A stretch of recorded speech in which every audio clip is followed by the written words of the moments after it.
All right. Good morning, everyone. Hello, Joshy, Zopiad, Soup, Sawyer, Twitch, Complex Milk, and Lou. Thank you guys all for the good luck. Hello as well, Brexibus. Merry Christmas to you as well. Also, good afternoon, Boss Lady Trey. I'm doing pretty good.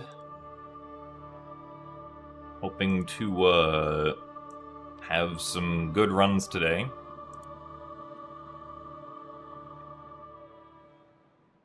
Also, thanks for the good luck, Cat Cantaloupe and Namai Sauna.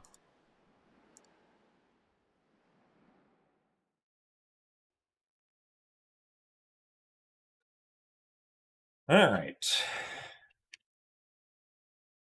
Let's get started.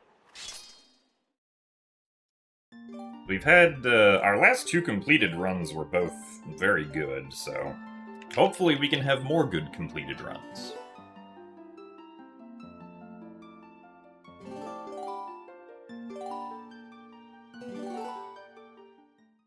Also, thanks for the best of luck and the Merry Ukmis Canto. I forgot about Merry Ukmis.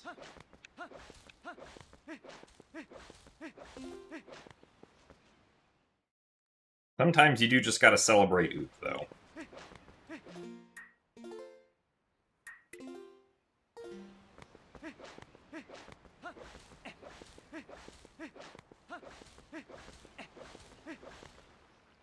Also, thanks for the good luck, Cloverfield.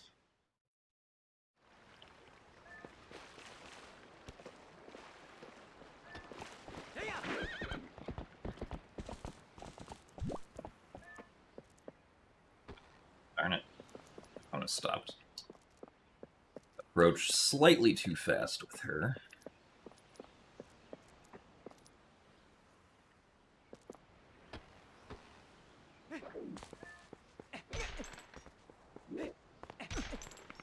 Oh, very nice.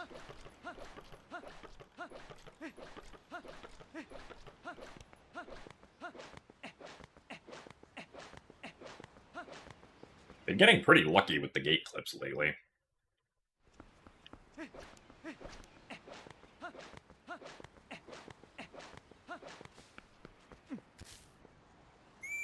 So thanks for the good luck, Viola.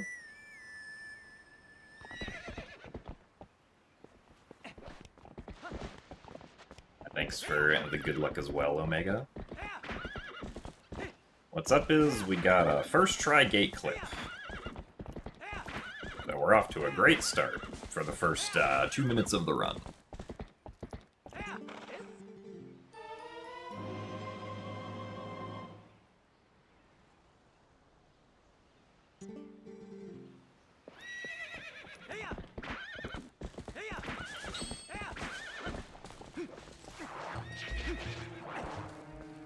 Oh, darn it.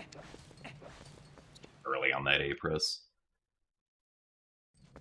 Also, Merry Christmas, and thanks for the good luck, Kite.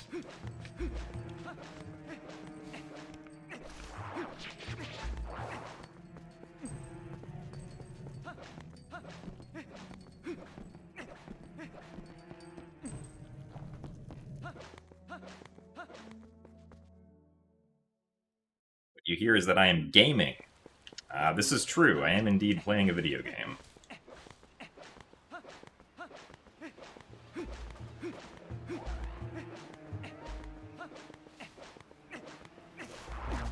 Really?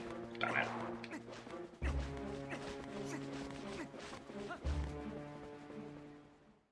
Baba got me.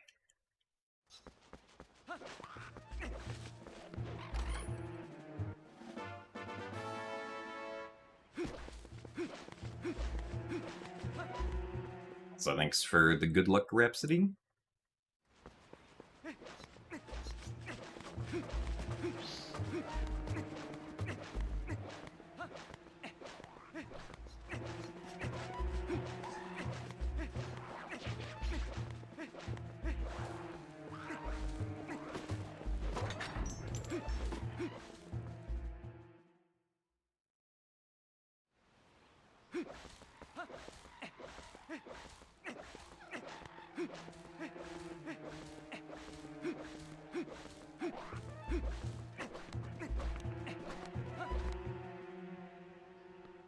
I know. In today's shocking revelations, Twilight Princess HD is a video game.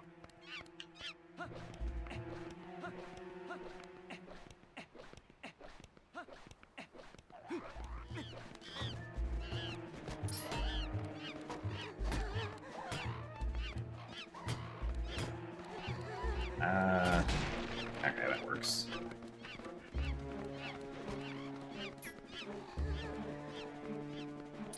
Oh, hello. Stay against the wall, please.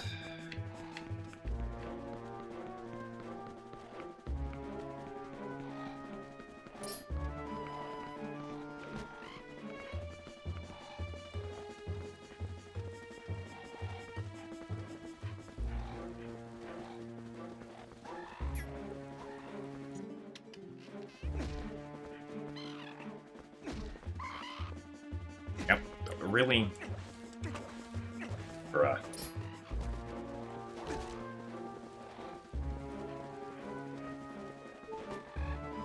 Brill decided he did not want to be in a great spot for getting rid of that guy.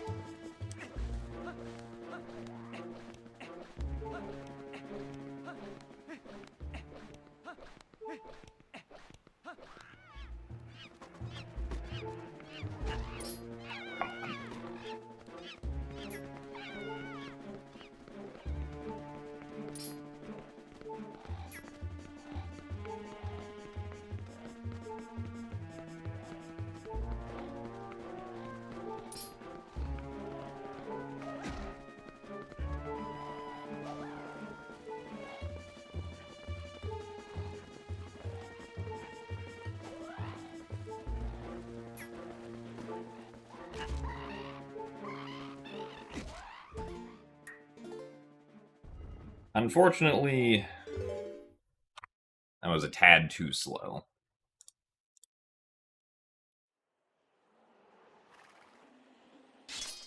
Have I ran this category before?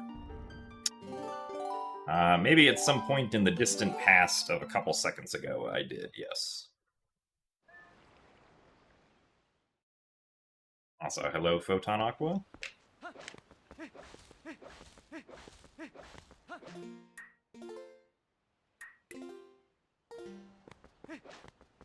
My lighting different to usual.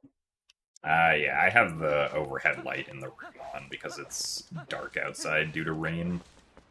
Or I guess specifically due to cloud cover. If I turned off the light, it would be very dark.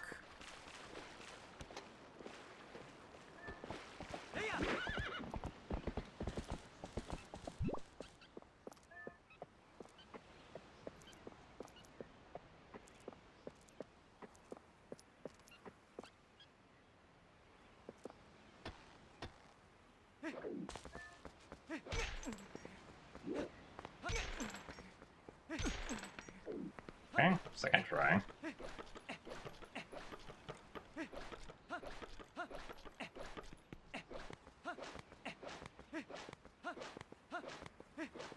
Because if I turn the light off, then it looks like this. Where I'm literally only being lit up by the game screen.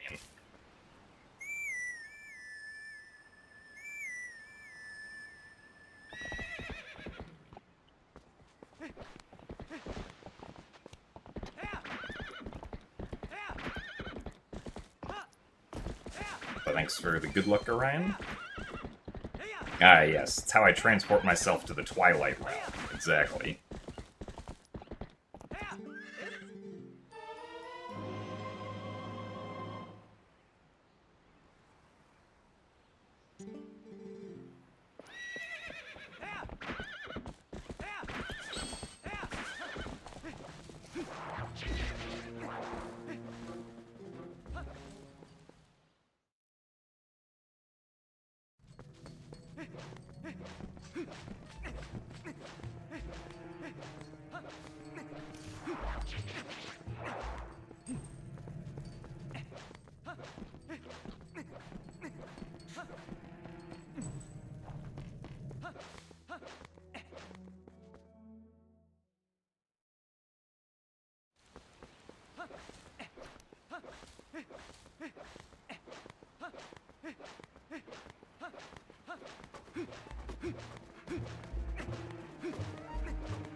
Turning the lights off be a new Twilight Princess speedrun technique.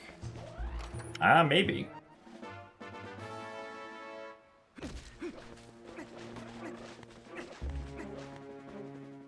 Would depend on which lights we are specifically turning off.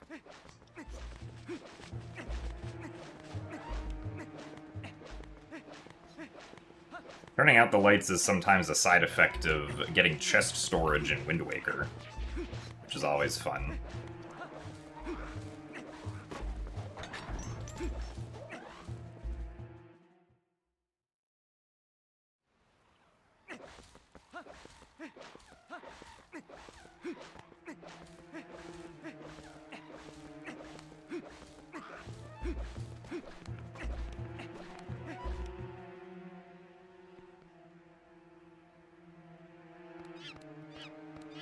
No, I've never watched Stranger Things.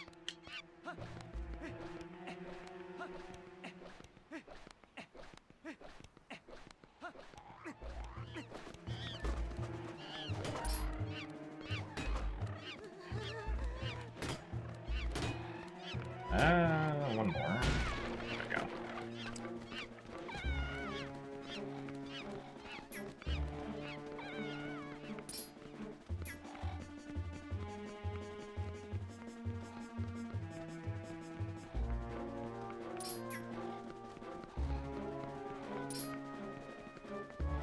I guess the other Boko just lost interest.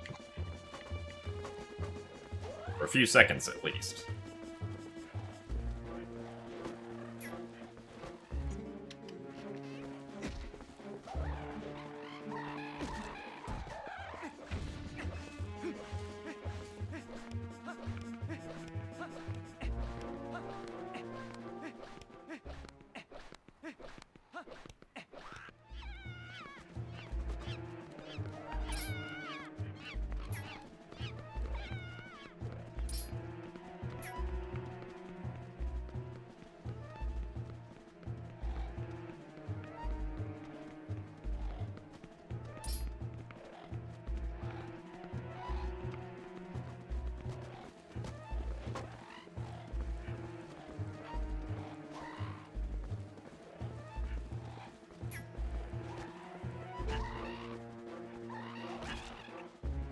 One more. There you go.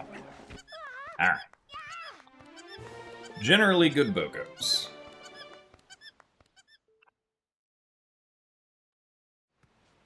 A legendary double Boko kill. Unfortunately, I don't think we can really push both Bokos at the same time. Like, I don't even think a task could do that.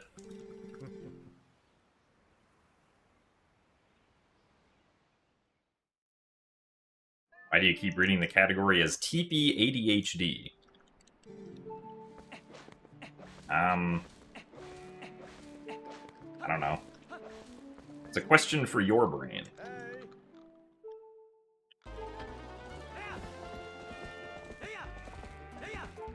What about the Boko that's already down there? Well, so killing the Boko that's already down there would actually be bad, because if that Boko dies, then Shrill stops being aggressive entirely. Also, what is that goat doing over there? Oh. You need to go back this way. No, one of them went past the barn. Then that one's also gonna go past the barn? Bruh. Oh my god, and this one is extremely sensitive, and the other one is not sensitive. Cool. Well, that sucks.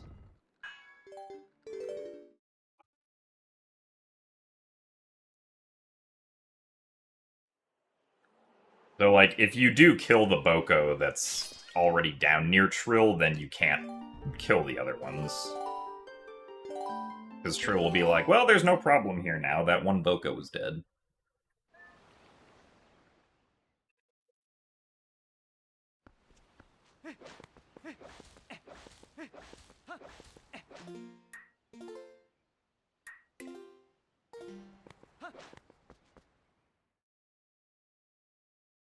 So thanks for the good luck, Mason, your space.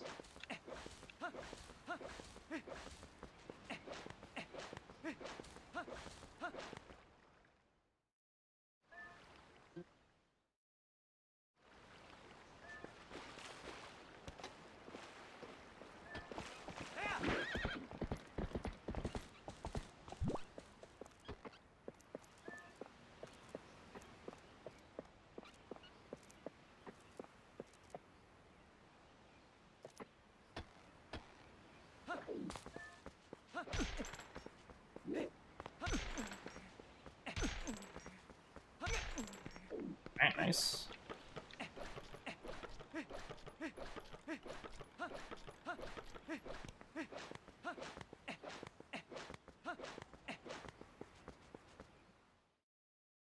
Third try gate clip.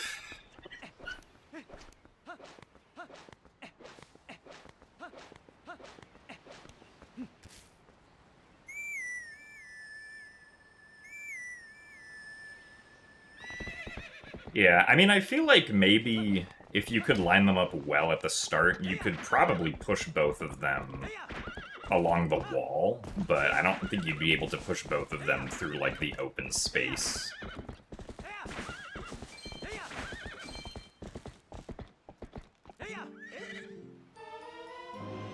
So, Merry Christmas, Parasite.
Hello, haha.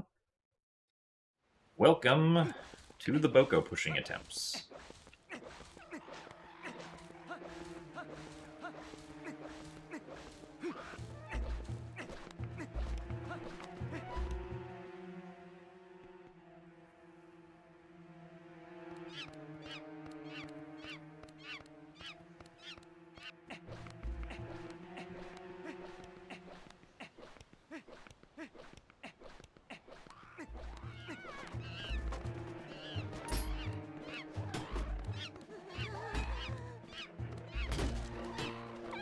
Okay. Alright.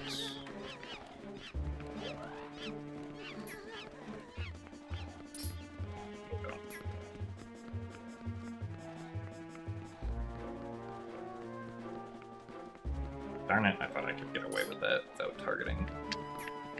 I was wrong. Oh my god, please.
Alright, nice.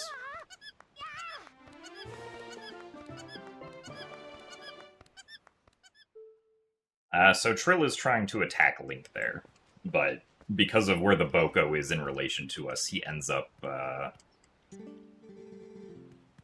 attacking the Boko as well as Link, so... It's a little silly, but it works.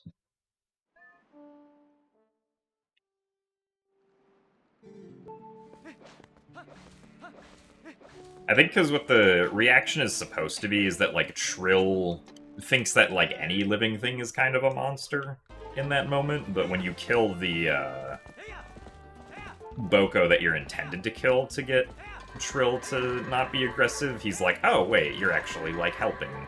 Also, really? Bro. This goat. This goat. Man. Can we just have good goats for once?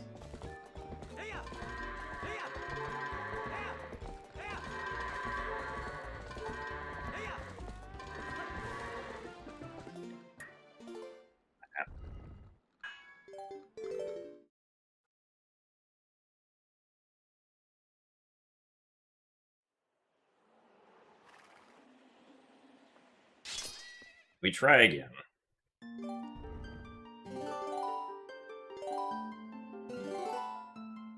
Good goats are a myth. I mean, particularly the last few days of attempts, the goats have kind of felt like worse than normal.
That took a little too long, unfortunately. Dang, the streak of good gate clips ended.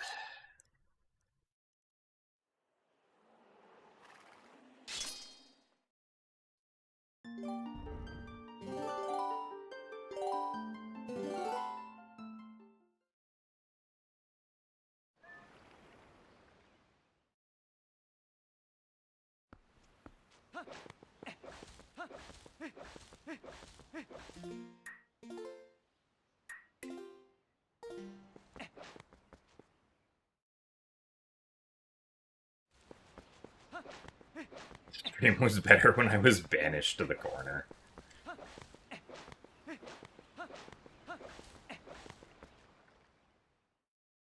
Wouldn't be getting this bad luck if I was in the corner. We'll see. Whether or not the gate clip works is not actually luck. It's dependent on how many frames the current area has been loaded for, because for some reason that's what determines how the gate swings, which determines whether or not the clip works. So, at the end of the day, it is technically a skill issue. Or at least luck in a way that you can't really be consistent about.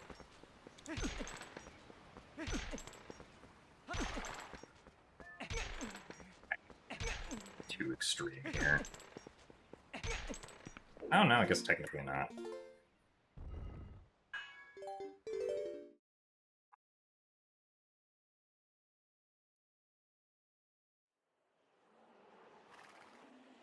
So thanks for the good luck, Kiana. Merry Christmas Eve to you as well.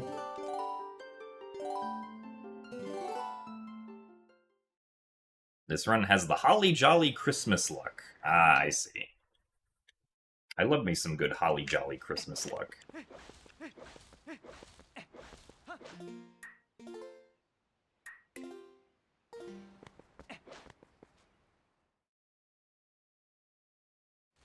All you want for Christmas is a brand new shiny PB.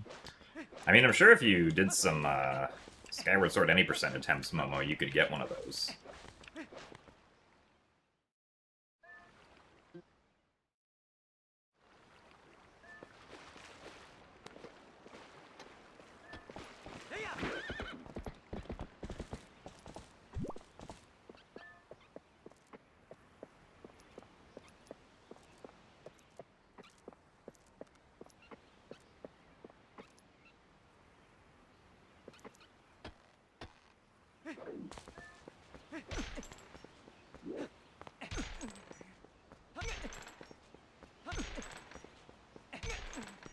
Alright.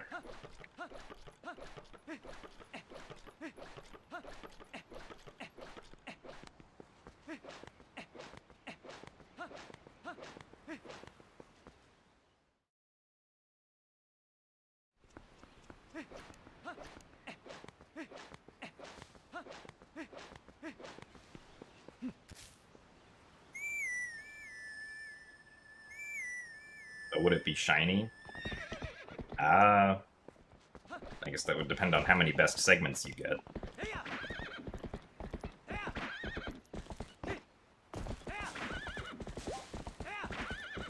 Well, unfortunately, I don't think I'm going to get a run that's entirely best segments for the entire length of the run.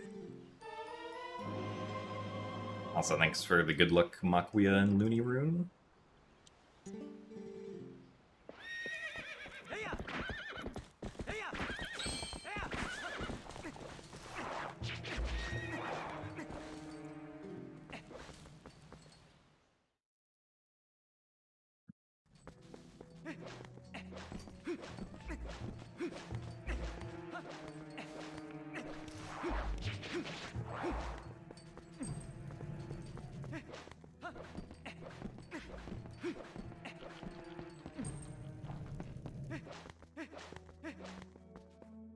With that attitude. Well, I already can't get a best on this segment because it took 4 tries to do the gate clip.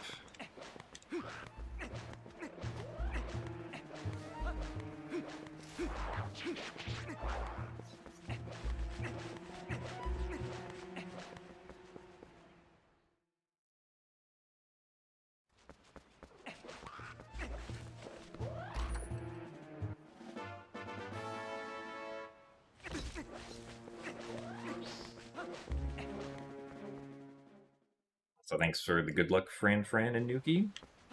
And also, congrats, Nuki, on completing the 3D Zelda 100% challenge with no sleep. I don't imagine anybody else is going to be trying to do this challenge for quite a long time.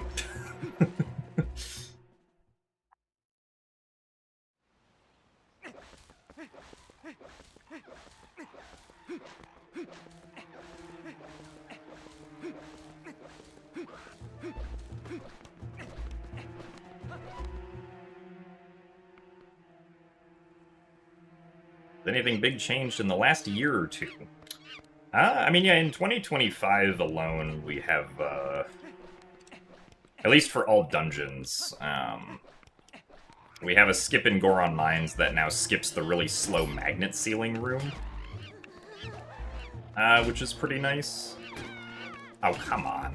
This is such a bad spot for this.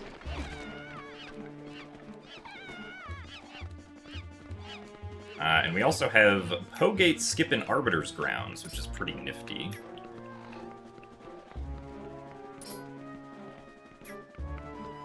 Which also applies to, like, any % and whatnot. Both of which were found earlier this year. And each saves, like, several minutes.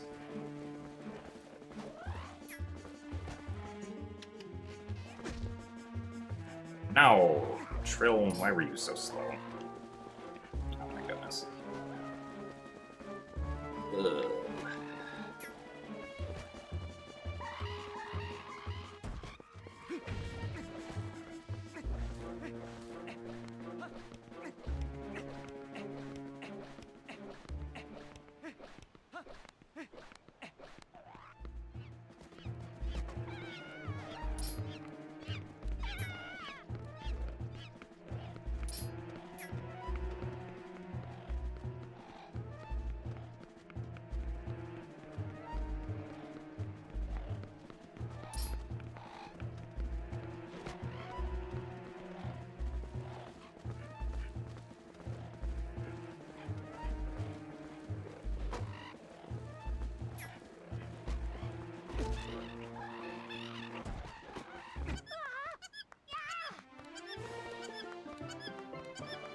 If the goats are good, I'll continue with this one.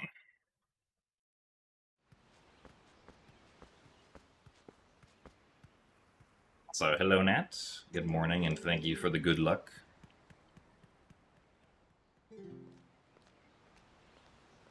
Also, yeah, Nuki had, like, a lot of people, at least at the end from what I saw, like, there were people in chat making sure that she was getting everything on the, route for Breath of the Wild 100%.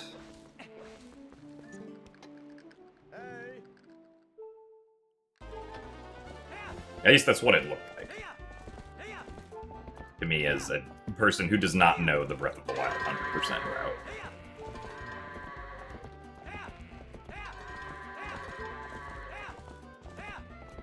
Oh, come on. Really? Well. We did, in fact, not get good goats. Pretty sure this guy's gonna run past the barn. Oh no, he didn't. It's proven incorrect.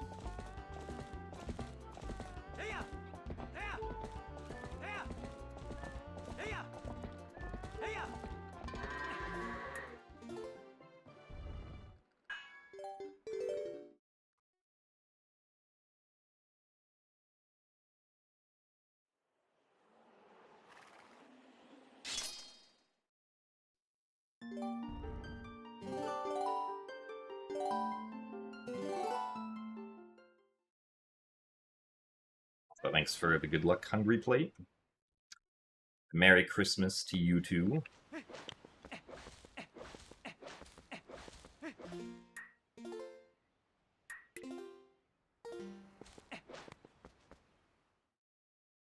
We can't do back in time in this game because there's no way to soft reset the game. Whereas on the GameCube, like you have the soft reset button combination of start B and X. And on Wii, you have like the home menu to reset button, or just the physical reset button that you can press. But neither of those are on Wii U, and the game did not implement any at-will soft resetting.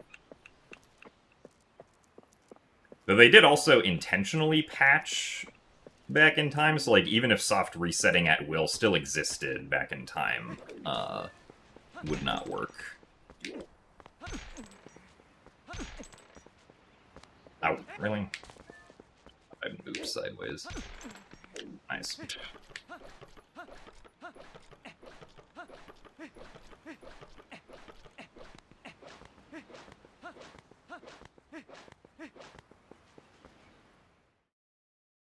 No, the Wii U does not have a physical reset button.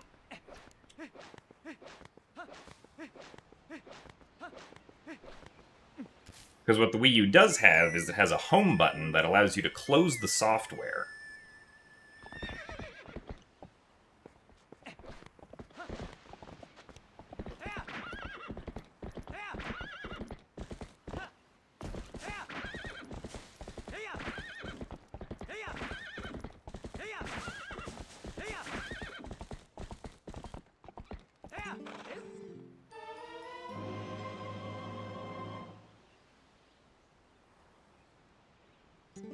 Oh, nice complex milk. Which route have you been practicing?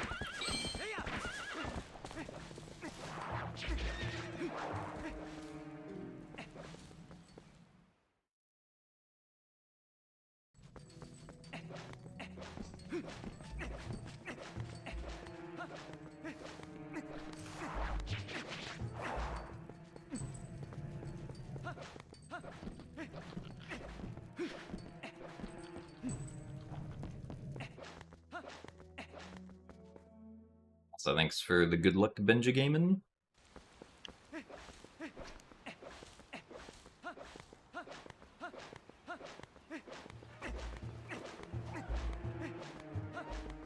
Oh, that's right, yeah, because you had the question about what to do without early boss flag the other day.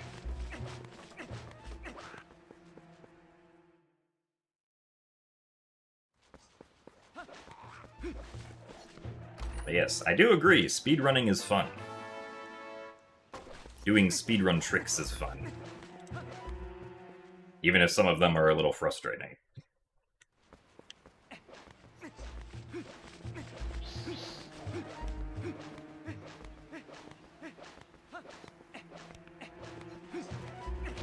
Oh, come on.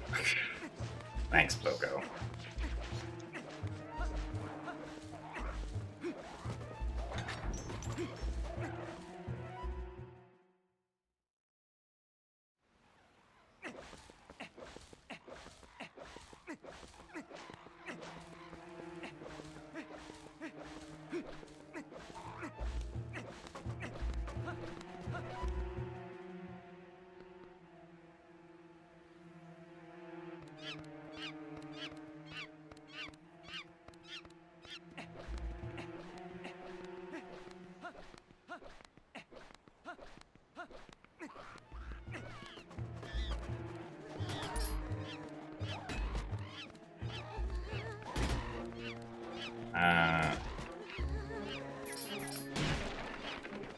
No, let's not target the cage itself.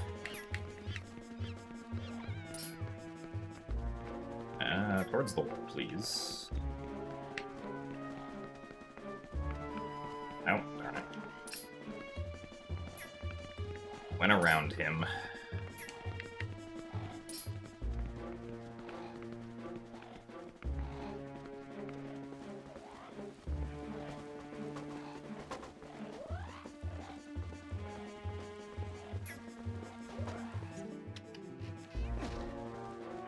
Ow, really? Man. I wonder if it might actually be worth it to... Ow, beautiful.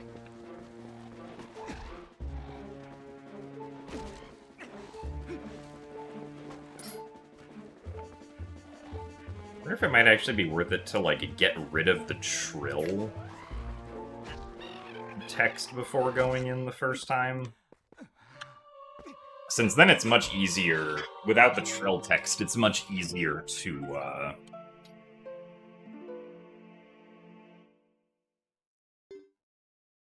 get, trill to go to the right location immediately.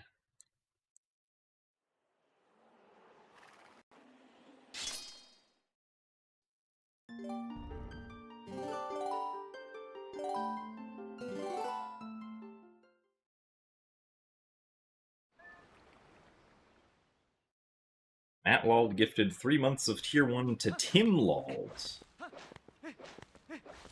Well, thank you, Matt, for gifting your fellow Lald man Tim a subscription. I'm sure Tim appreciates it.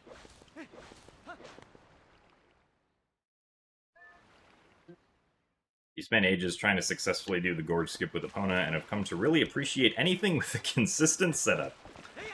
Yeah, consistency in setups is definitely pretty big when it comes to being able to, like, do the run well and fast.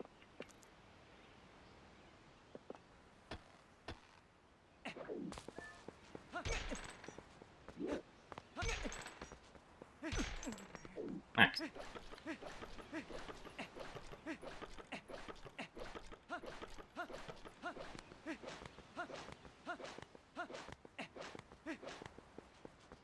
Actually I'm gonna try doing the enter the trill shop idea to get rid of the text first. Even though it will technically lose,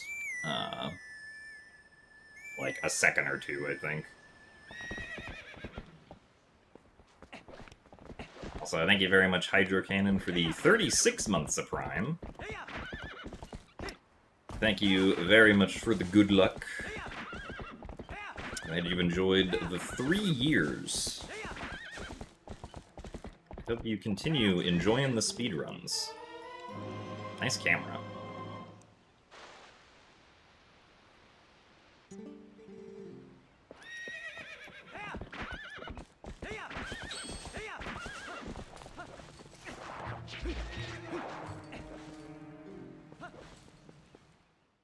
Also, thanks for the good luck on you, Mimby.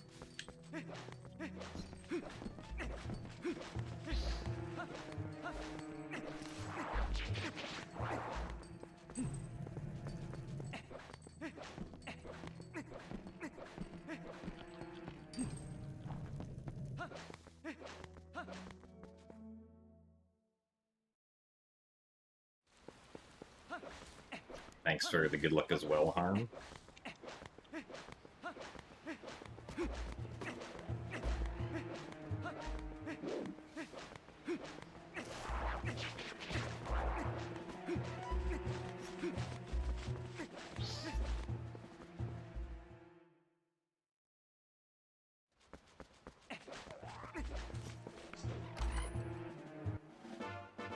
Thanks for the good luck, Melodic Marzipan.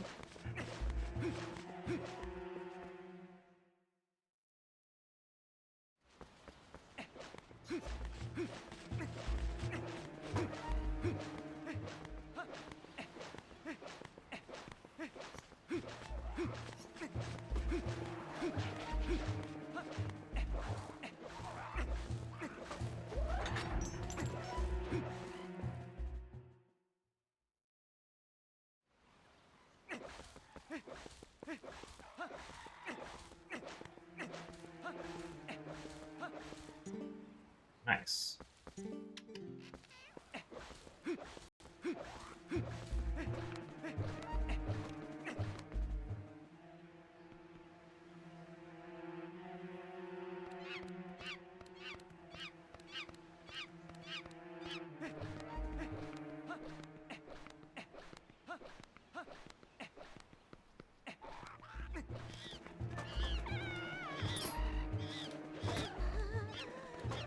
Come on.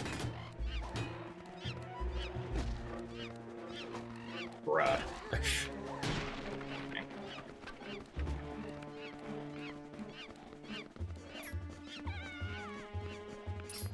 No.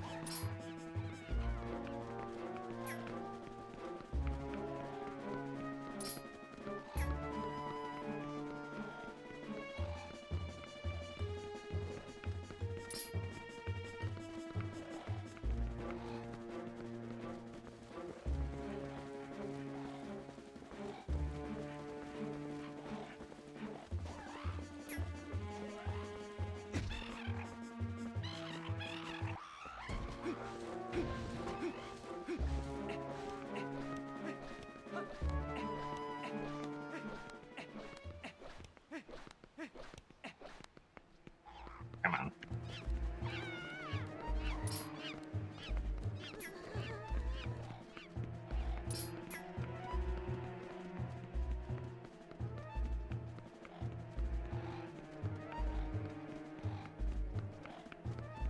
Whoa, hello.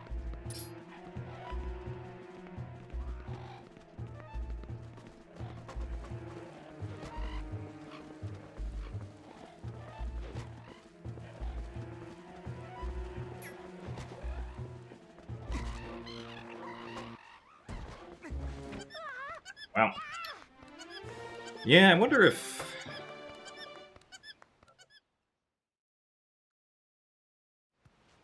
that might be the play, then, to get rid of the text first, to make the first Bokoblin kill easier. But thank you very much, Zelinky, for the 63 months of Tier 1. Thank you for the good luck, and Merry Christmas to you as well. Thank you for the over 5 years of support. That's a lot of support.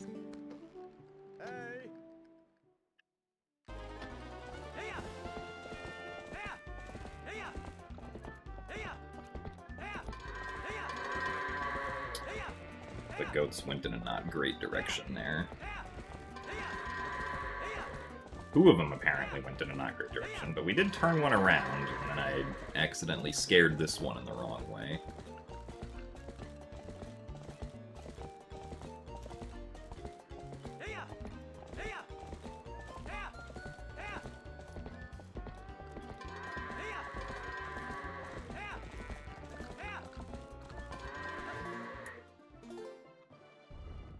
This is unfortunate.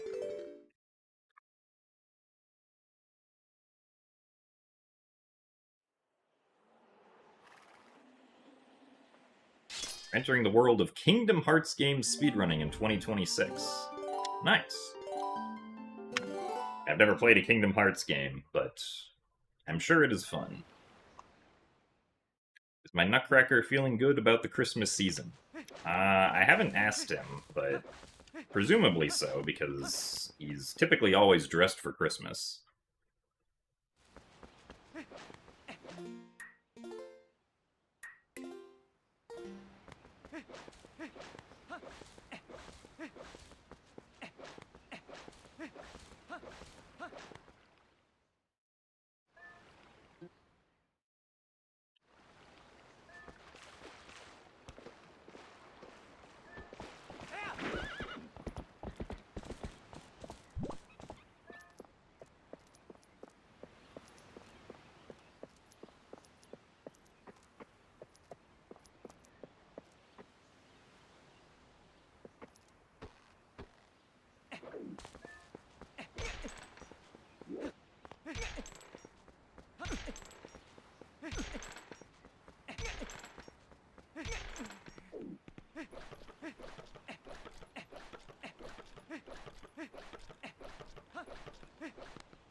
You think I kind of look like a nutcracker?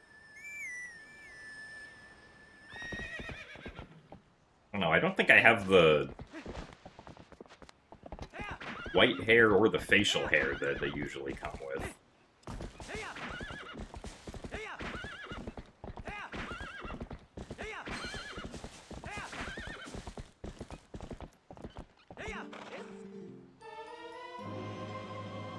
Or the jaw strength, yeah. That too.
Like, the lantern is kind of silly.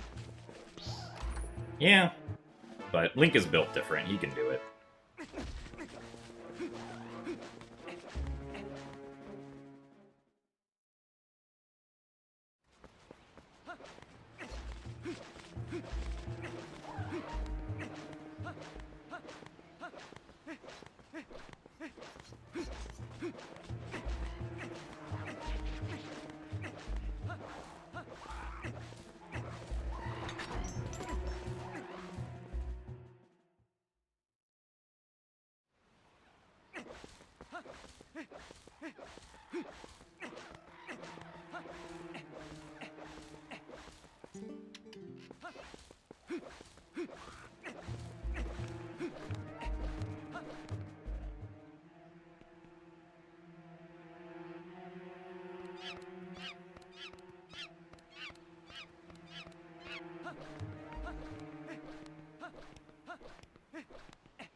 And one more.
Oh, really?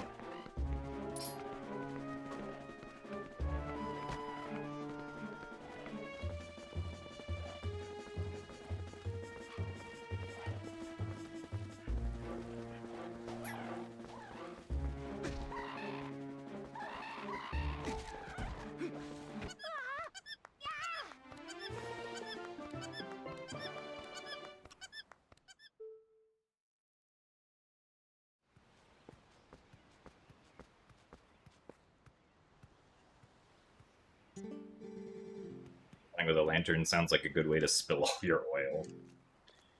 Yeah, there's probably a higher risk of that if you're constantly flipping the lantern upside down.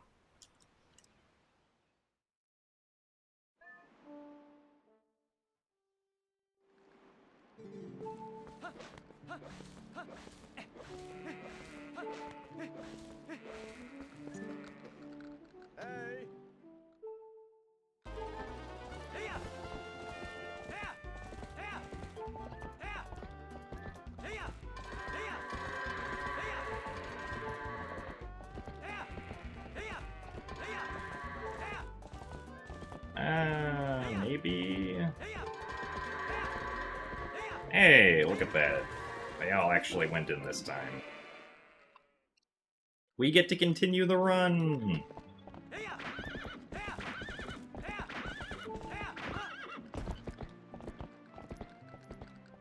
Happy 3:21 p.m. EST. Oh, well, I guess I missed it. It's 3:22 p.m. EST for me now.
Like a frame early.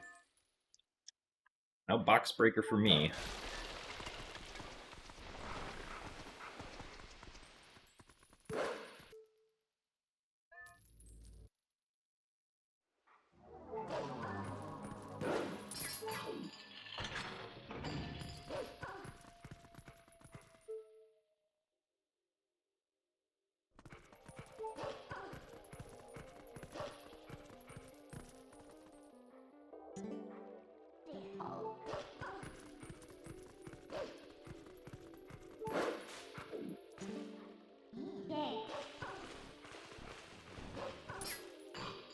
You gotta get good goats or box breaker, you have to pick one of them. Oh, well. I would have rather picked... I mean, I'll always pick the good goats over the good box breaker. Because not getting Box Breaker wastes, like, at most half a second, maybe, if breaking the box is slow after the fade out.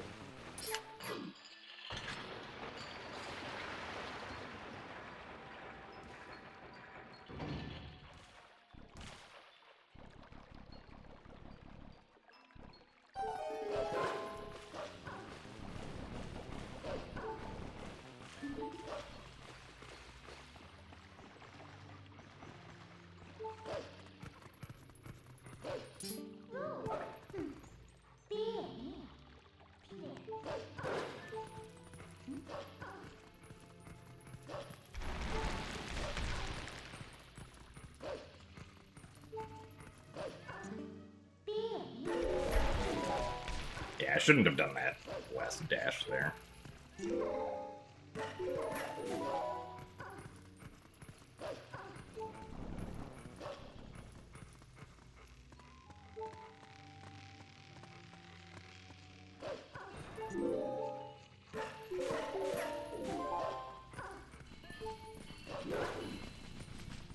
That is not where I thought Wolflink was facing.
Also, thanks for the good luck, Ryan.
Oh, wow. Also, thank you, Bacon, for the 5 Tier 1 gift subs to the community. And yeah, congrats on taking advantage of, what is it, a 35% discount on gift subs of 5 or more? I think that's a thing currently. Thank you very much for your generosity. And congrats to everyone who received a gift subscription.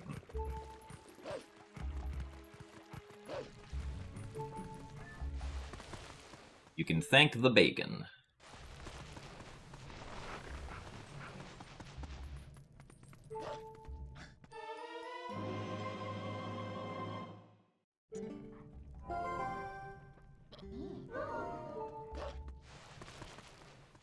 So thanks for the good luck finds.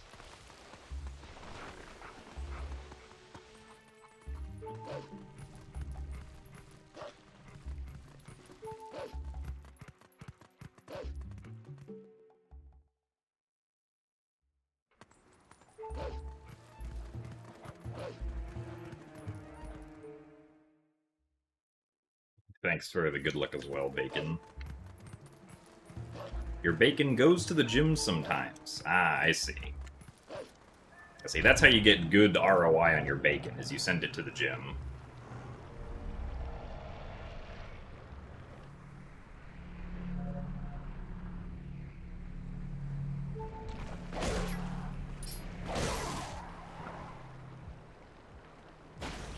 So thanks for the good luck, Manzil. Merry Christmas to you as well. So thanks for the good luck, Fastest. And for the good luck as well, Bloobs.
Parents are dragging you to church soon. You might end up watching this stream in the pews.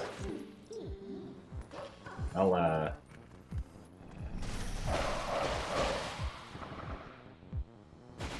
So that'll be an interesting experience.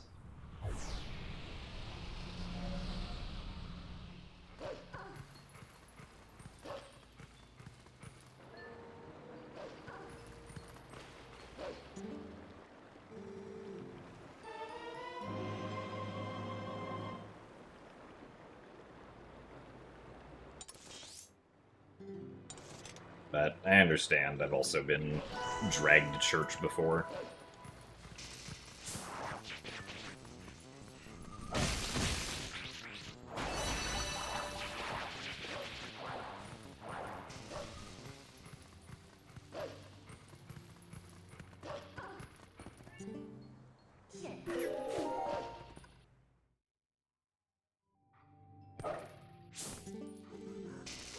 Oh, nice, Fastest.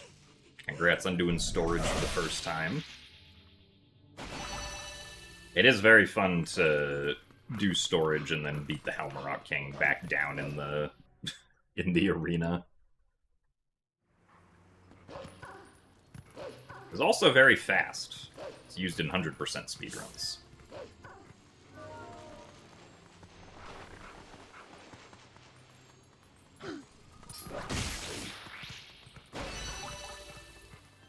It removes the RNG that normally happens during the fight.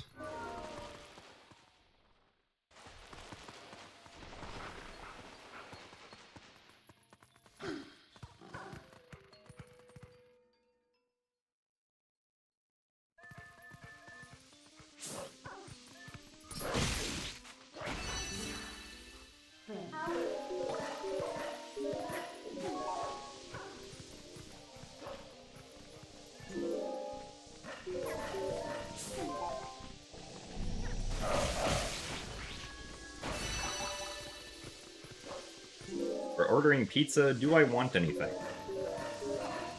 I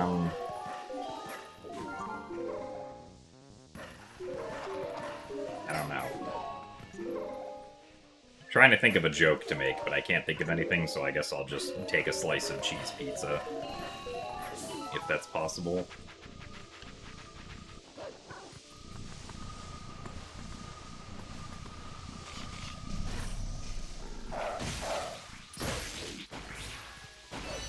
I thought we had gotten the other one in the target radius first. You'll pretend I'm funny? Oh, okay, thanks.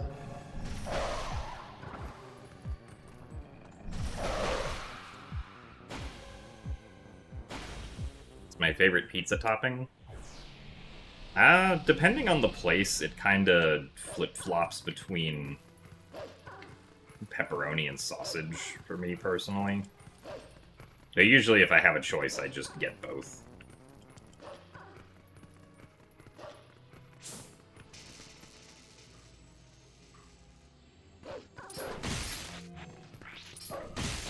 Pause after this bug.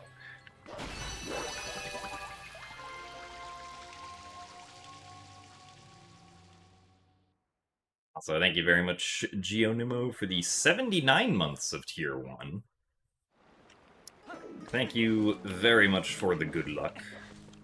Merry Christmas to you as well.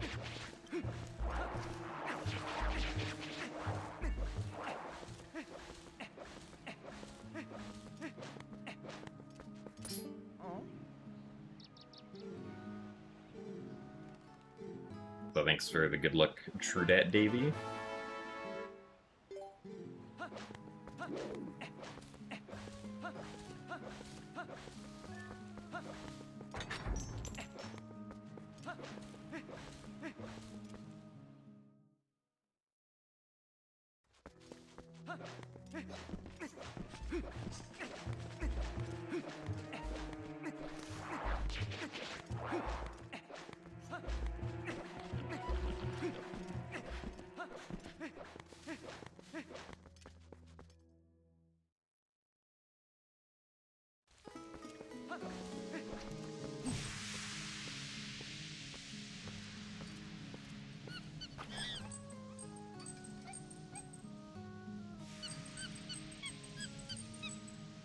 Weren't sure if they were just a viewer or they could actually get me pizza. No, I don't think Pumpkin is actually getting me pizza. I would be very surprised if that was the case.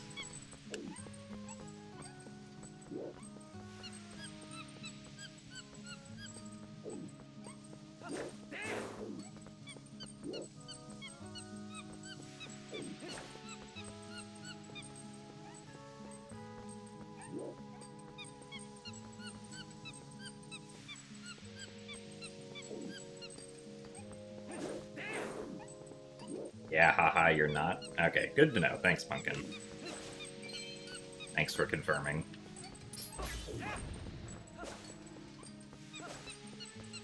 There are no rupees. Except for the grass patch up here that always has 4.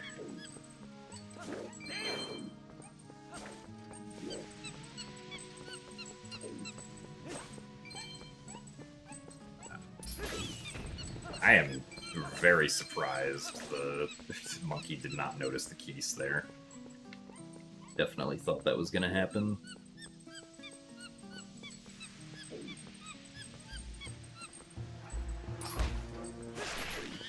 Really? But he noticed the Baba?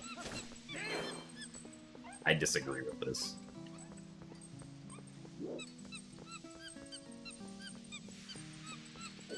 Now the monkey has to do 1 extra cycle.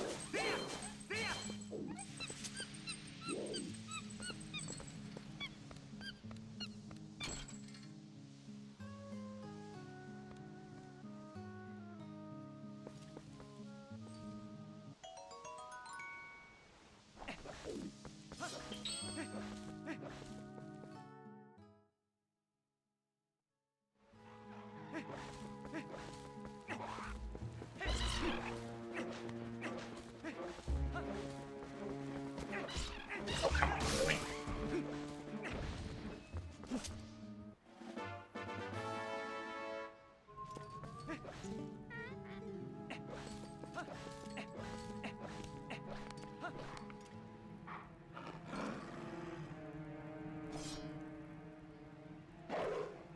Finally have your actual Wii U back, so you can finally start doing real all dungeons runs.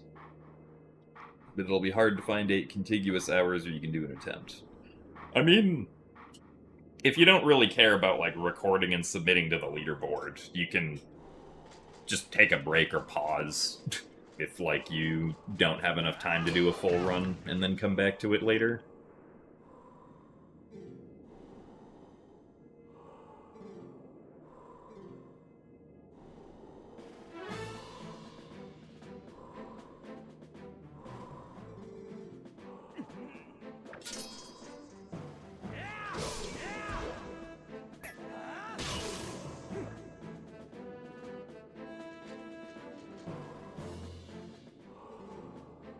Because, like, especially with, like, when you do your first runs, you'll naturally improve at doing the run faster, like, within your first few runs, so, like, whatever your first time is, you will probably be able to then beat pretty easily on, like, your second, third, or fourth attempt.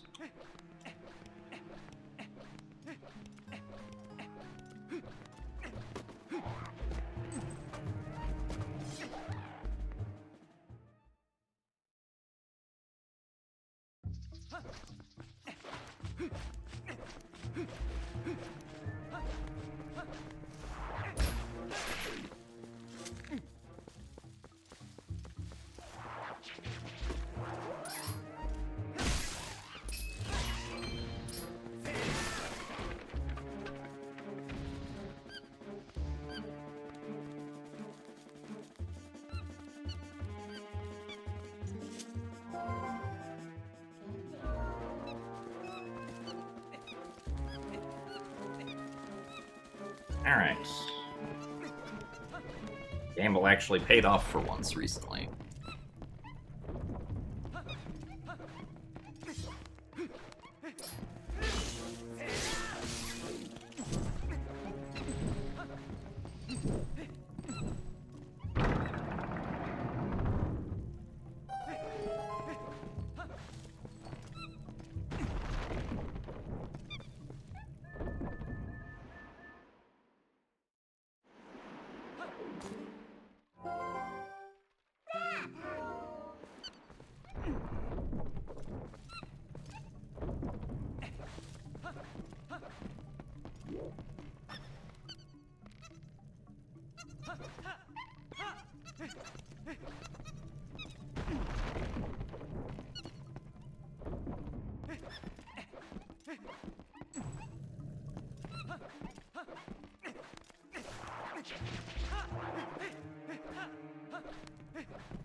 1, 2, 3.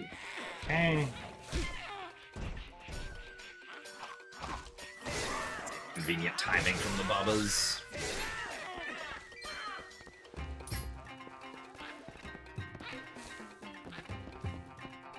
Okay, 3 and 3 is pretty decent.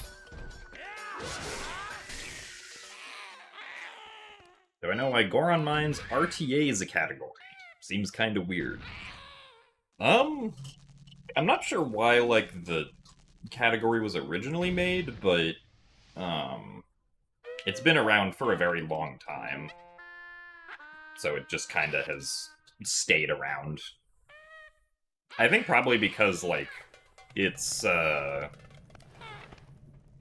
a full game category, but it's, like, a good category to learn if, like, you don't have a whole lot of free time to, like, do runs, potentially, since the category is significantly shorter than any of the full game categories.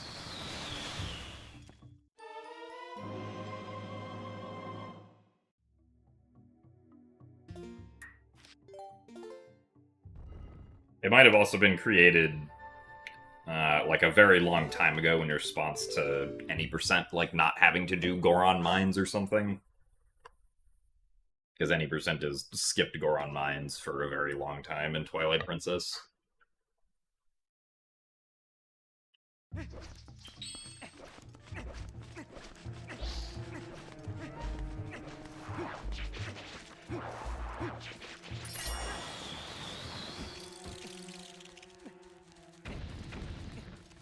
So in Twilight Princess HD, we always 2-cycle Ook. You can only 1-cycle Ook if you have the Master Sword, which GameCube and Wii can do because they do early Master Sword, but because we don't have early Master Sword here, we have to 2-cycle Ook, unfortunately.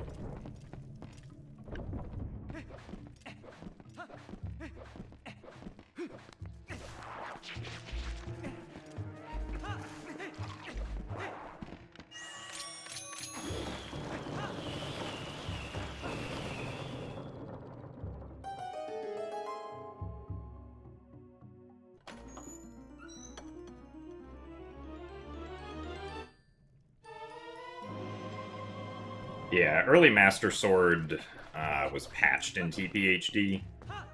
Or at least specifically the method that GameCube and Wii are able to do, because they changed how the Shadow Beasts behave in North Farron Woods, and also added invisible walls around the area. So even if you could do the super jump with the Shadow Beasts, you would just hit the invisible wall and fall back down.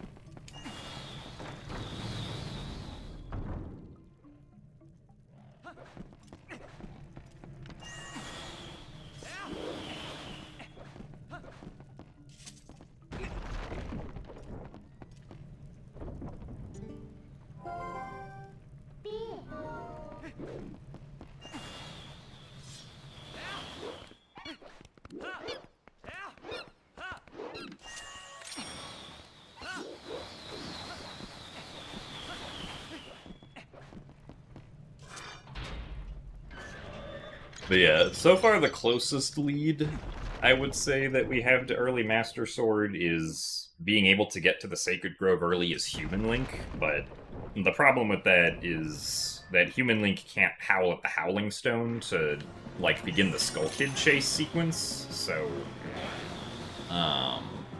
unless there's a way out of bounds past the first wall that normally goes away as Human Link,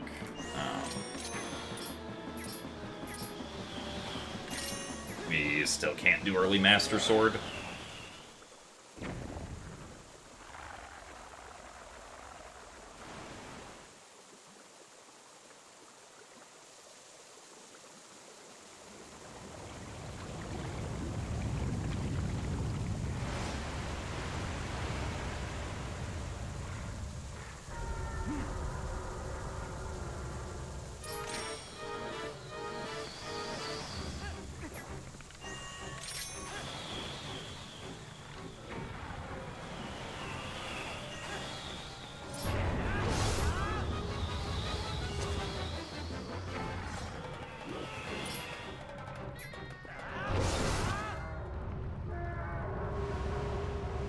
So thanks for the good luck, Luna the Wolf.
And well, we're still ahead, technically.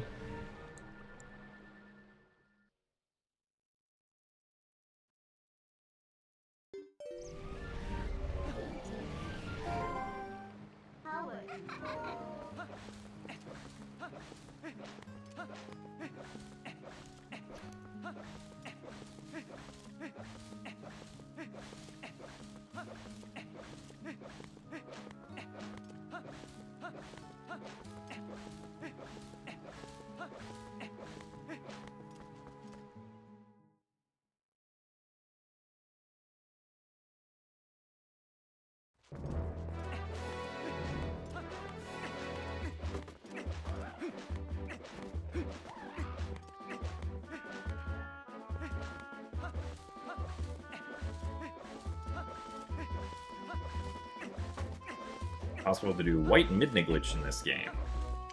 I don't think so, because I thought white midna glitch required EMS, but I don't remember the exact specifics.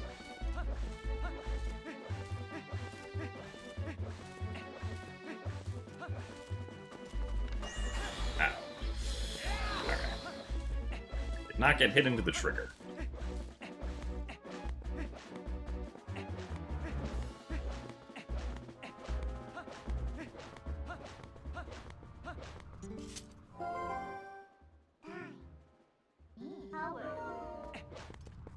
But, like, technically you can do early Master Sword in this game, it just takes a couple hours, because it requires doing a pickup slide. So, you could probably do it if you did that. But without EMS, I don't think so.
Okay.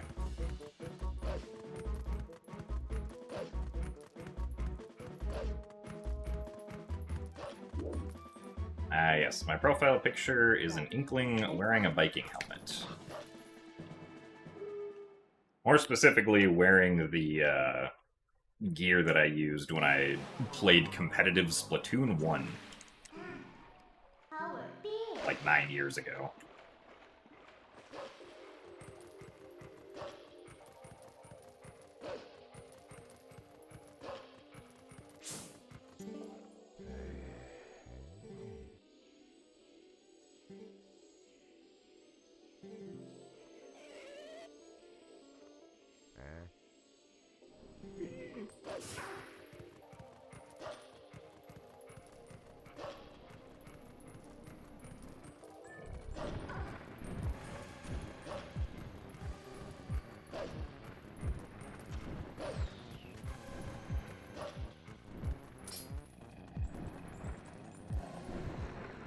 Low Card Rock flight path, unfortunately.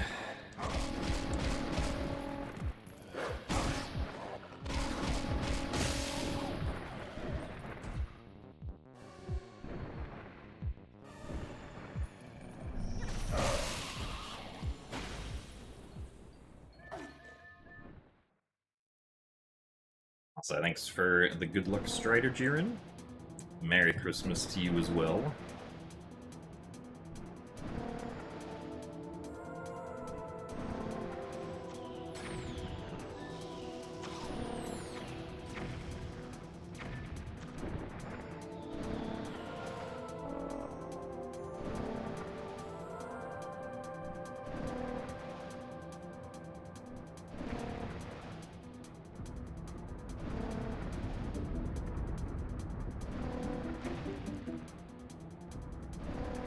You once broke a Wii U Pro Controller because of how much you played Splatoon and Minecraft. Right, I forgot you could use the Pro Controller to play Splatoon on Wii U, technically. Using a really janky setup that involved a Wii Remote.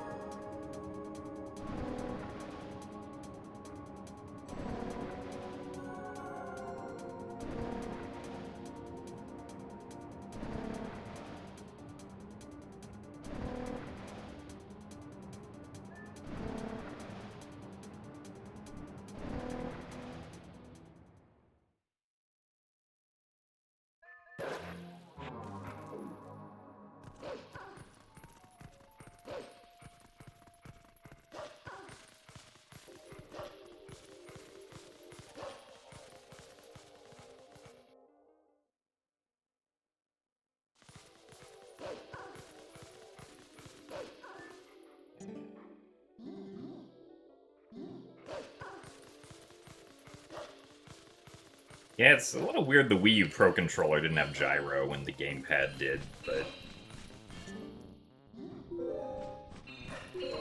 I don't know, maybe it was a cost-cutting measure or something.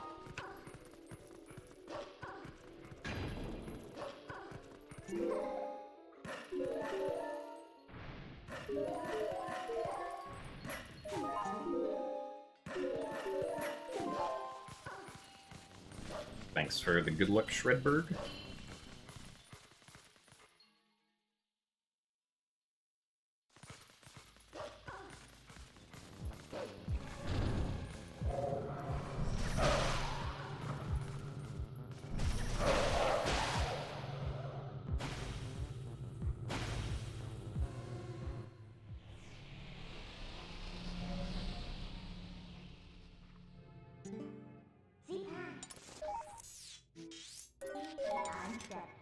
Oh, I see. It's a third-party Pro Controller.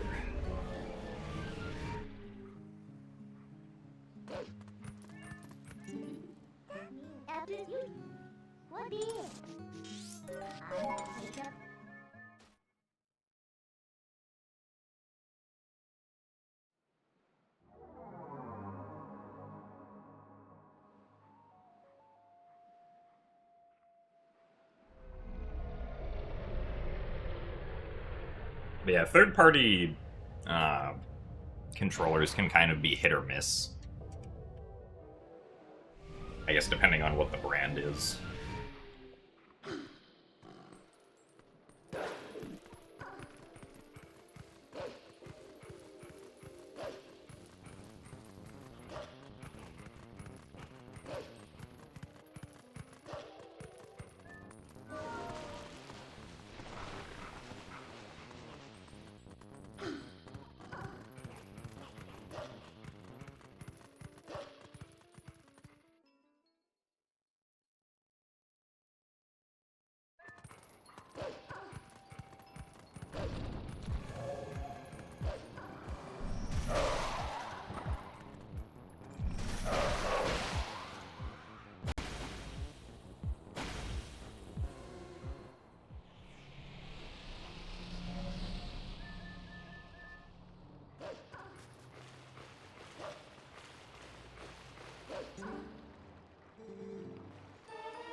Not too bad on that segment. It was really just the Carter flight path we lost time to.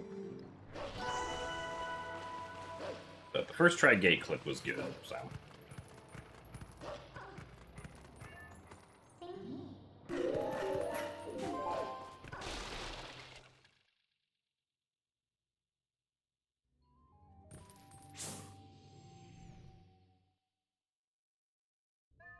Usually for, like, controllers that I use on a computer, either for, like, Steam or for emulation, are usually just, like, GameCube controllers with an adapter, or,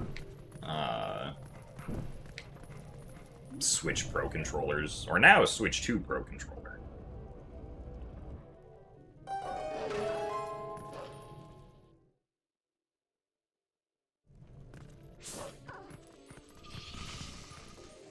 I guess for GameCube, I technically use the NSO GameCube controller because it's much more convenient to just plug that in with a USB cable than having to use an adapter for an older GameCube controller.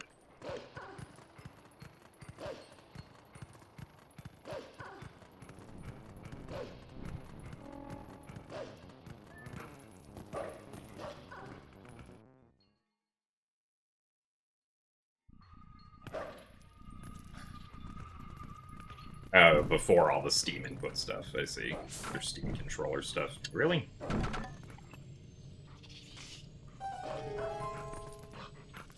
Fire did not light where the fire should have lit.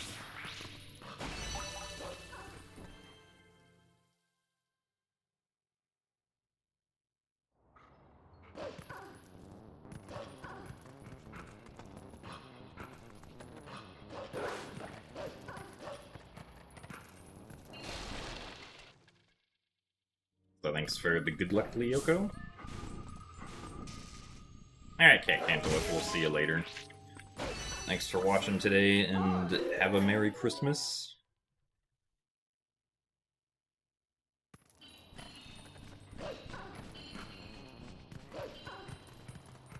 Long until good music in this game. Put another way, until I beat Lakebed. We'll beat Lakebed in about 40 minutes, if the run is good. Really? Surprised that we didn't get the bug jump there that we wanted.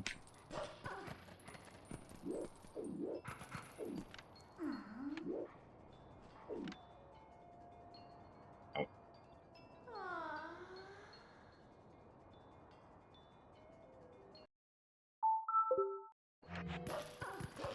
Okay.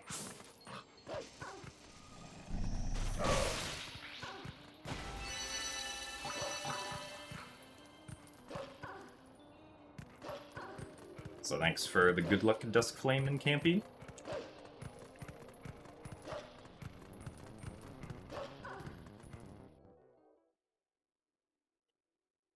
Yeah, I don't know if there are many modern controllers that still have notches, unfortunately. I guess technically the GameCube NSO controller is a, quote, modern controller that has notches, but I don't know if that'll work for everything. At least, probably not right now.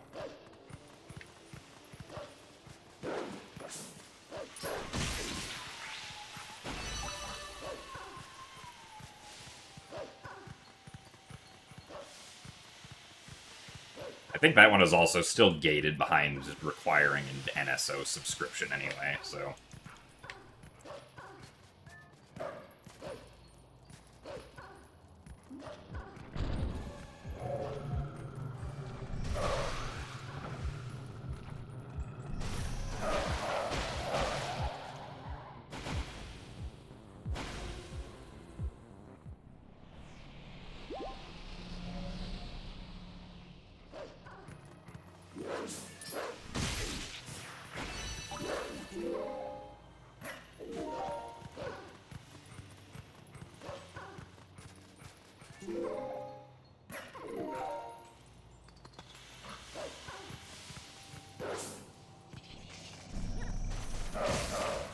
Man.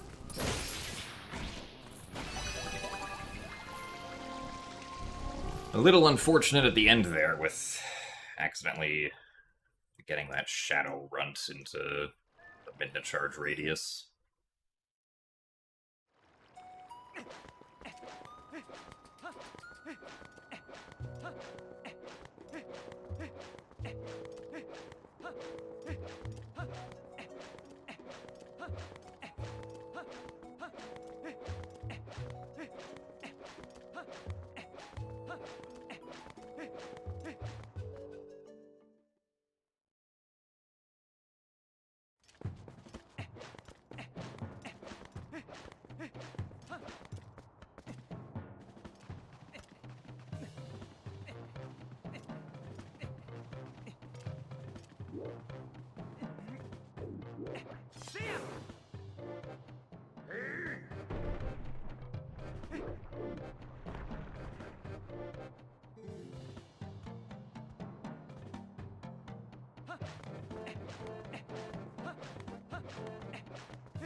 Alright, let's go make Epona fall off a cliff. Safely, of course. Epona will not be harmed while falling off the cliff.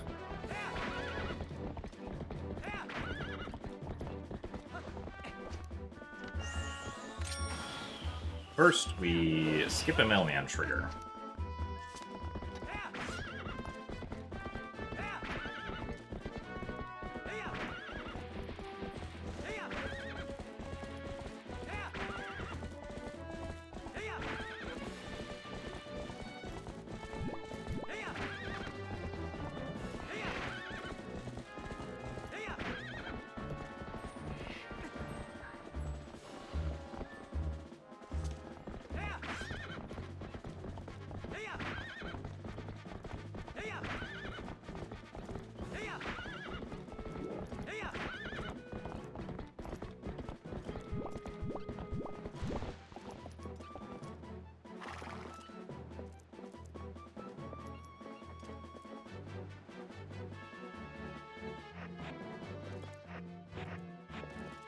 Really?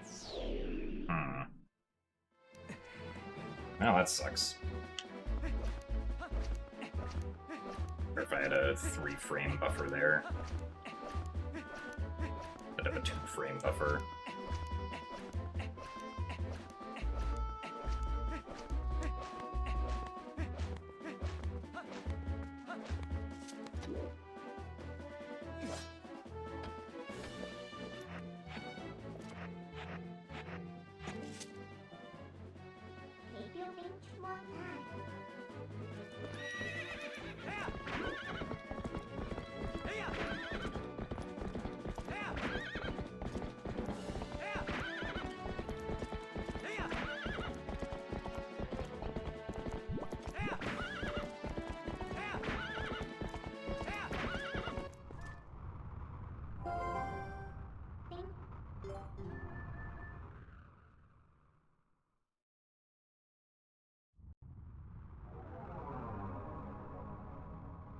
So you can do that trick with, like, consuming bottle contents while riding on Epona, and it is much easier to do that trick that way, but, you can also do it by calling Midna, although calling Midna is much more precise.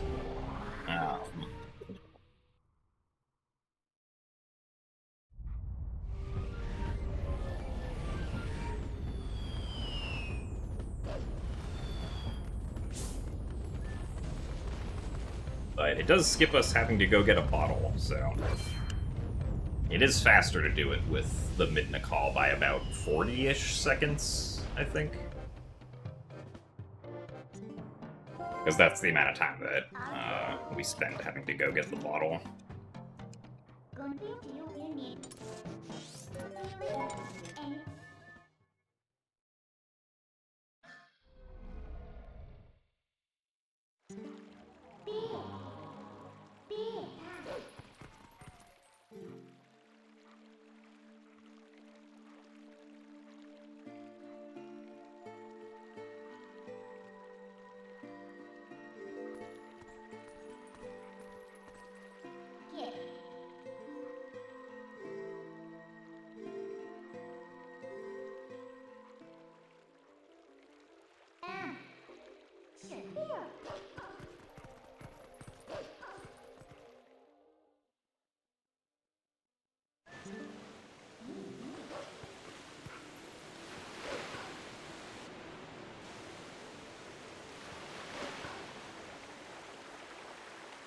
It's also interesting when, like, back when the route did do that with a, like, bottle dive,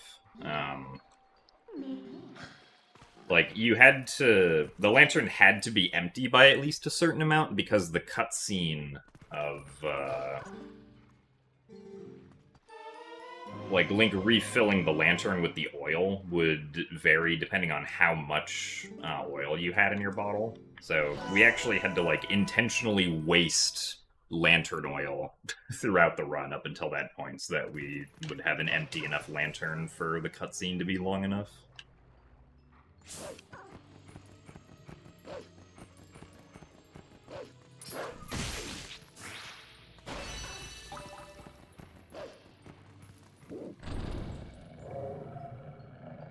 I don't know. Wasting the lantern oil itself didn't waste any time, because you could just, like, pull it out while you were, like, in midair jumping, and then just have it out to waste lantern oil. Or while you were riding Epona, you could also just pull it out, so continually waste oil. The thing that lost time with getting the bottle was getting all of the rupees necessary to get the bottle, because we had to get the one from Koro, which costs 100 rupees, and unfortunately with how the route works out, there aren't any quick 100 rupees that we could get by that, or by the point that we would need the bottle, since we would buy it after completing Forest Temple. There is an orange rupee in Orden Village, but unfortunately there's no way to get it quickly. At least until you have the Gale Boomerang, but we don't have Gale Boomerang at the beginning of the run.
Yeah, if you're talking about text displacement, Wii U or the Wii U version does still have text displacement. Yes, I don't think we use it anywhere. I guess technically entering Goron Mines makes text displacement happen, but we don't use it for anything after that.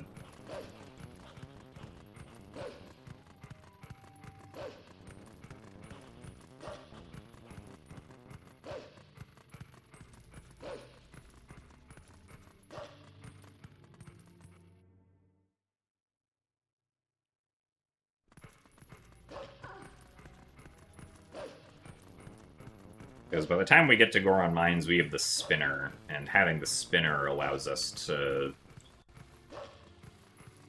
just clip through the two Gorons that normally block the way into the dungeon once the invisible wall that blocks the entrance is also removed.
Can the target actually go towards the bug, maybe?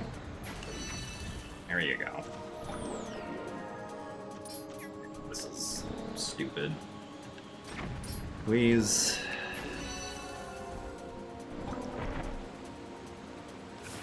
This did like 10 seconds, so that was done.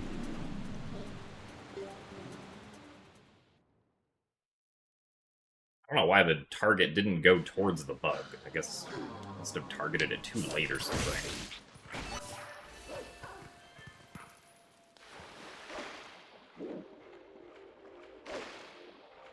In any case, silly way to lose time.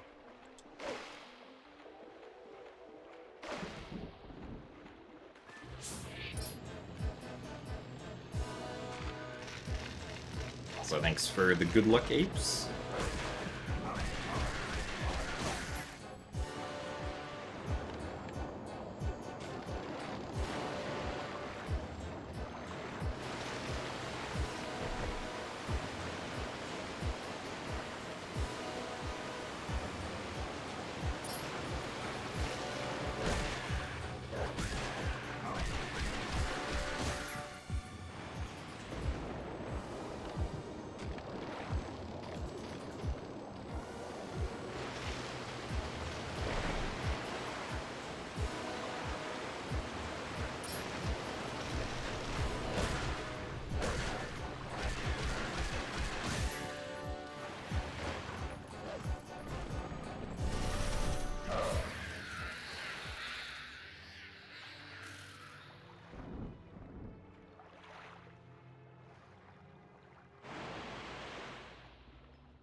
Oh well.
Merry Christmas FIFA flavor.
Alright, pretty good.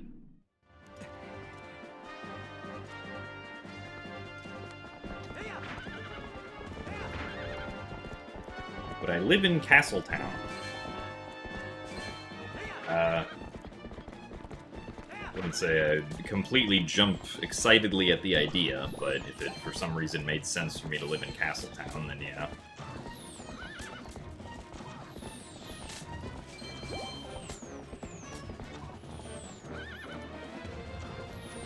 But I would not live in Castletown just if it was possible, no.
Very good segment so far for Zora armor.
Best segment, too.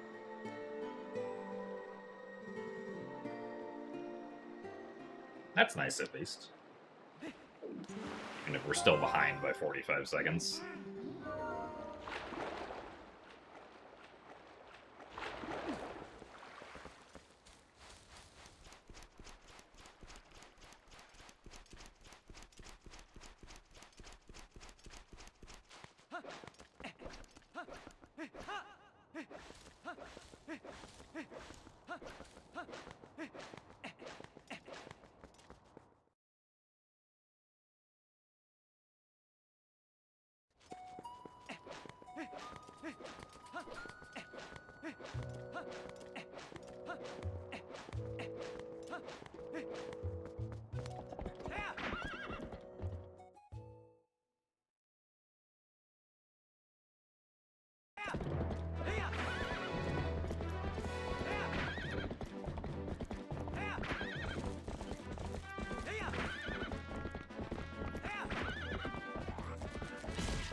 Well, thank you very much, Duck Boy Lars, for the 7 months of Prime. Thank you very much for the good luck. Happy holidays to you as well.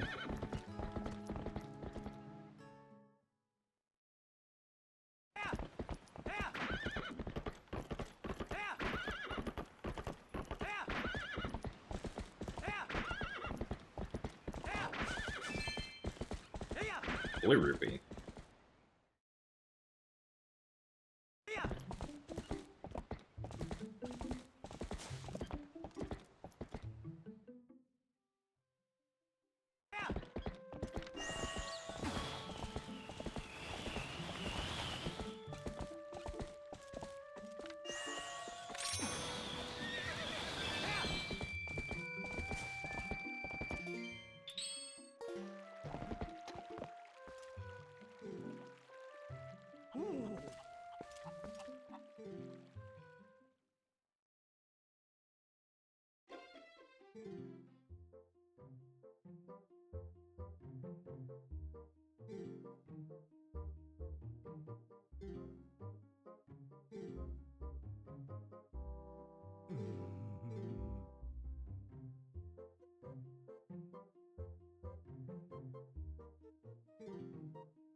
Alright, Bo. It's on the menu today. One slap. Okay. One slap and walking sideways. And we get the sideways walk again.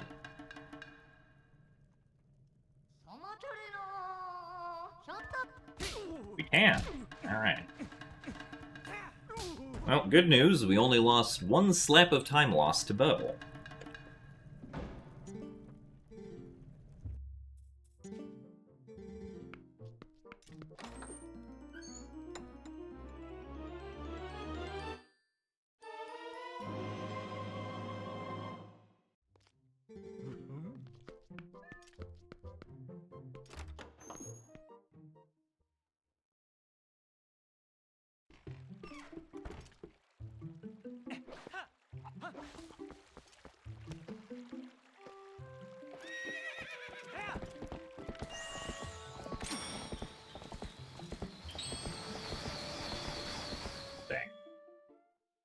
Boomerang takes too long there to get back consistently, it seems.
Wait, still gotta jump. Dang.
Ornan Kuiper. Welcome to a run that had mistakes in Linearu Twilight, but otherwise has been pretty good.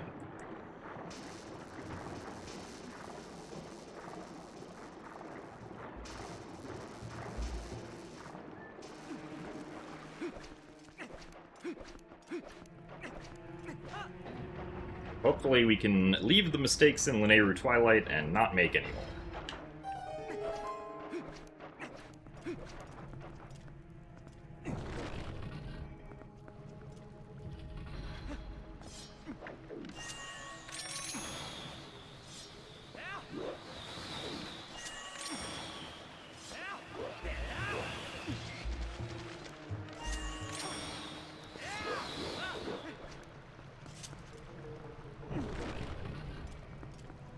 Yes, it was all for the elaborate scheme of the Linearu Twilight RNG map. I mean, the RNG has actually been, like, pretty good this run.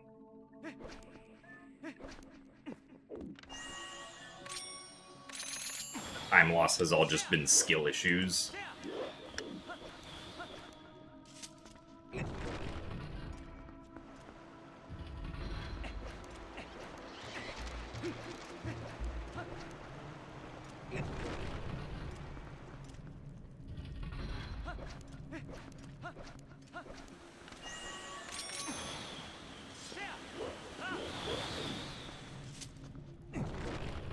There's not really an opportunity to get ahead soon because the beginning of my PB is very good.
I would say for me that, like, even though I'm behind by, like, 45 seconds right now, that doesn't, like, it definitely still affects how I feel about the run compared to, like, if it was green, but the thing that, at least for me, makes the most difference is, like, how much time I've lost to my sum of best so far.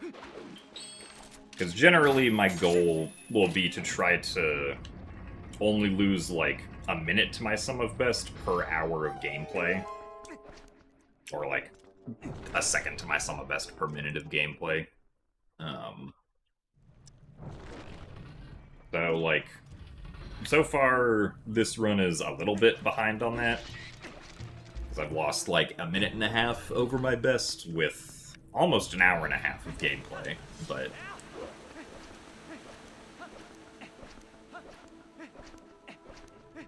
like, it's still generally aligned with, like, what my eventual, or, like, what I feel like a good time would eventually be.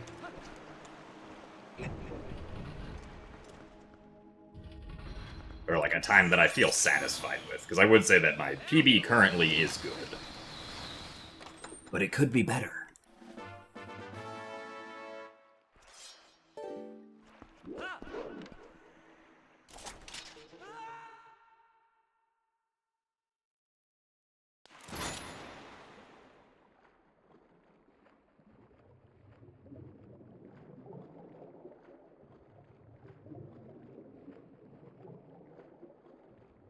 But yeah, so thankfully it's not all about whether or not I'm ahead or behind, but just mostly about how good the run as a whole has been so far.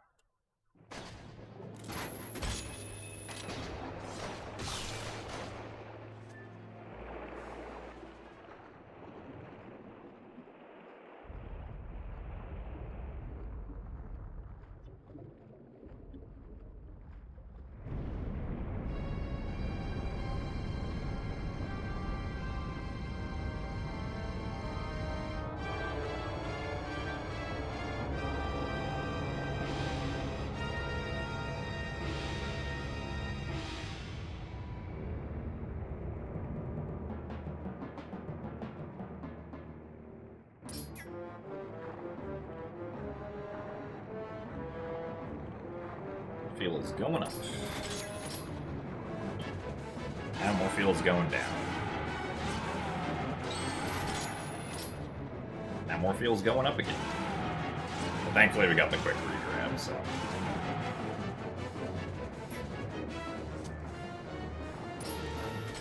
You should be saving more or less these 7 seconds here, unless the dynamic part of this cutscene ends up being really slow.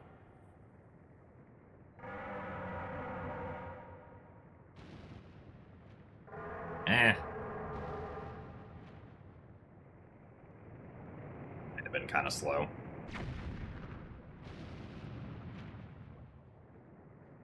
How do you get his first phase so quick?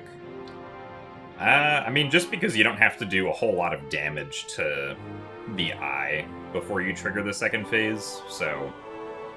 I think what they, like, expect players to probably do is, like, claw shot out the eye and then, like, start mashing B to slash it, which will allow you to hit it once. Because I think it's generally intended for the first phase to be 2 cycles of, like, slashing it once. But if you do a quick spin or a jump attack onto the eye, or just hit it twice, in general, then that'll be enough to just trigger the second phase.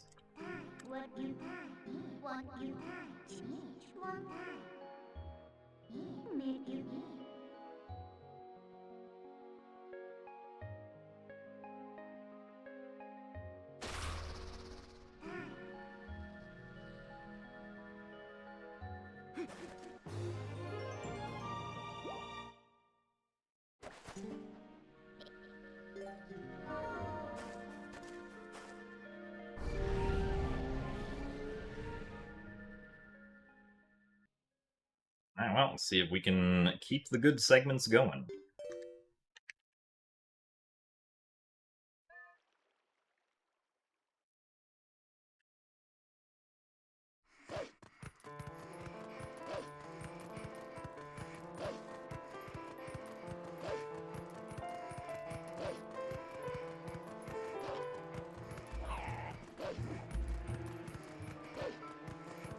Oh yeah, we also reached the good music portion of the run.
Normal battle theme, my beloved.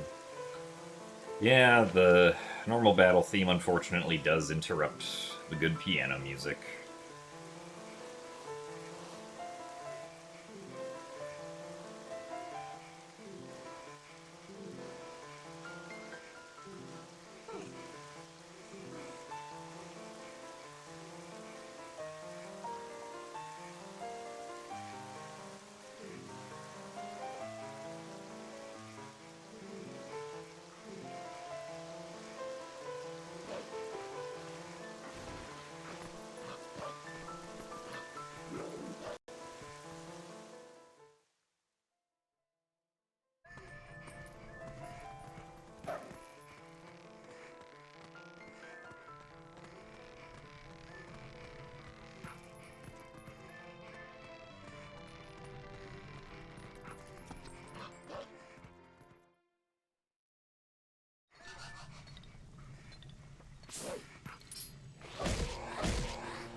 think I was pressing the B button, but okay.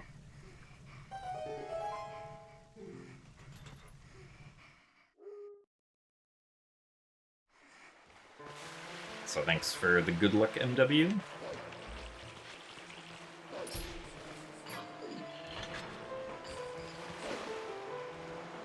Weird bonk there.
Hooray, we didn't bonk there today.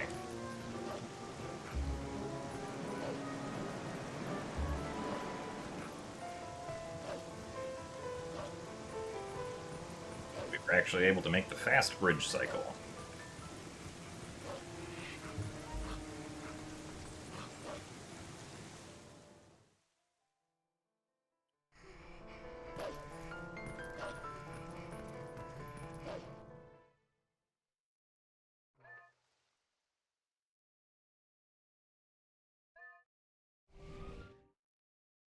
Merry Christmas Eve as well, Opal Panther. Thank you for the good luck.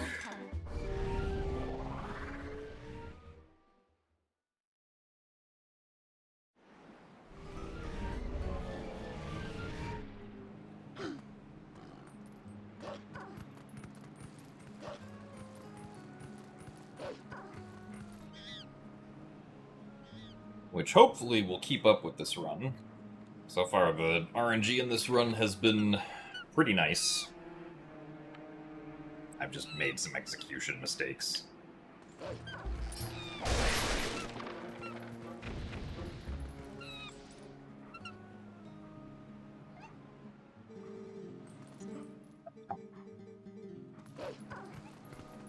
Talk to the monkey again.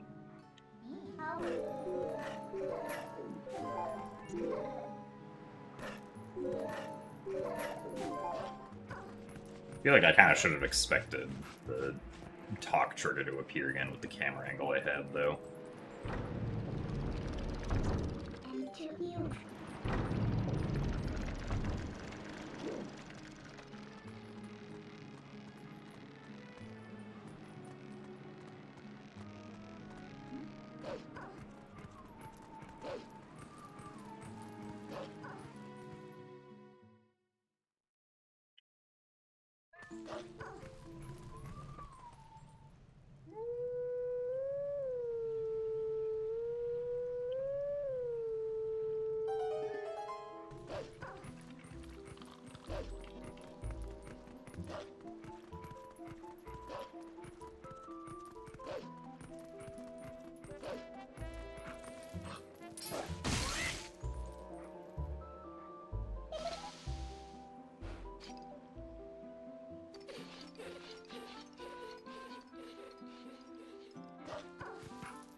So thanks for the good luck, Leafy. Merry Christmas to you as well.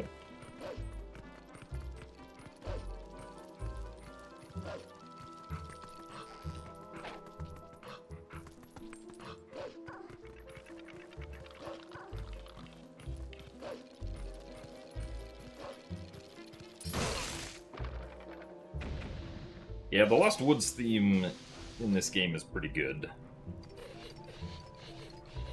It's also very prone to getting copyright claimed when uploaded to YouTube for, like, as in, like, just being in the game for speedruns.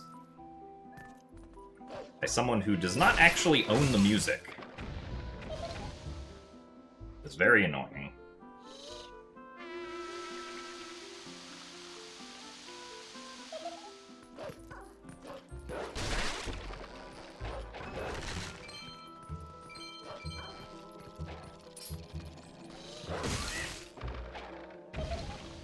Wino Santa hat? I don't think I have a Santa hat.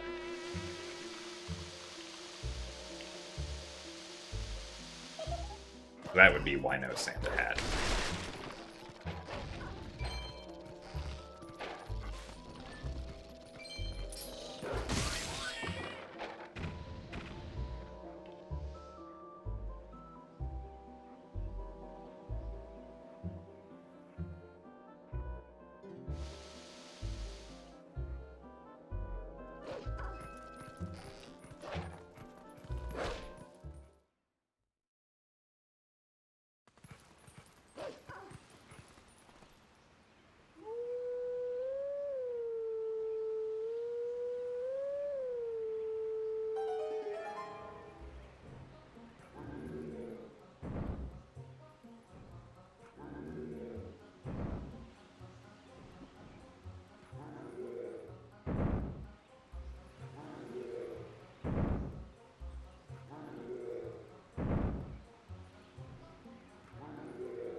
Well, I guess we'll see whether or not we can have a good early snow peak this run.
could begin running down, that would be great.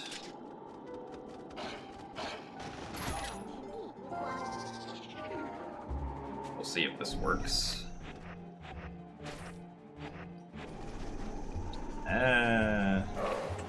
Okay. Nice. A little worried about that because of where the Wolfos initially spawned from, but thankfully we did not hit the loading zone.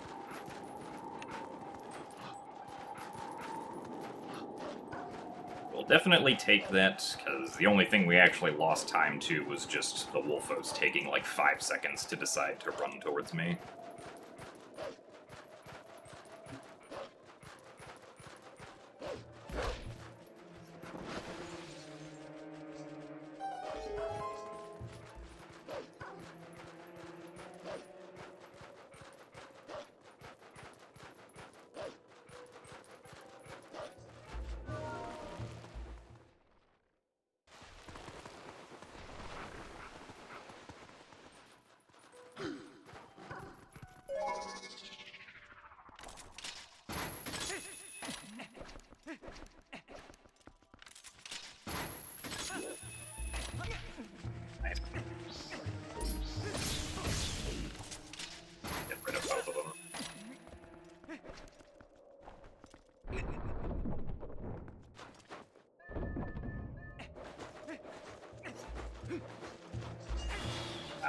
Nice.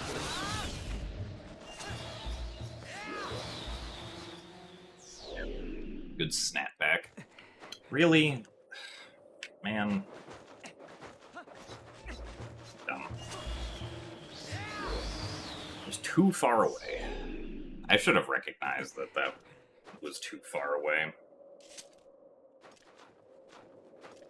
Oh well. No spiritual journey for me, please.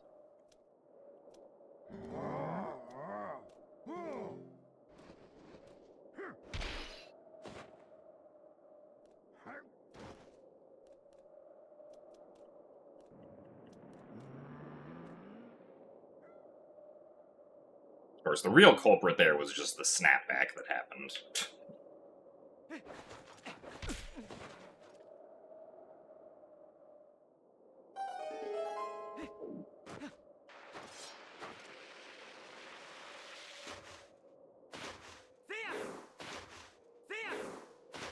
Is that fish one of the pond dwellers?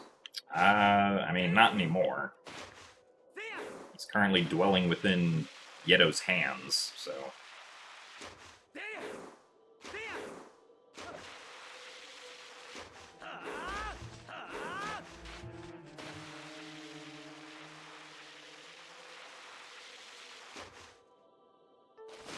Really? Oh, okay, we still got it. But we didn't get the blue rupee. A little unfortunate.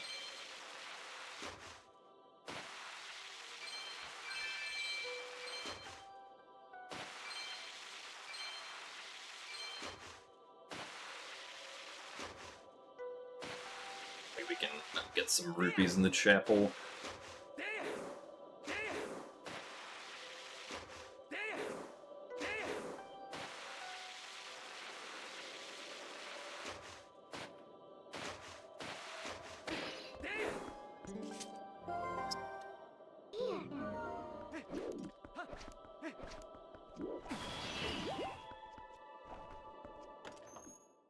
So unfortunately, because of missing the messenger skip the first time, we're gonna lose time here regardless.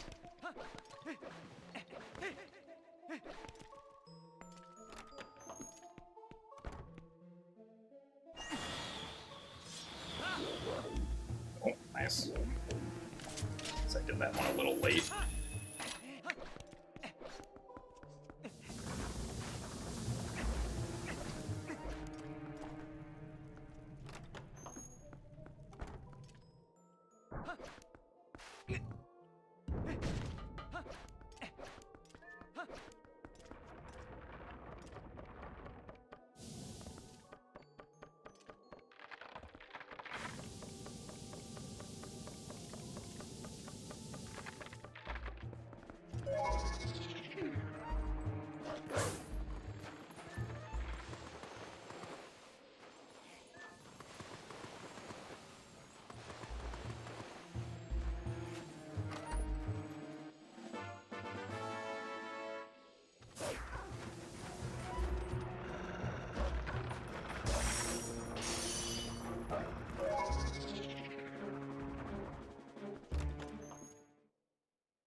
Really?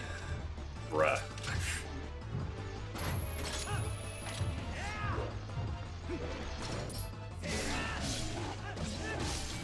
Man, that was dumb. I've never gotten pushed away by the ball and chain like that before.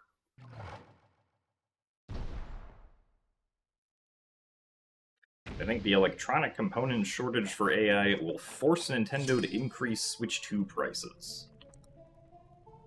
I don't know. I don't think I feel qualified to make a guess about that question.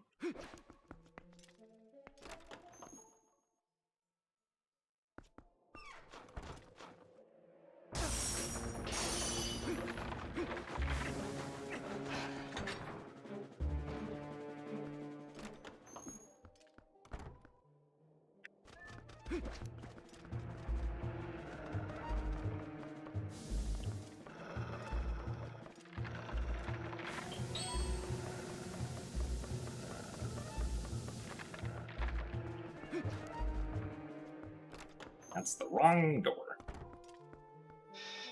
I lost 20 frames. I think it's 20 frames.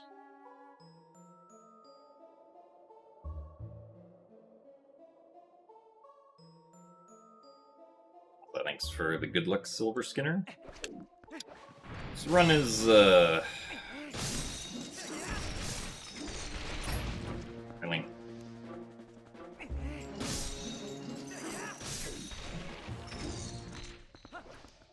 Fortunately, behind PB, and we're making mistakes in Snow Peak. They're a bit unfortunate, and also not getting lucky with rubies.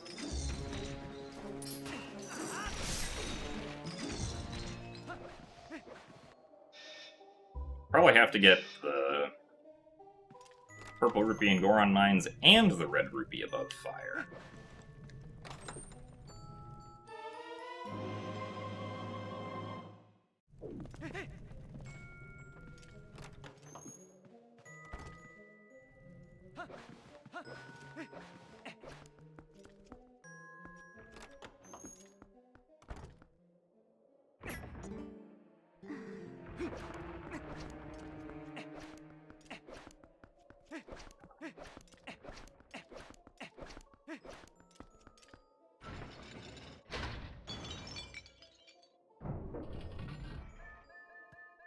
Fortunately, we're going to lose time here as well, even if the Blizzetta fight is perfect.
At least the fight itself was fine.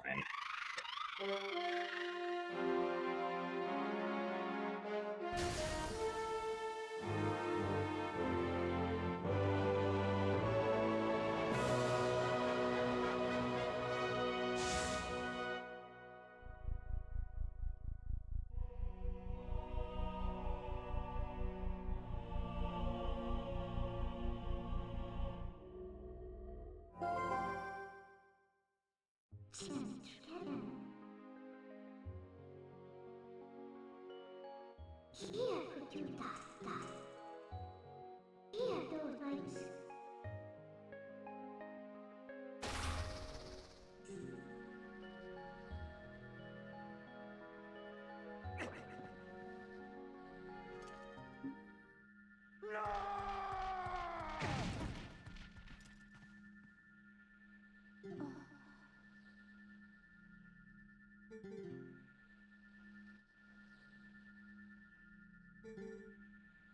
into eyes of Yeto. Their true beauty.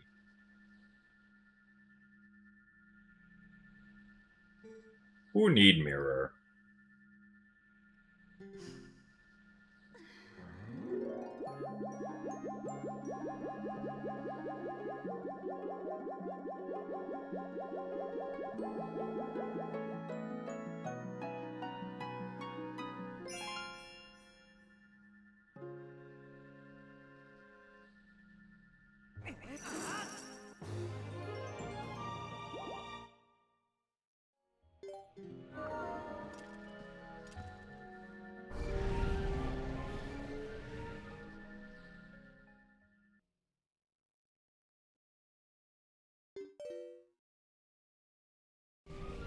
Alright, well, let's see if we can save time in Arbiters.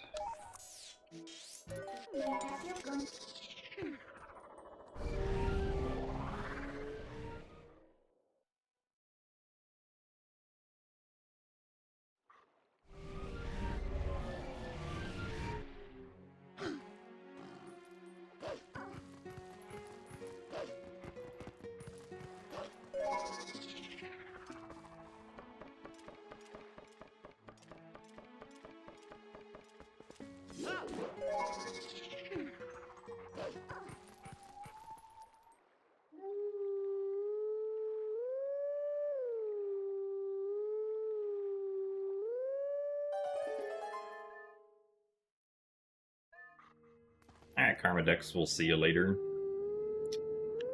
Thanks for watching today. Hope you have a good Christmas.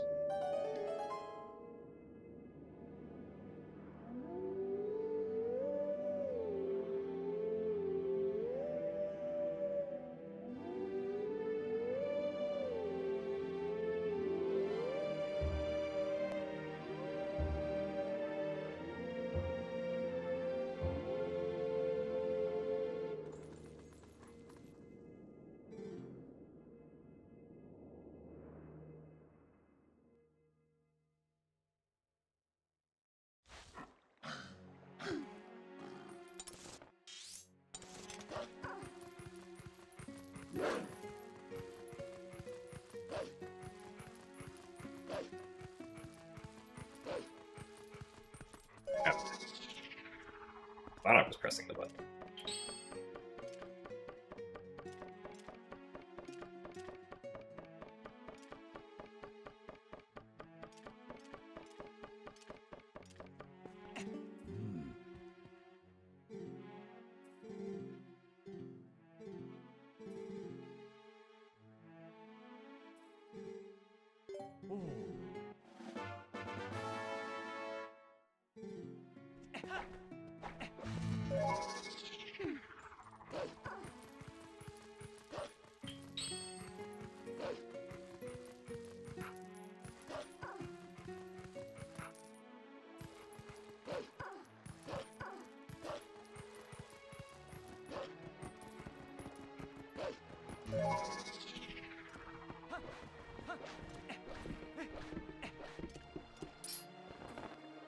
So thanks for the good luck, Keanu.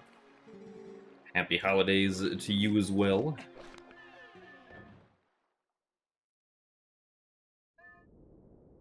Thanks for the good luck as well, Eperic. Oh. And Merry Christmas.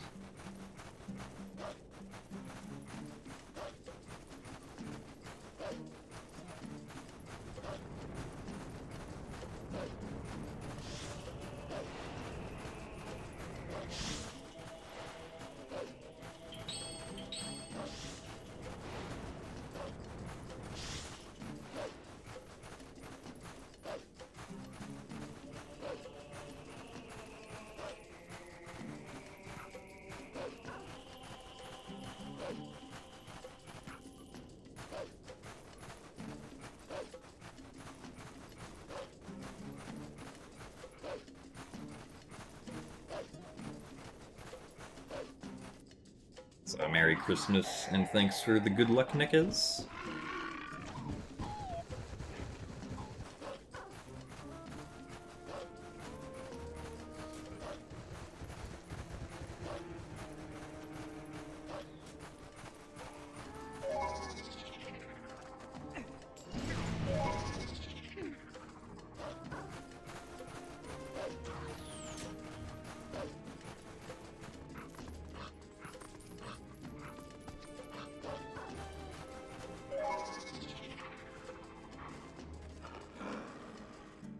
will not be streaming tomorrow, no.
Really?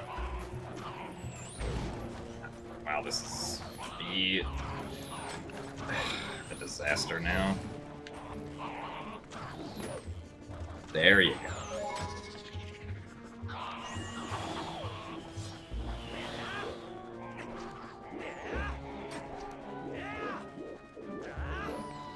That was kind of unfortunate.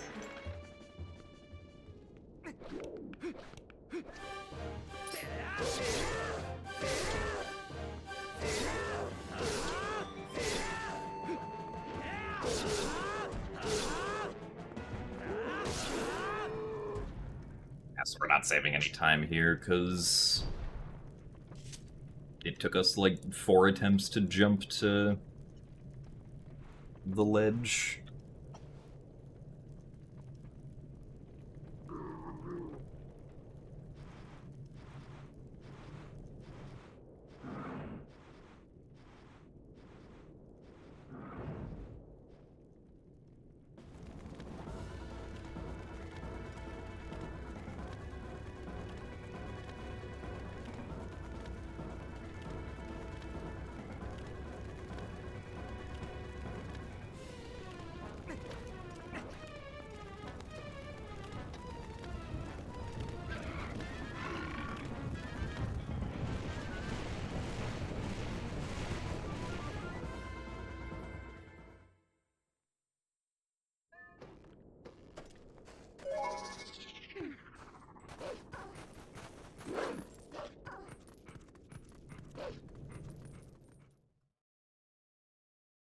Kinda sucks. Oh well.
Thanks for the good luck, Golden.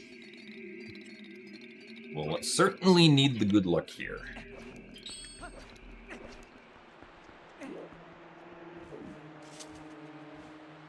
We try to clip the bubbles out of bounds.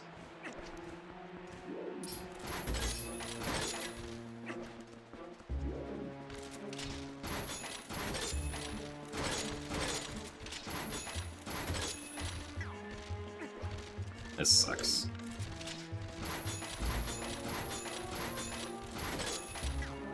Okay, well, there's one at least.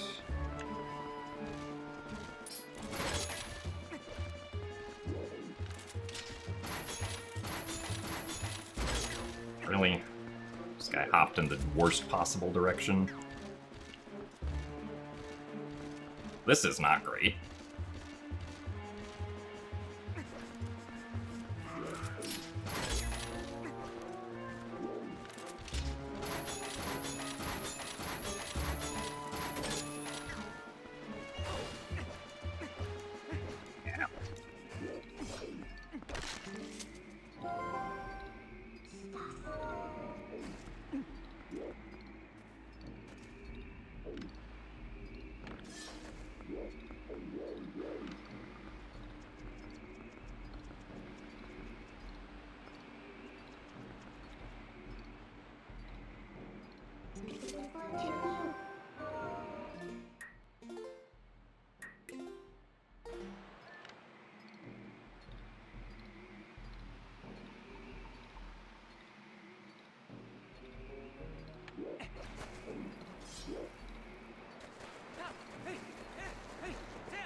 Really?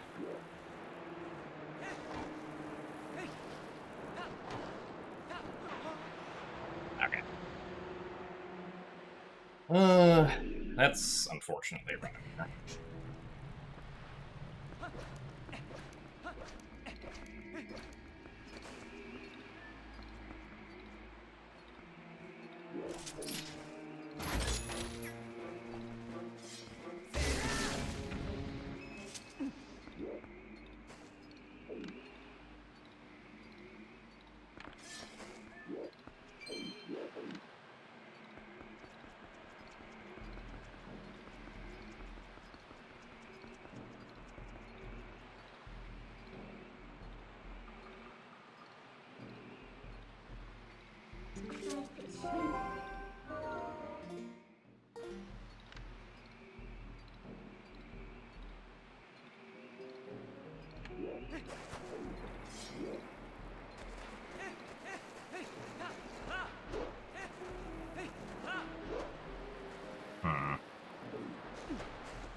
Going early with the shield bash on the very last one for some reason.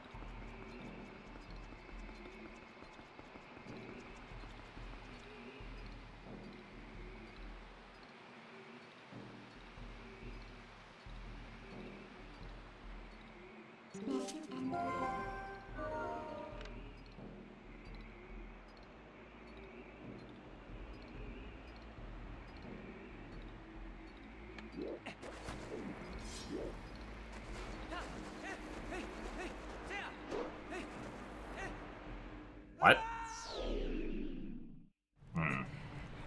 That's not an outcome I've ever seen before.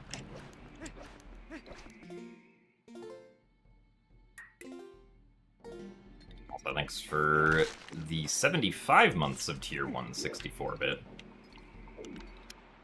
It is indeed exactly 1/4 century. We know how to tell time here.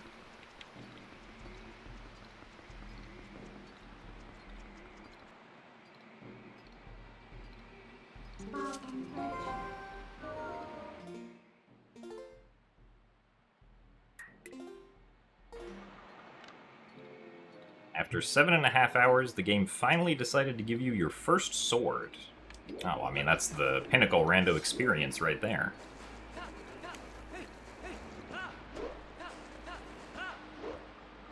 There we go.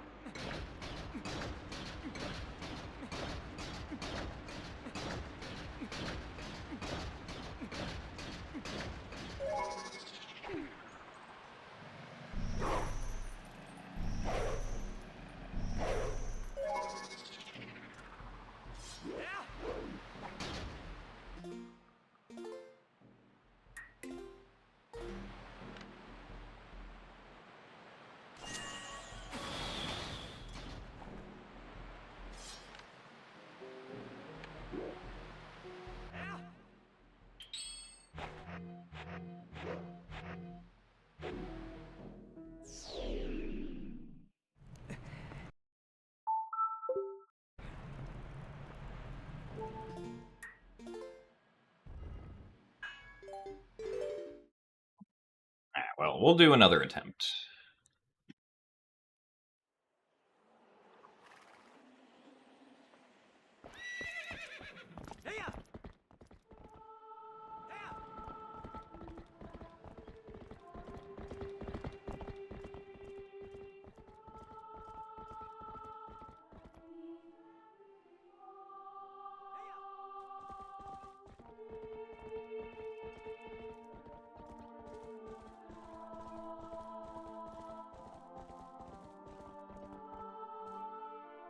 What happened is we failed Pogate Skip in a weird way that I hadn't experienced before. Which I guess mistiming the Shield Bash I had experienced before, but it was weird how it was specifically that one Shield Bash that I was having trouble with.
But yeah, I mean, that previous run, like, we were already behind by over a minute, so it's not like it was the greatest run ever or anything.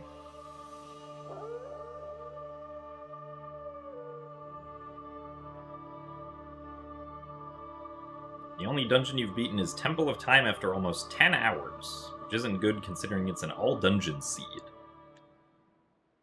Well, probably won't take 10 hours to beat your next dungeon, if I had to guess.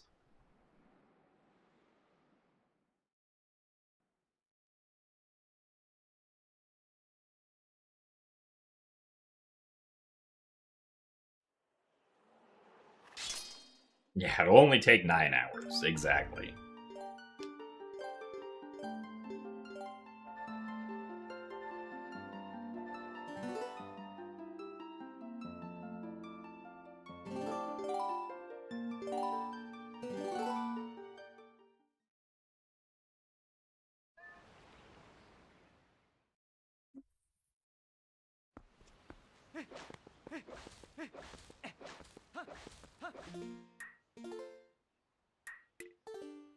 What?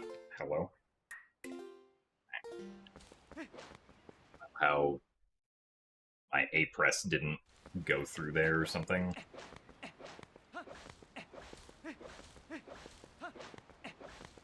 Because your options only get saved if you hit the A button to go out of the menu. They don't get saved if you hit B.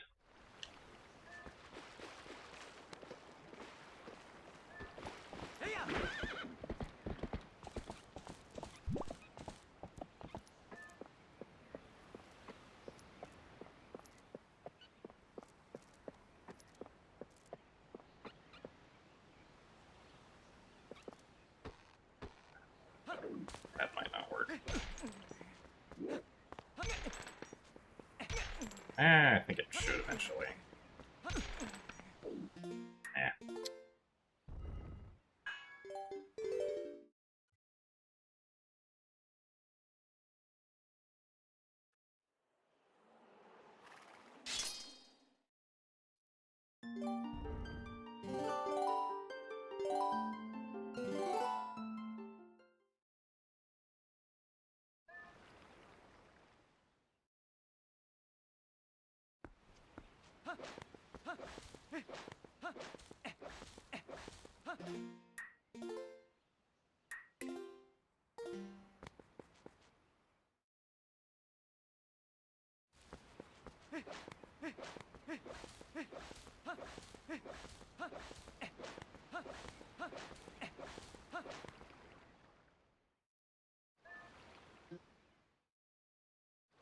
Well, yeah, full-powered Dominion Rod and Slingshot, like, I could see easily not being required, because there aren't a whole lot of checks that are, like, behind either of those things.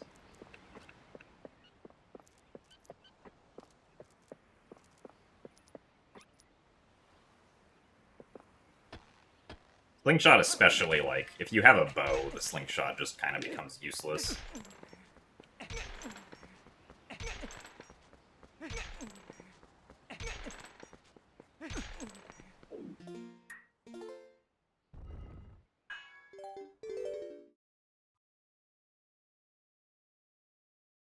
Oh yeah, magic beans, they're like keys in the fact that logic can't assume that, you can use any of them unless you have all of them. Since you could plant the beans in any order, so...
Well, I think the bow was planned on being in Goron Mines pretty early in development.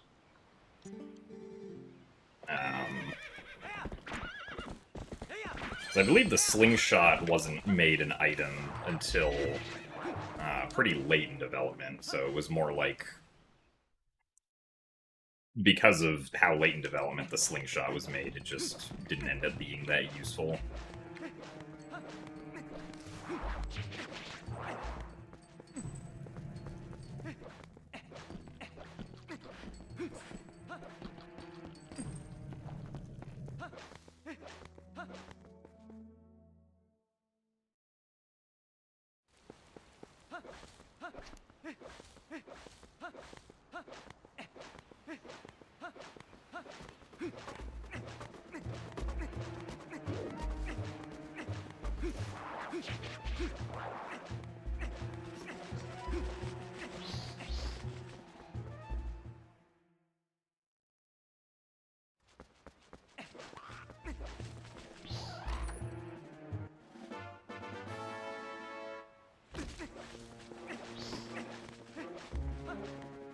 I guess if beans weren't randomized, then...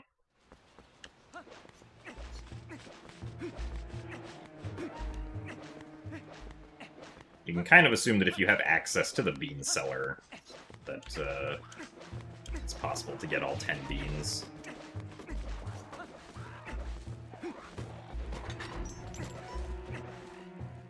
But I guess if the tracker doesn't take that into account, it just expects you to mark all the beans by yourself.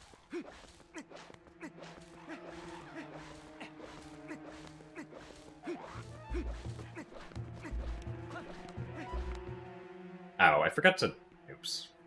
I'm supposed to go over to Trill to get rid of the text.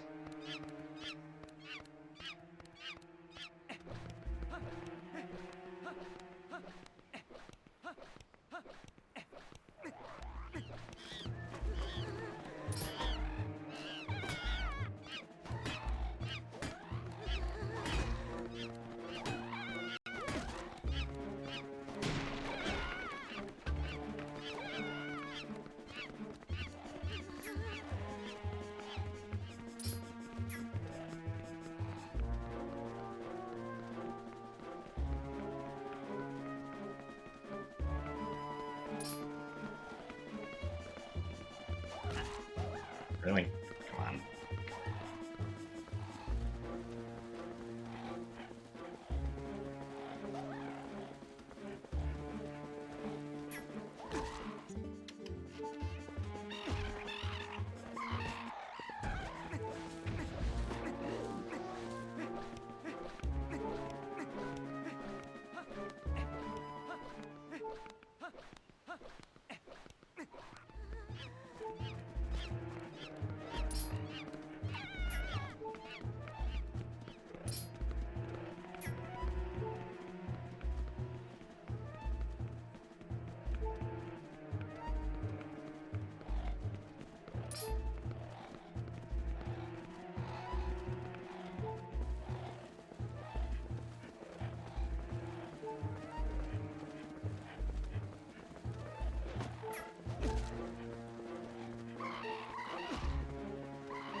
Well, we have successfully killed the incorrect Boko.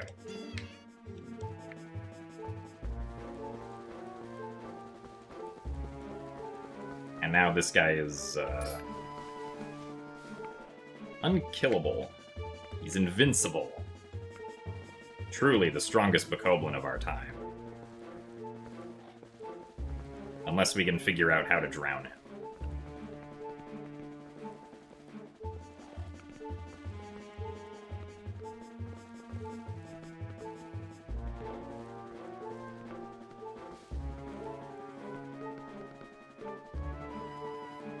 Oh, he can climb the tree.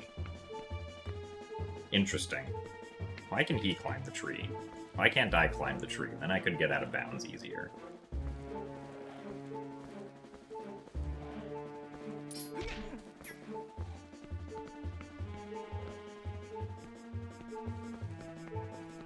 Well, no, the Boko that's over here, or that's, like, normally over here, is the one that you're supposed to kill to de-aggro Trill. So, because Trill killed that Boko, the game is like, oh, that Boko's dead, so Trill is now not aggressive. So, Trill can't kill the other Boko now, either. Because that's the same one that we kill when we have the Orden Sword before Forest Temple. Ow, he came down from the tree.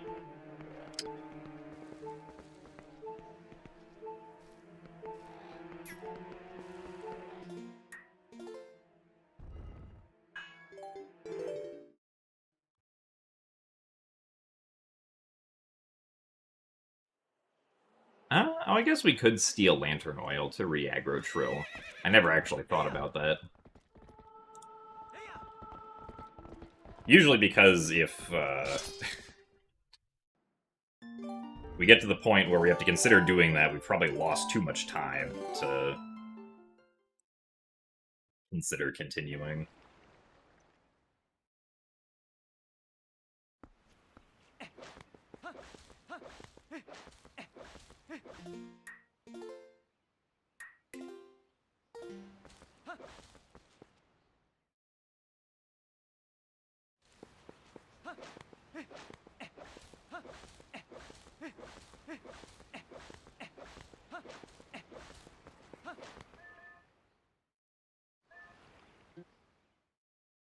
So thanks for the good luck, Ben.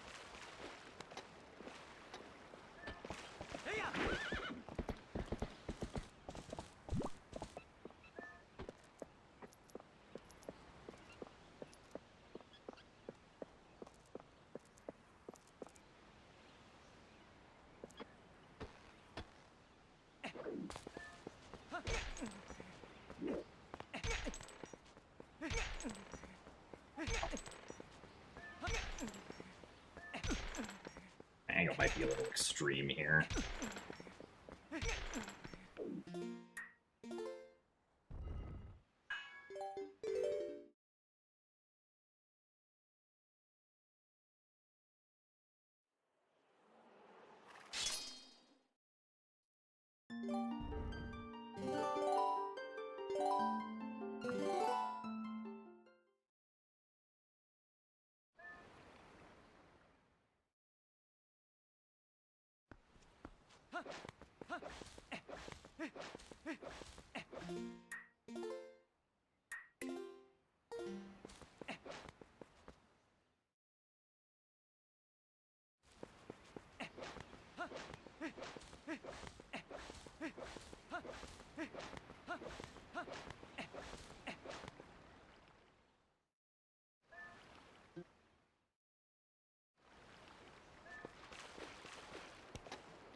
There we go.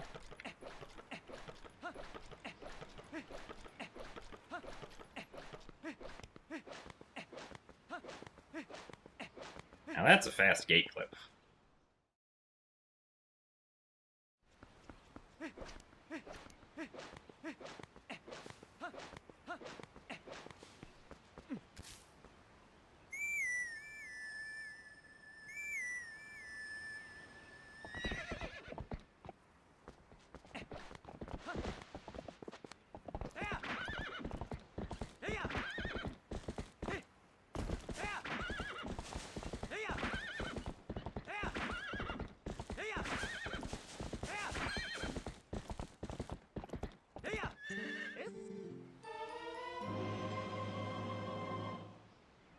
But thanks for the good luck face melter.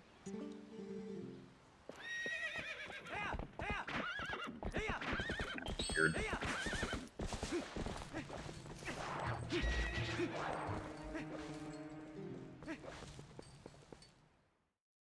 Weird camera angle also.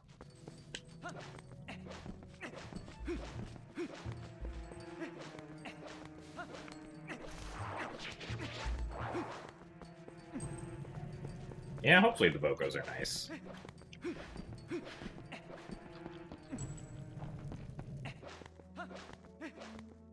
Well, I did already hit my goal for this category, which was sub 350.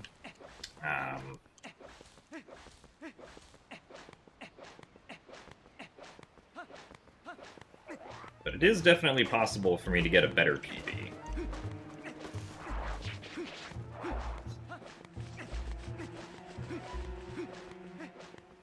Still continue to do attempts until I leave for GDQ this year. I guess technically next year, but I'll also be running this game at Zeldathon, which happens before GDQ. So I'm technically leaving this year.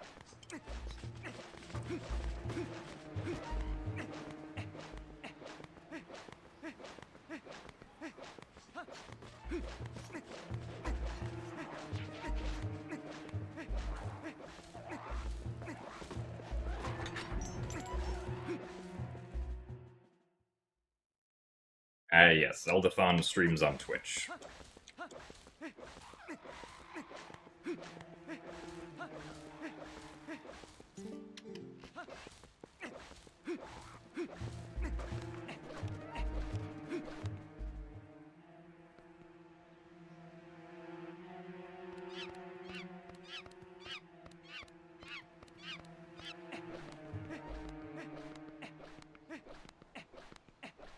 We'll be raising money for the Make-A-Wish Foundation.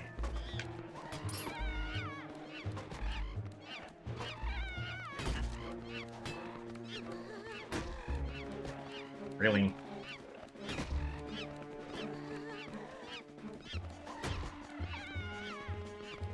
Can we please hit the last one? Okay. Well, this is not a great start to the Boko pushing. Unfortunately. Gave just about the worst possible pattern that they could for trying to get them to break the cage.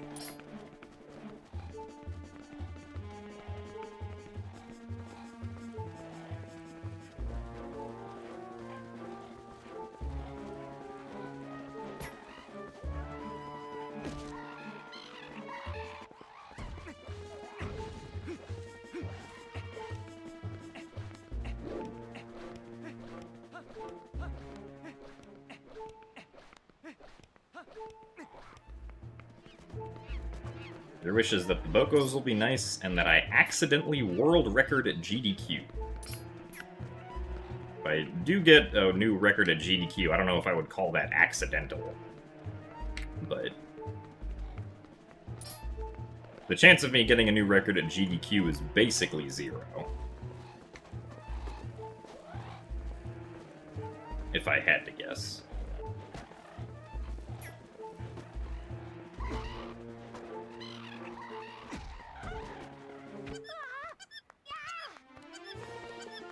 If the goats are bad, we'll reset.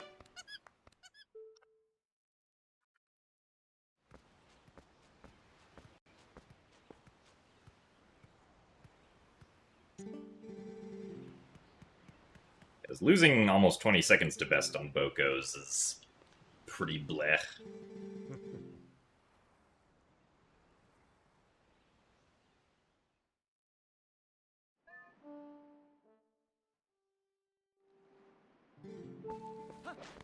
I also only have a quarter heart left.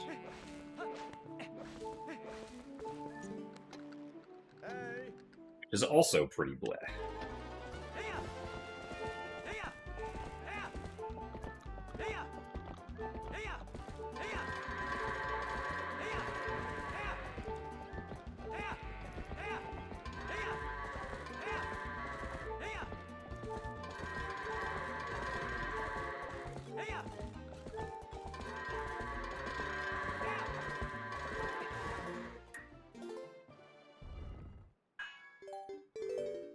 Was that fine? Probably, yeah, but...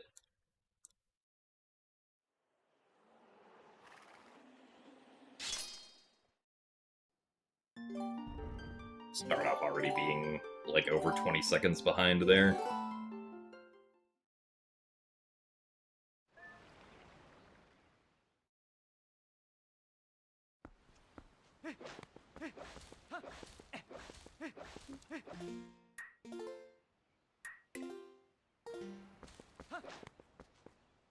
Also, thanks for the good luck, Paper Ghost.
Yeah, I changed the camera setting because I'm used to what the default GameCube mapping is. For both GameCube Twilight Princess and GameCube Wind Waker. And unfortunately, the game does not allow you to change it before you start the file. So I have to take like a 3-second time loss to changing it. Which is kind of silly, but whatever.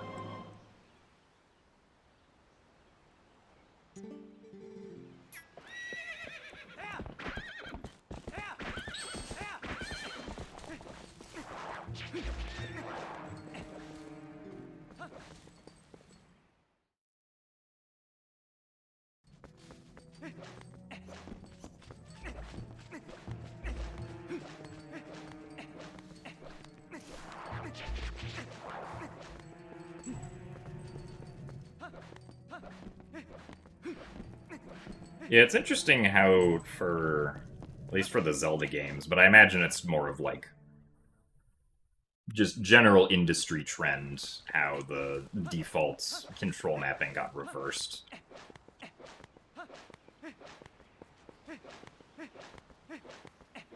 Which, like, I guess to most people, the, like, modern default control mapping is what most people find comfortable, but I don't know. When I played Wind Waker, I thought that the control mapping for the free cam made perfect sense.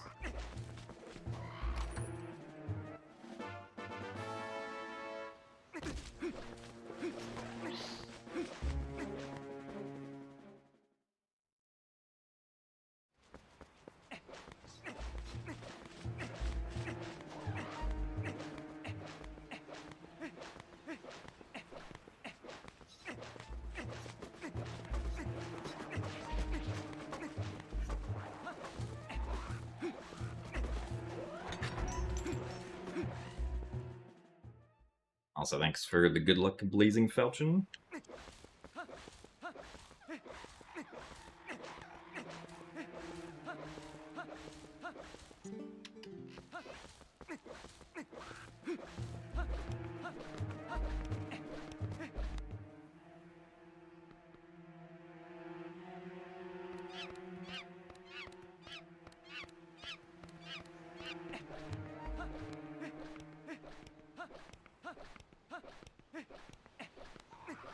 Yeah, it also sucks that, like, GameCube, Wind Waker, and Twilight Princess don't have an option for changing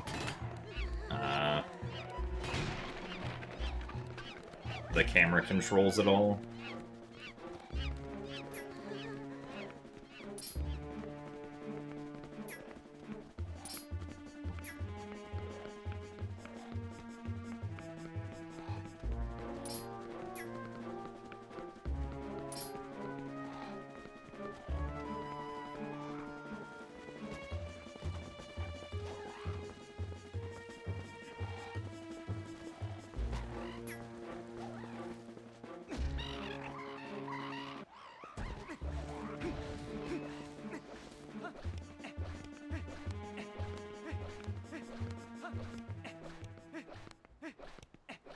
Well, so for casually playing, like, Wind Waker and Twilight Princess on GameCube, there are, like, mods that exist that allow you to do that. But, yeah, not in just the base game, unfortunately. But, like, the randomizers each have an option for inverted free cam controls, for example.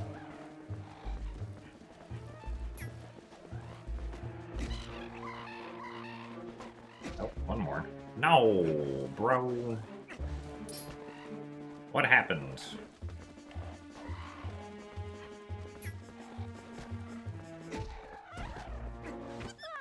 Silly.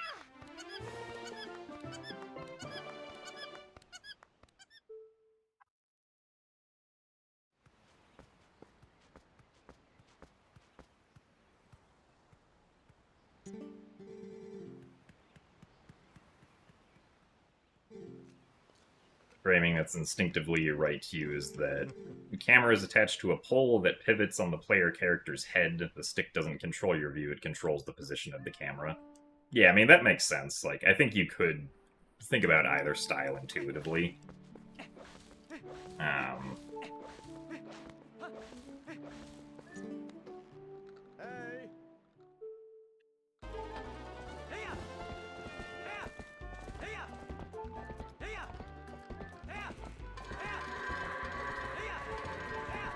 Oh. Well, what is this guy doing here?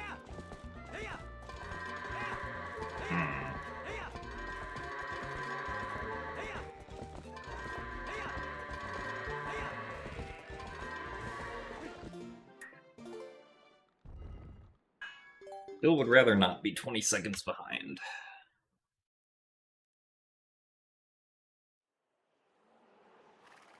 Like, I definitely instinctively think about the camera as being, like, distinctly separate from what the player character is doing.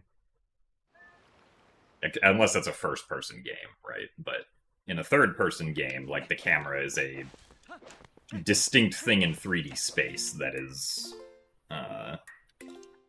what I am looking through.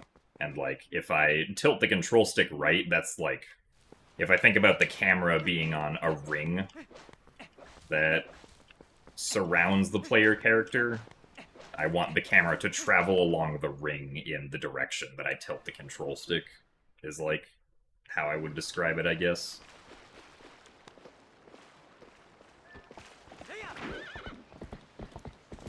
So thank you very much, Bloobs, for the 5 gift subs for the community. Taking advantage of that 35% off offer. Thank you very much for your generosity, and congrats to anyone who got a gift subscription. Also, a nice gay clip. Glad that you're enjoying all of the streams, Bloobs. Would I rather be able to jump really high or really far? I would probably choose really high. That seems like it would be more useful.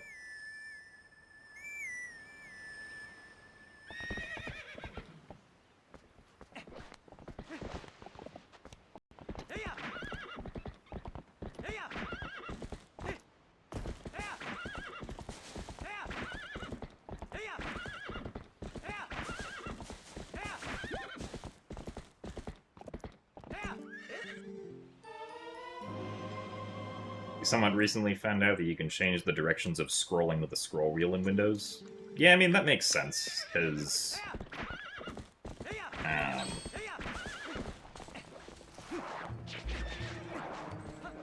I guess I would kind of expect that, like, a scroll wheel, and, like, touch input are kind of probably handled somewhat similarly, like, internally. And, like, for touch input, you know, if you swipe up on, like, a web page, you would expect the web page to scroll down. As if, like, you're pushing it up, right?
Also, thanks for the good luck, Bruggles.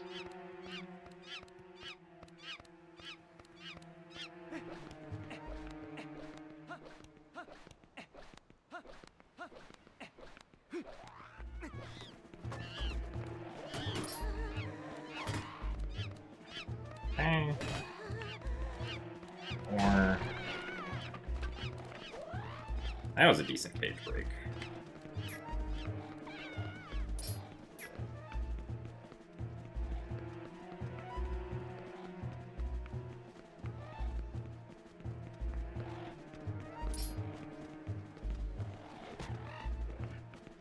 Thank you, Other Bokoblin, for doing a vertical attack and not a horizontal one.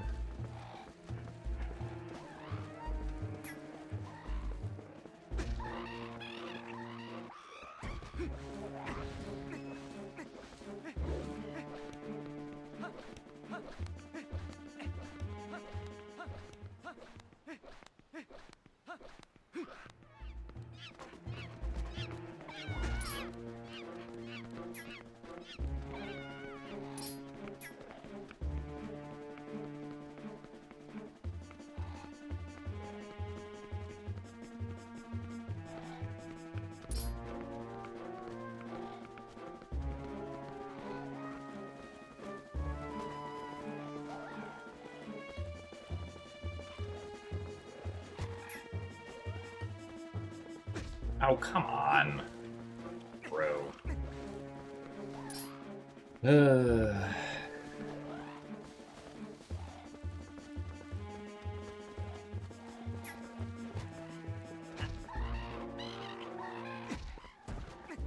Man. Everything keeps going really well, and then I somehow screw up the last one.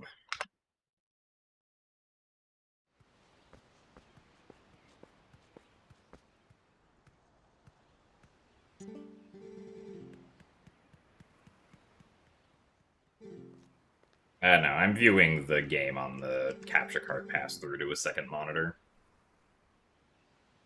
Because, yeah, the latency on the OBS viewport, even for, like, a quote lagless capture card, still can kind of vary and not be consistent. Like, sometimes it's perfectly viable to play off the OBS view, but sometimes it's delayed by a couple frames, or anywhere in between.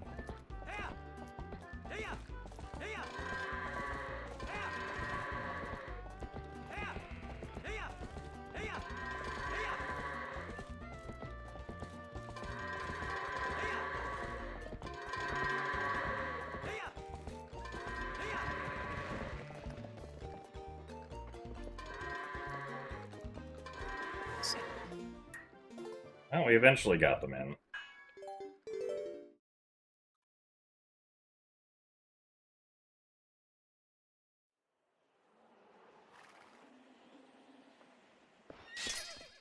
Yeah, I mean, non-HD capture cards that people used to use in like the mid 2010s for like the easy caps and whatnot. I think those generally you could play off of the OBS feed, and it wasn't too bad, and it was like pretty consistent. But yeah, not with the modern HD ones.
Skyward Sword HD was upscaled to 60 FPS, whereas TP and Wind Waker were only upscaled for resolution. I mean, Wind Waker HD does actually lag more than Wind Waker on GameCube, so it could have been that in their testing for performance, the game would lag too much at 60 frames per second.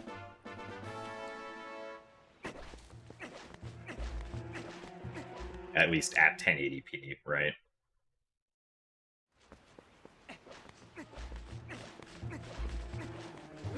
Because, yeah, anything that, like, draws particle effects to the screen tends to start lagging pretty quickly in Wind Waker. Or Wind Waker HD, specifically.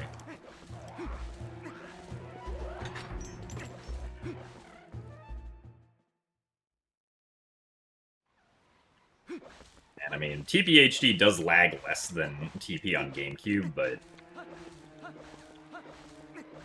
I don't know. Maybe it also had performance issues, or it could have just potentially not been like a very simple process to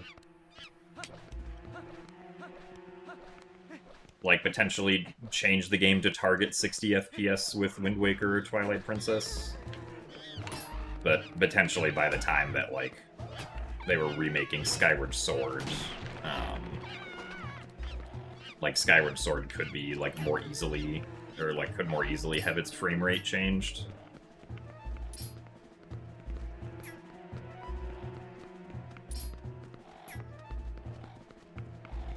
Due to maybe using like slightly more modern programming techniques for games.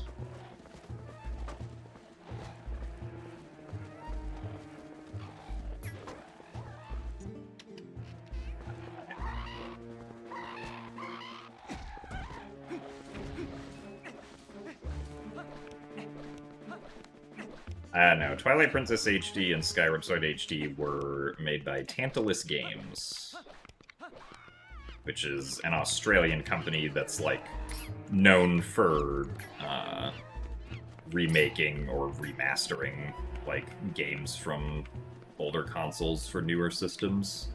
So Nintendo contracted them for Twilight Princess HD and Skyward Sword HD. And hopefully they'll have contracted them again for some remake or remaster that will be released next year.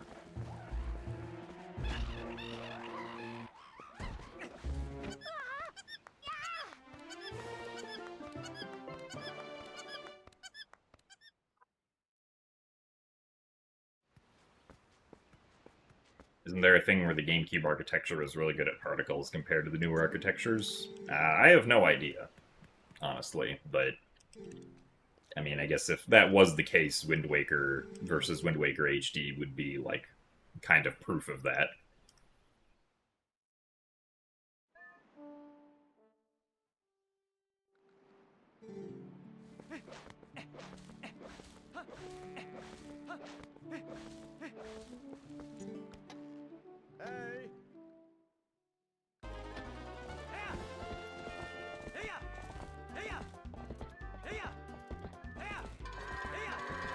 Darn it, really?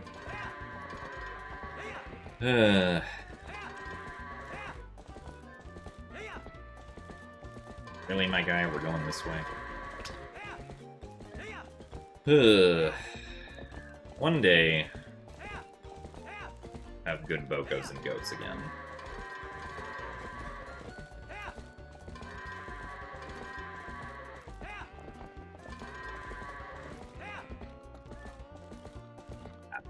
That too early.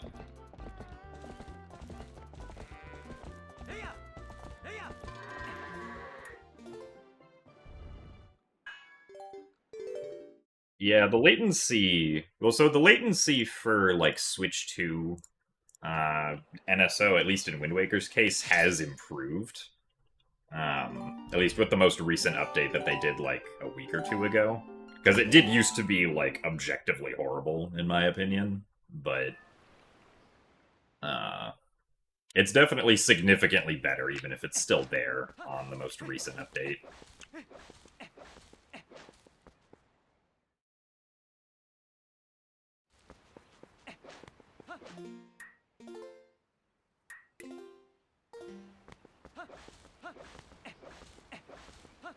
And what's interesting is that, like, it's like, it's not even, like, input delay or anything. It's specifically rendering delay. Like, the emulator is taking a long time to, like, properly draw or render the frames compared to, like, what the original console was able to do. Because, like, if you bonk into a wall, the response from the controller of, like, doing the vibration when you bonk happens, like, with no latency at all, right? So you feel the vibration of the controller before you see and hear Link actually bonk, because the vibration was sent back to the controller with the correct latency. Or, you know, with, like, proper low latency.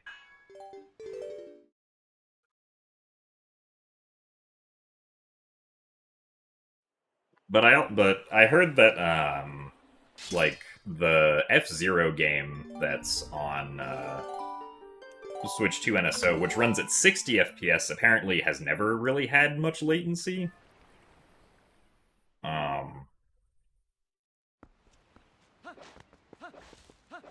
So it might be something weird just to do with the game's FPS or something, I don't know. I mean, Dolphin Emulator being better than Nintendo's NSO emulator, I don't feel like is too surprising, because, like, Dolphin has, you know, been a project that's been continuously worked on and managed by people for, like, 15 years at this point. I think even more than that. And, like, Nintendo's development team, you know, regardless of how smart or resourceful, you know, they are given a deadline that is significantly less than 15 years, right? So, and I'm sure that they have to essentially work from scratch, and obviously can't use Dolphin itself. I mean, legally they probably could, but, like, Nintendo's obviously not going to do that, because that would be seen as condoning Dolphin in some way.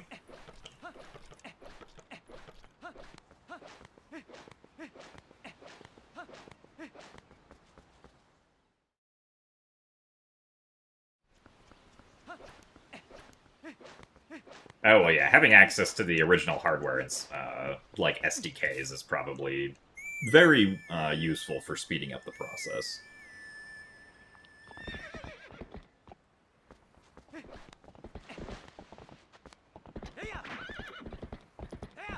It also helps that you only have to target a single architecture, and you're not like Dolphin, where you just have to, you know, you have to target Linux, Mac OS, and Windows at the very least.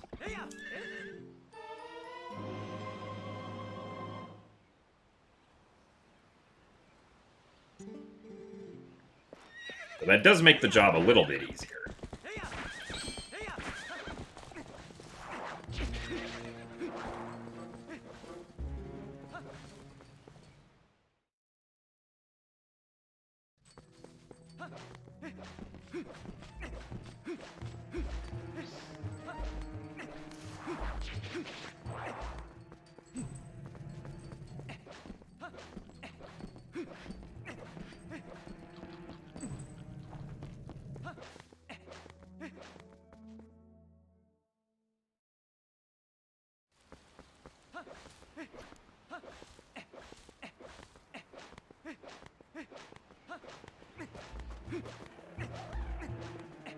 Oh, you think so, Programmicus? I mean, I guess that would make sense.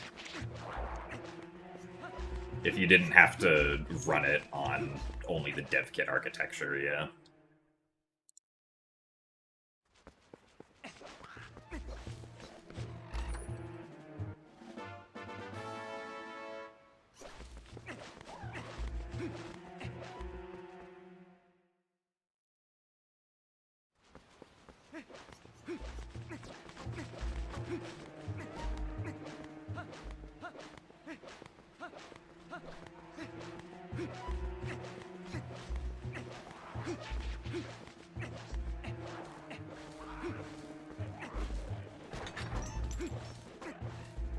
But I guess I feel like having to only target the Switch hardware and then, you know, whatever Windows machines are being used is probably easier than having to also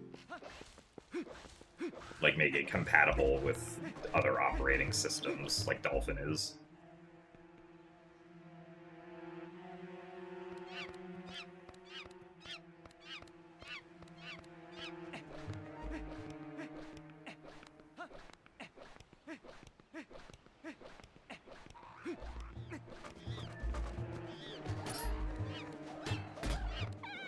Thanks for the good luck GMO pasta. Oh, nice. It's a decent cage break.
One more. There you go.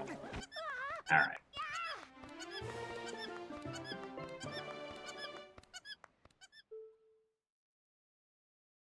I'm not having to deal with weird edge cases where SSC or sim differences between different CPU generations or graphics card bugs. Yeah, that makes sense.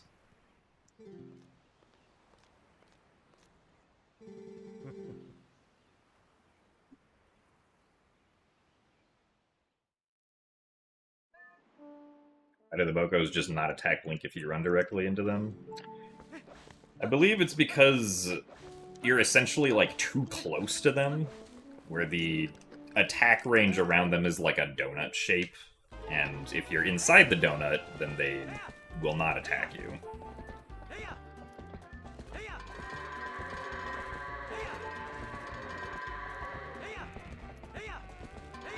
Oh my god, is it happening?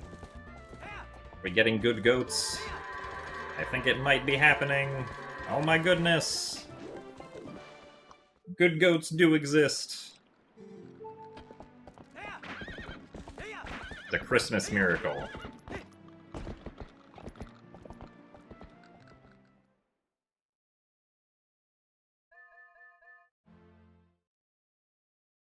But yeah, hopefully, like, the Nintendo emulator for GameCube NSO just continues to improve on the latency until it, hopefully, just, you know, matches original hardware.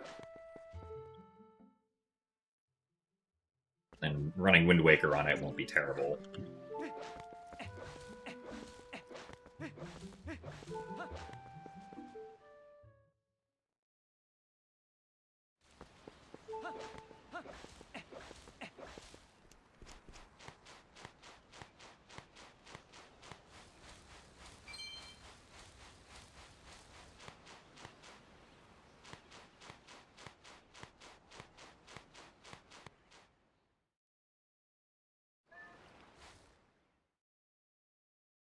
You want -1 frames of latency. Well, I don't know about that.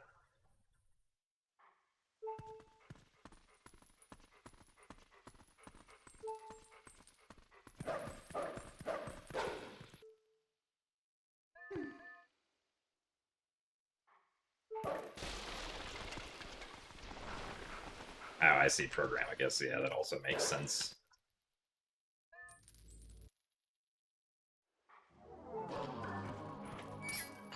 It probably is not technically a donut.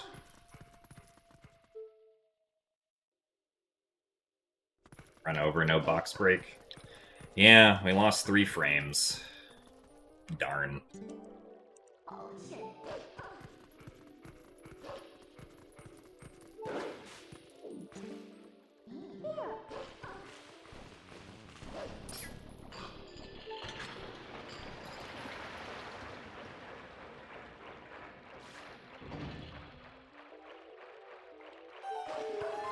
The doohickey shape. Exactly. You could call anything the doohickey shape.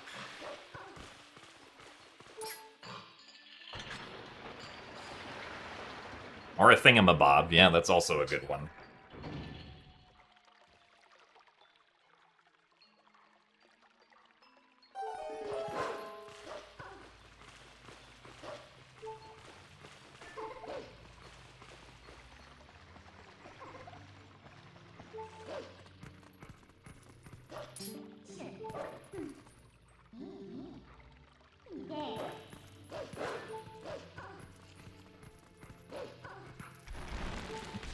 Hopefully that wasn't too far inside.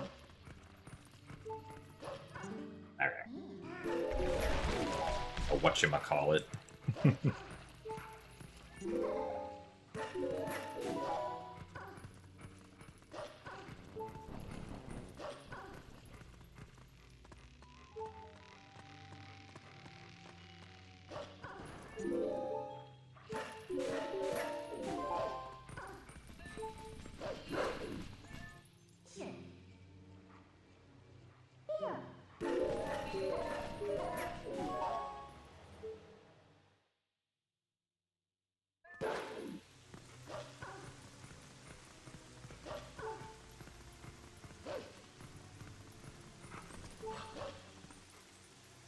So thanks for the good luck, Flareon.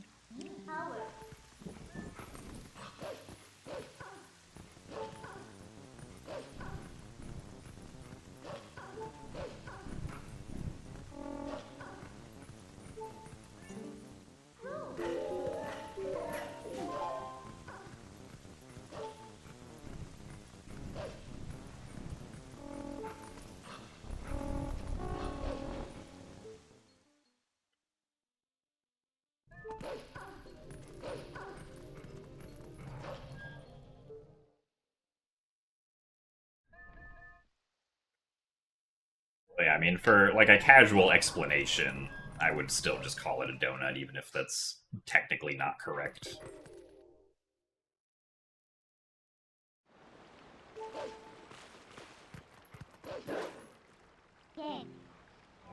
Since the average layperson probably doesn't know what an annulus is.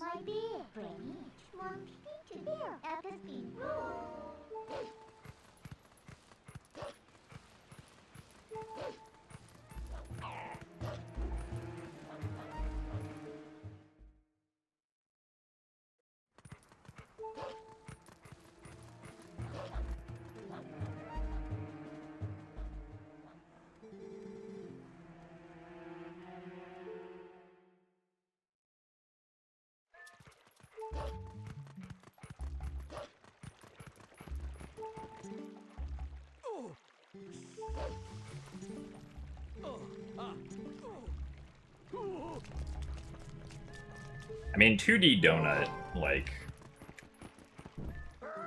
probably not what I would describe it as, since it is like a piece of 3D space. Right, like, I would imagine it probably has the same height as, Oblin's push hitbox.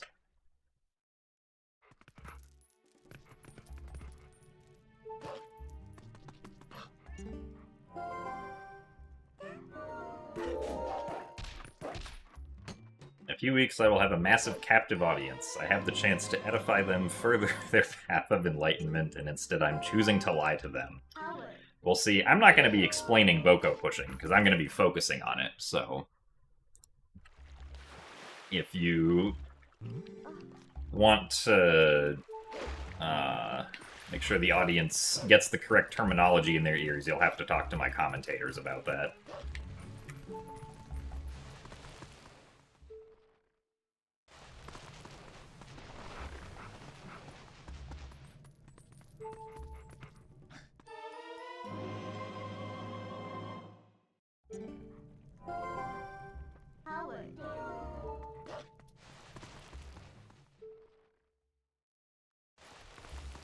So thanks for the best of luck, Wember. Hope that you have happy festivities as well. If during HDQ I put down the controller, take out a whiteboard, and give a lecture on doohickey geometric shapes named Derek, you will donate all the money. This is an interesting proposition.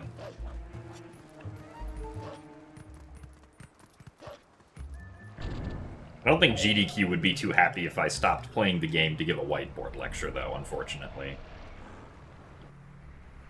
Even if someone did give all the money.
Oh, come on.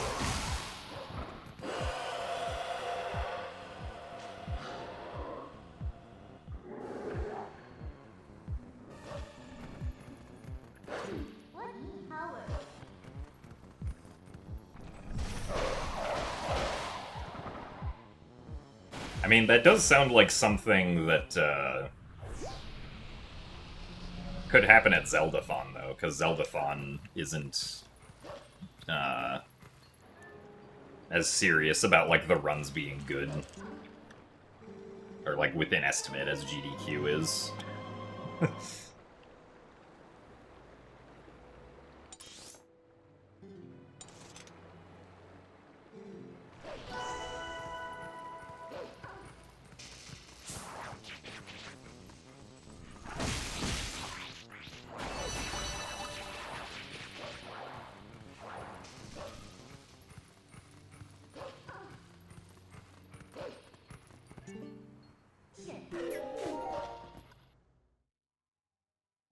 So thanks for the good luck, Shankshaw.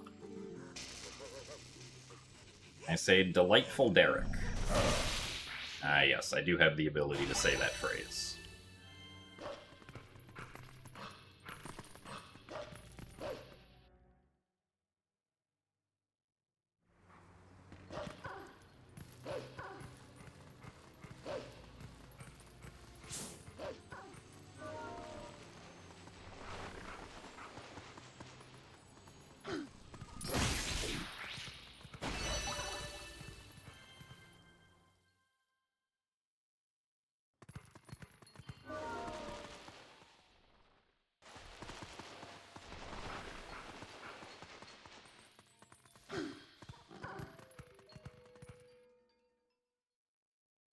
How can I fit 86 gymnasts into one stream? Well, I mean, GDQ is fitting 70 people into a single Super Mario 64 run, so I'm sure it's possible.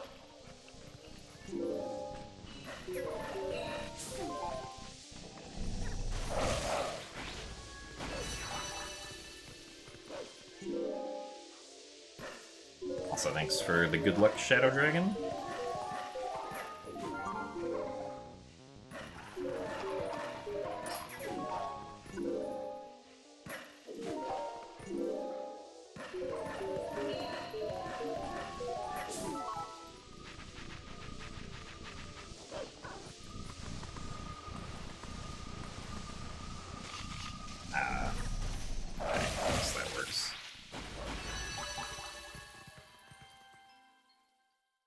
Why is it called Super Mario 64 if there are 120 stars?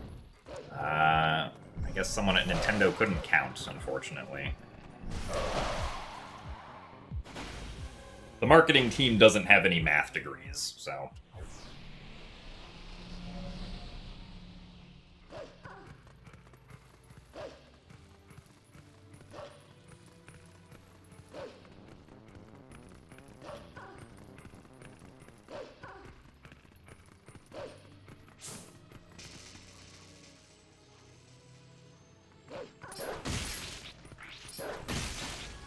I don't know, this is played on actual console.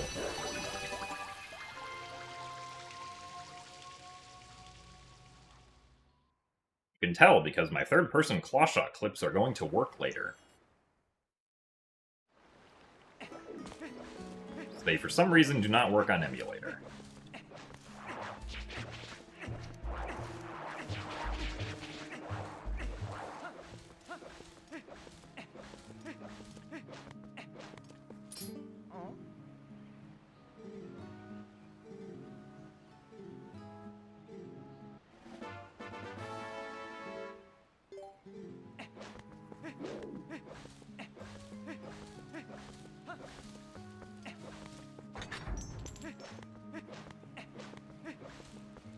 Well, thanks for the congrats, Jerison.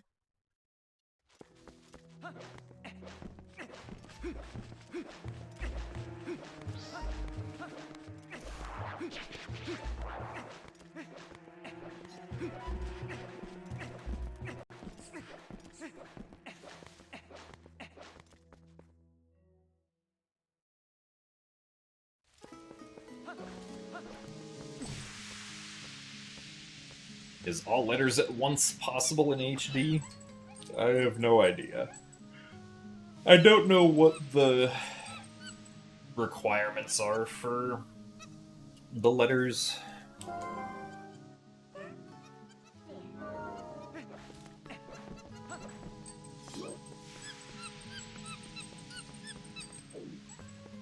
What's the TAS news that I know of? I guess there's another TP 100% TAS in the works that Taskmaster's been working on for a while. We'll utilize the new hidden skill duping, which is TAS only. Oh, really? This one was slow?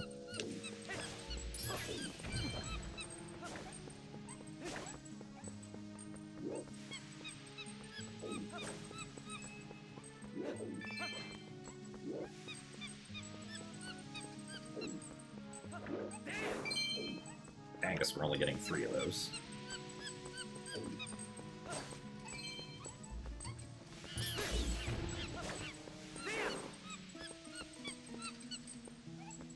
Fortunate about the sighting of the keys there.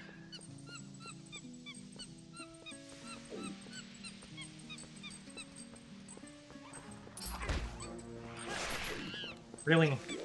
Well, I guess he was about to stop anyway, probably, so that probably didn't make too much of a difference. But he's doing slow swings.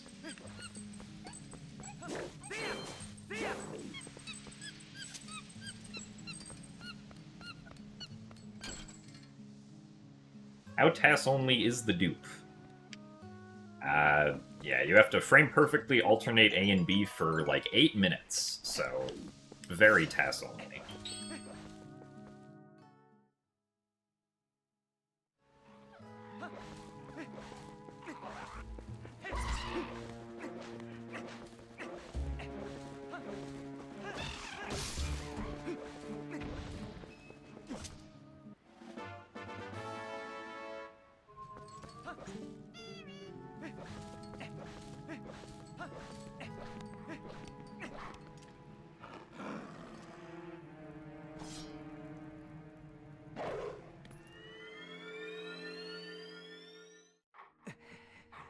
I guess also, Ben figured out the final key to being able to beat all the dungeons in Skyward Sword with no B-Wheel items.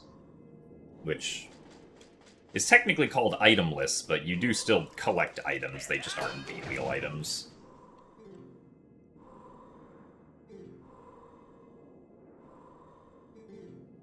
So it's neat that that's possible.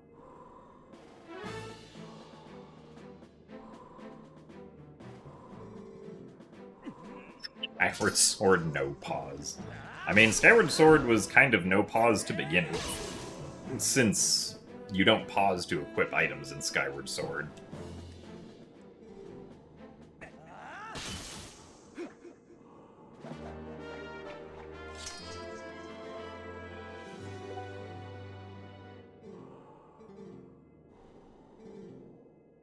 So you still collect basically any item that's not on the item wheel. You can still collect in itemless all dungeons. It's really no B wheel all dungeons, technically. But like you'll still collect things like the digging mitts or water dragon scale or fire shield earrings or gratitude crystals. And obviously you still need to use a sword. Unfortunately, I don't think Skyward Sword will ever be broken to the point where you can beat the game without ever collecting a sword. Which wouldn't be very useful anyway, because getting a sword doesn't take very long.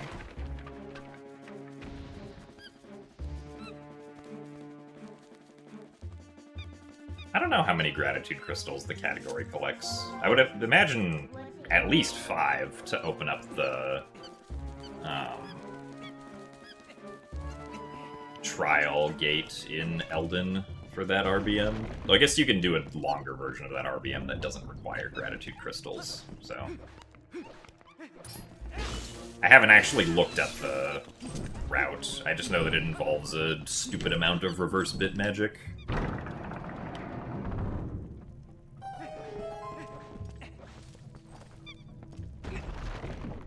Also, thanks for the good luck, Jetlight.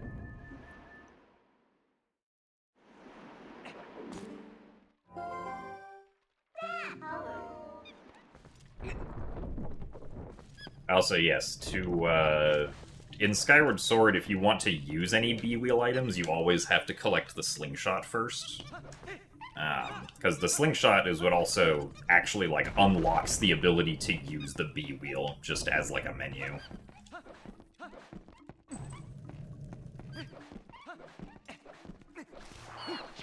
And if you collect an item, or a B-Wheel item in Skyward Sword, without having collected the slingshot, the game softlocks, since the UI element for the B-Wheel does not exist. Or is, like, not usable if the B-Wheel is unavailable.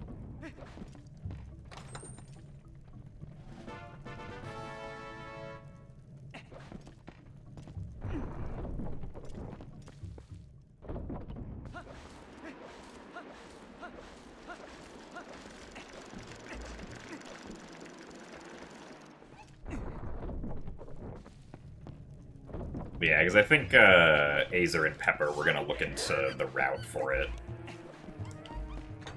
Since it is now proven to be possible to do. Granted, only really in a task setting, since I don't think any human is going to be doing the LMF rail hop anytime soon.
Yeah, not having a free cam for that is kind of unfortunate. Although, even the free cam in Skyward Sword HD goes away if you target at all.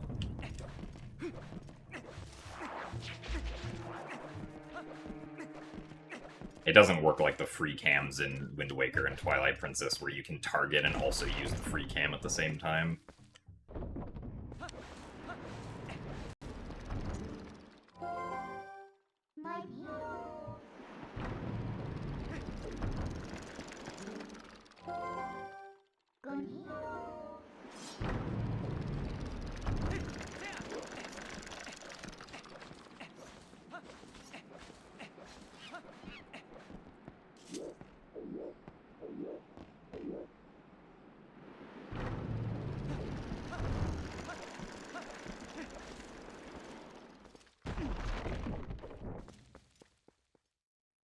Yeah, also, I wouldn't really say that the Twilight Princess GameCube free cam is janky. It's just... like, if the free cam is not actively being used, it kind of tends to just go away, in a sense.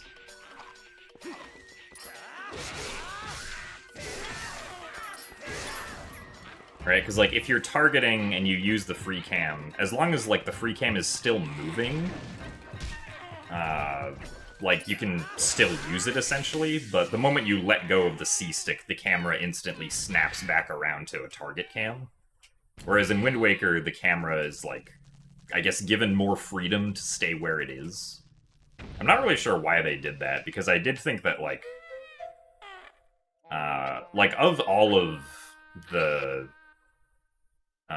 like, Wind Waker, Twilight Princess, and Skyward Sword, and remaster and remakes of those games, like, Wind Waker GameCube somehow has the best camera, or the best free cam at least, which, like, I don't know how that happened, but...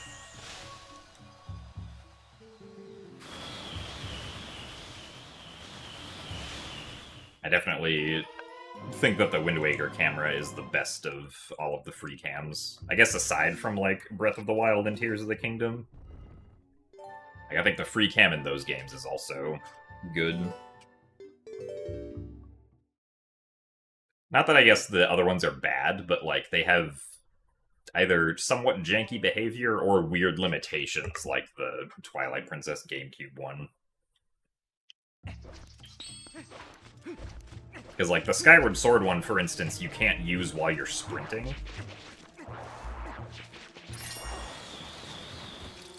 And also the one they added for MM3D, using, like, the Circle Pad Pro is kind of janky also.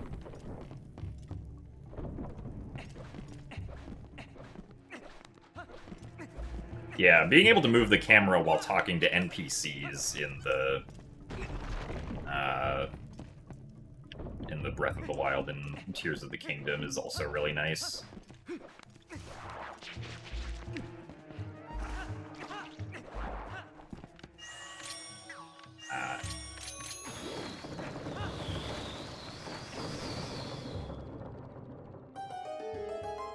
I will be bringing my own Wii U to GDQ.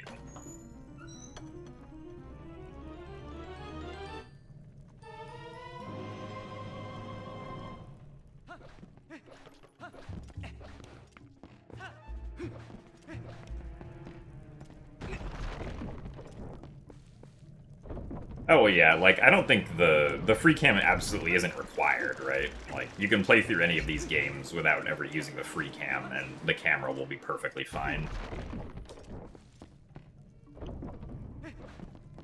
But I definitely like the fact that the free cams exist, right? Because, like, I definitely, am a big user of them.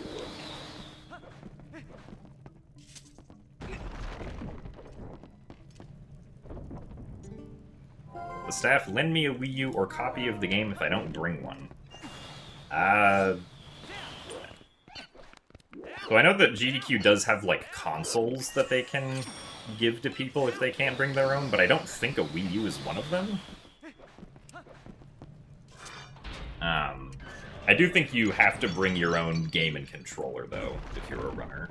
Like, I don't think they can provide literally everything for you.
Yeah, the previous run that actually got somewhere died to me doing execution mistakes on Pogate skip.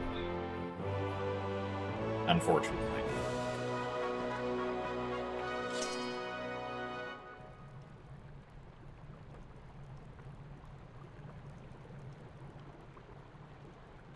Thanks for the good luck, though, Kiana.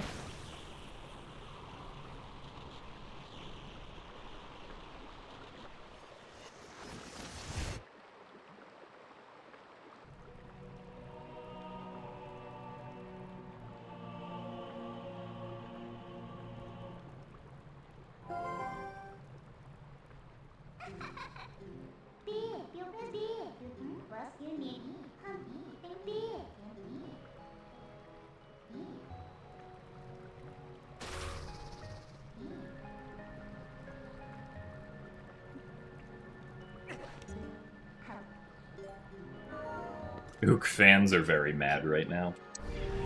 Yeah, sorry, Ook fans. I had to go fast.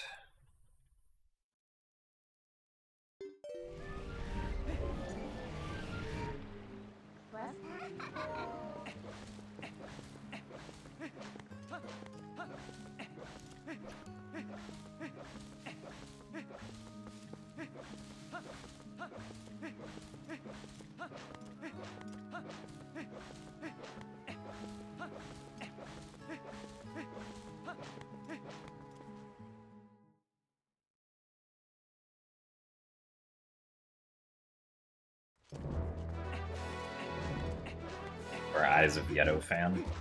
I am also Eyes of Yeto fan. Hopefully this run makes it to Eyes of Yeto.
Yeah, accessing Temple of Time without beating Snowpeak isn't really possible because you need the lair change from beating Snowpeak to trigger the second Skull Kid chase.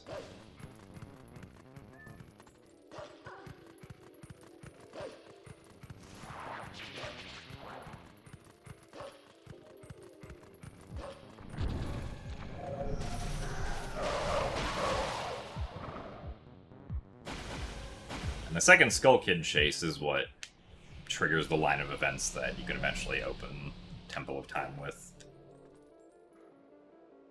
Also, thanks for the good luck, Sledgen.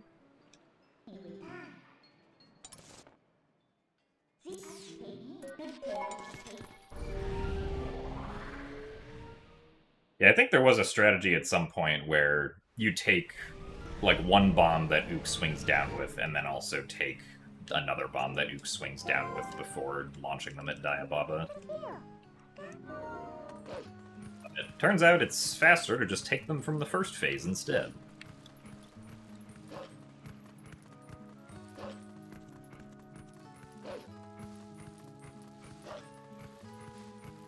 Or simply just return with bomb arrows. Some old routes did, but TPHD isn't able to do that due to no early Master Sword.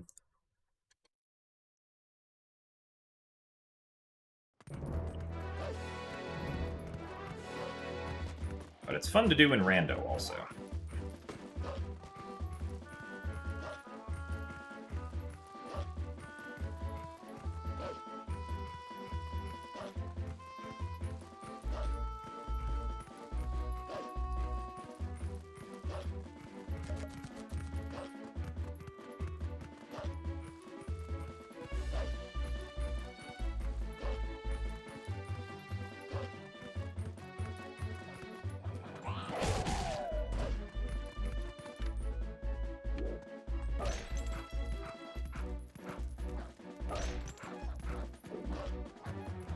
Well, second try, I guess.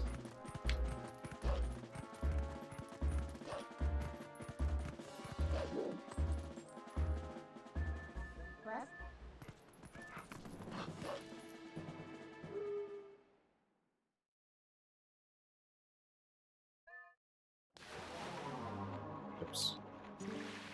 I had to hold a different direction than up there.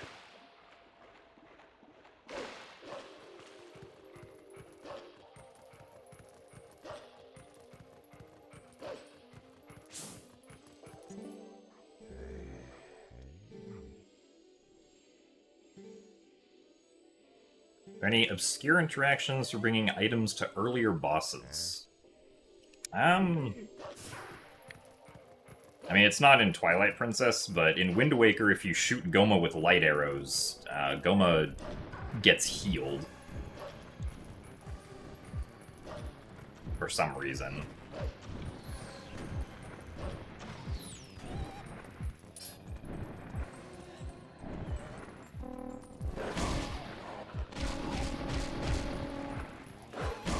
I think more specifically it, like,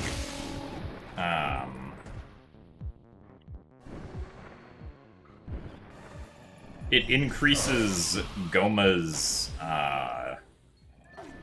like, maximum health by 1, and also regular health, like, in the moment by 1. So eventually, if you can shoot Goma with, like, 245 light arrows or something, because the field is only 1 byte large, it will underflow back to 0 and Goma will die.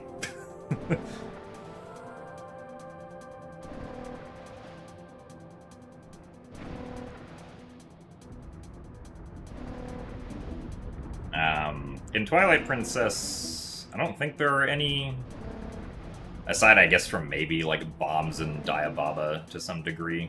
I guess if you take the ball and chain to Deku Toad dies if you swing the ball and chain at its tongue twice.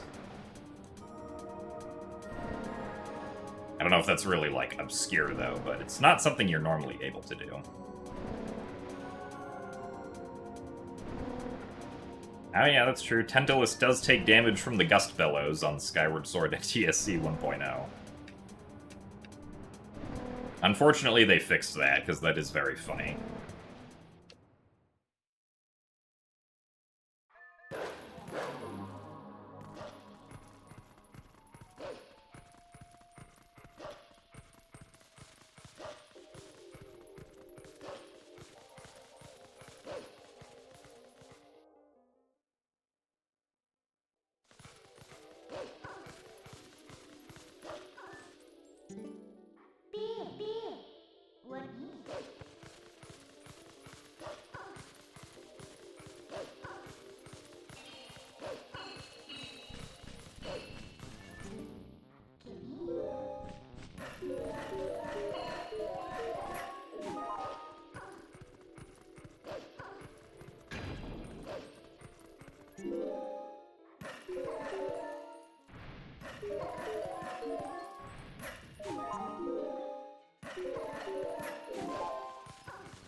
Well, yeah, so if you go onto the Dangorov fight stage in HD with Iron Boots on, and transform into Wolflink while you have Iron Boots on, that does softlock the game. Because you're not supposed to be able to transform while you're attached to a magnetic surface in this game, but that's just an edge case that they missed in HD, specifically with Quick Transform. Because it doesn't work if you call Midna. Nice camera.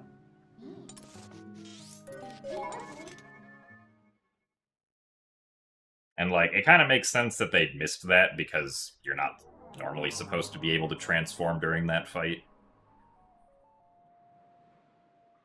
Since Goron Mines happens before you get the Master Sword, but... Funny thing we can do because we get there with the Master Sword in this category. No, so the only place in the whole game where you can transform, like, into Wolflink while you're magnetized onto a surface is in the Dangoro fight arena. Probably because the, like, the stage itself on the arena is not static background collision, it's like an actual actor that has collision because it moves around and whatnot. So, however the game checks for seeing if Link is magnetized doesn't account for, like, Link being on that actor specifically for the quick transform function.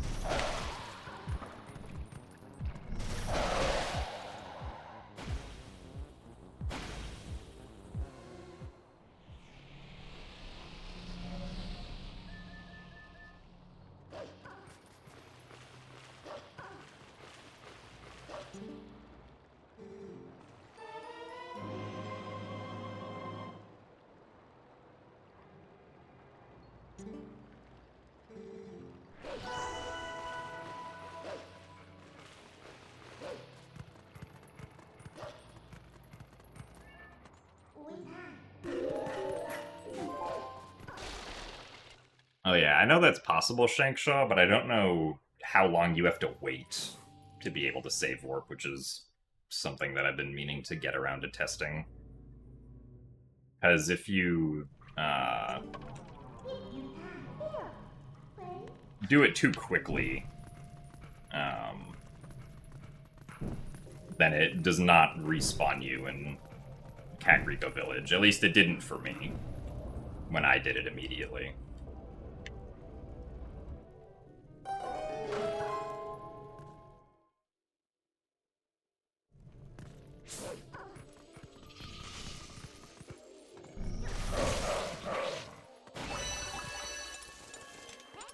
Oh, come on. That tier really took its time. We get the Zora's Domain portal because it's faster to like do the Lanayru gate clip to get it now instead of entering Lanayru Twilight and then having to run across all of Lanayru Fields to then jump down off the Bridge of Hylia to go get it. So it's like a detour that saves 30 seconds overall, because it means that we can just instantly warp to get the meteor once we enter Lanayru Twilight.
Eh.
unfortunate. I don't think we're gonna make the vent cycle now. Also, thanks for the good luck, Samuel Salmon. Weirdly, I didn't think that, yeah. I didn't think the Shadow Beast that was where it was going to be the one that gave me a problem. I thought it was going to be the one further back, but... oh well.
Your Link, you would have just not lost opponent in the first place. Ah, true. Would have defeated King Bulblin when he came to Orden Spring.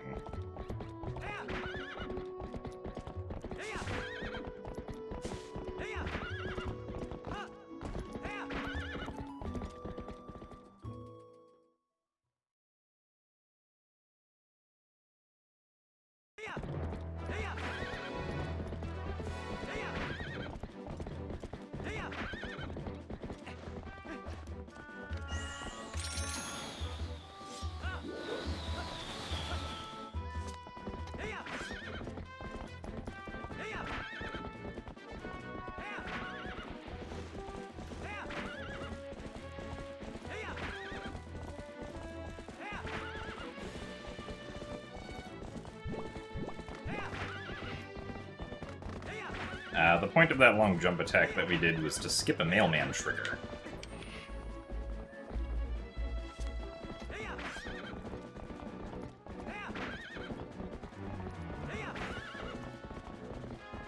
We do not do a bottle dive here, but we do a Midna dive. Not far away.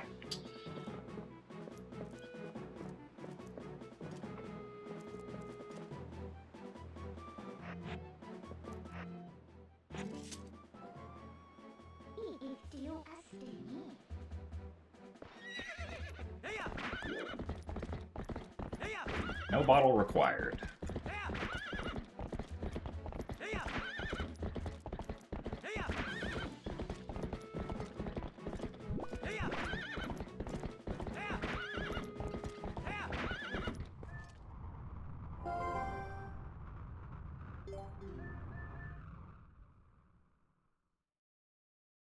The Midna Call dive wasn't figured out until last year. It's also significantly more precise than using the bottle. The bottle, you have like a huge number of frames to make it work, but with Midna, you don't have very many frames, and the positioning of it is fairly precise also, which is why we had to do that weird backwards shimmy to make it work.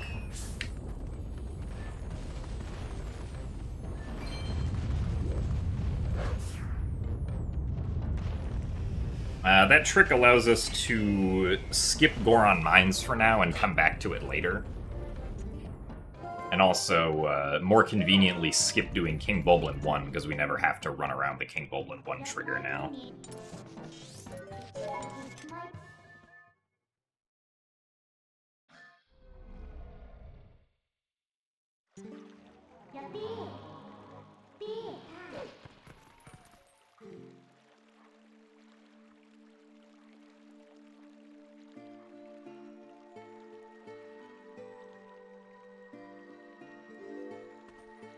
Yeah, because normally to get to the Lanayru Twilight Wall, you have to blow up the rocks there.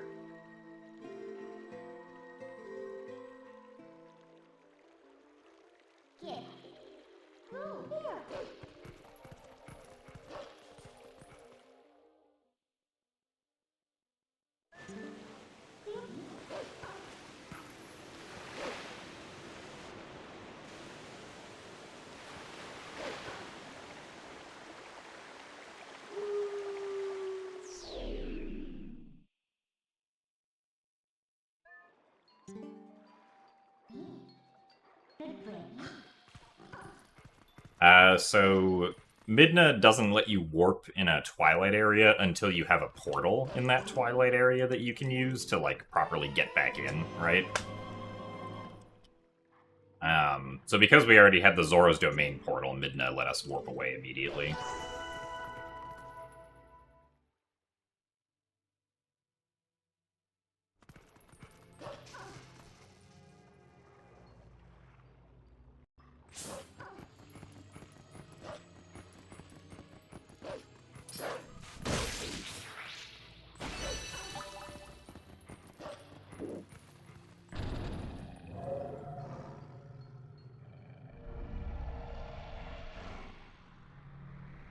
What's Howard do from the channel point? Howard is the same as waste points, except it says Howard.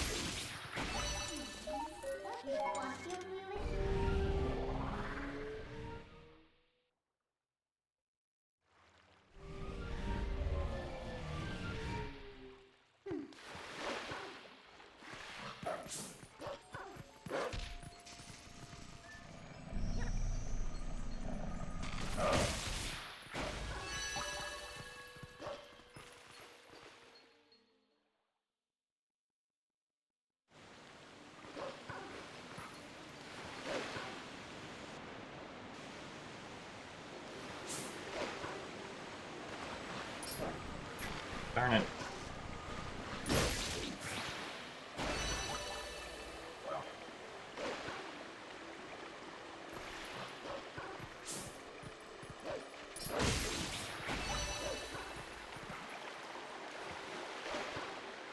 So thanks for the good luck, Tinus TPR. I don't know if that's how to pronounce that, but that's what I got. And Merry Christmas to you as well.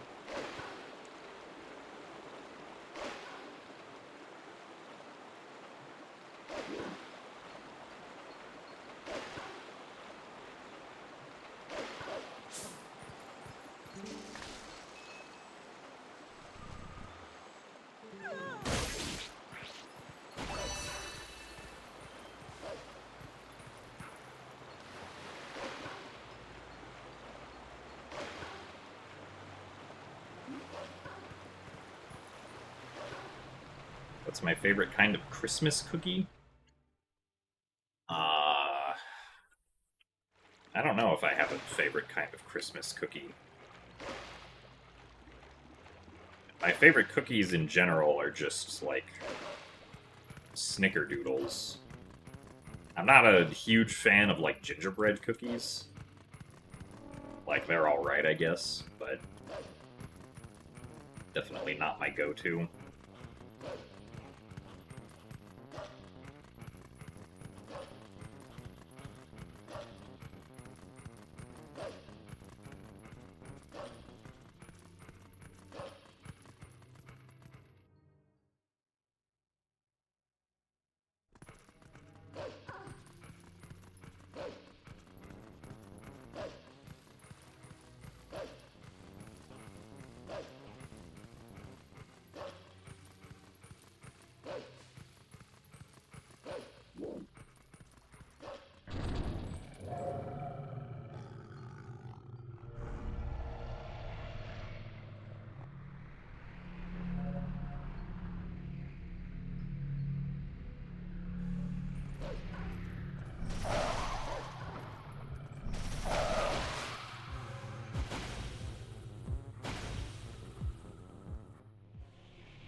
Oh yeah, no problem, Molasco.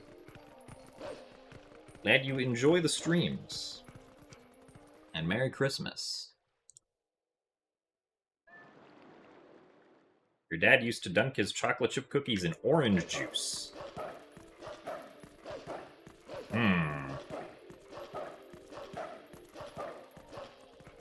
Well, I do not condone such behavior. Mostly because I don't like the taste of oranges, but we can let him do what he wants.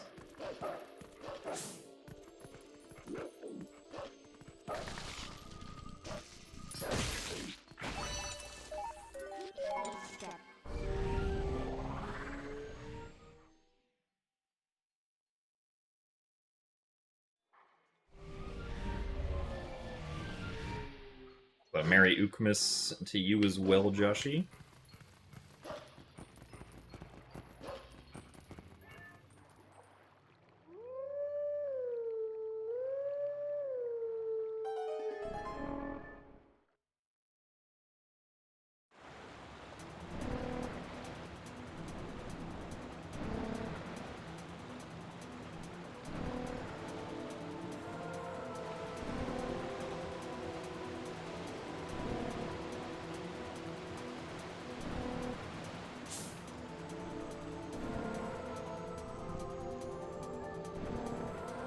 Oh, come on. Let's get the bug. Thank you.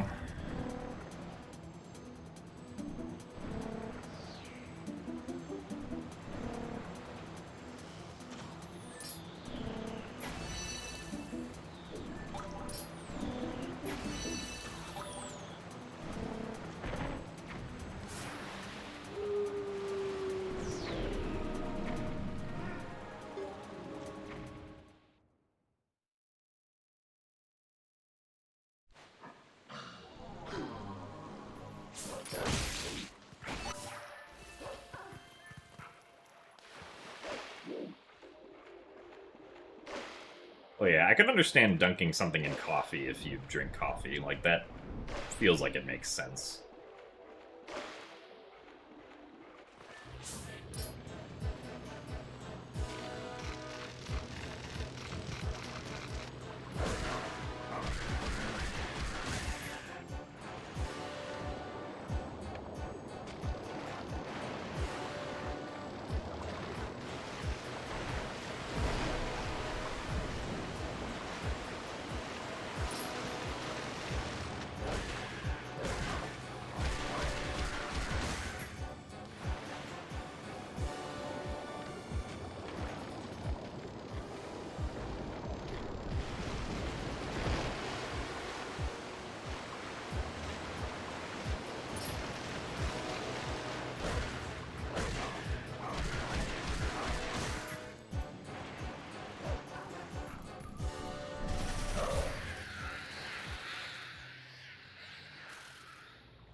Alright, pretty good Linearu Twilight.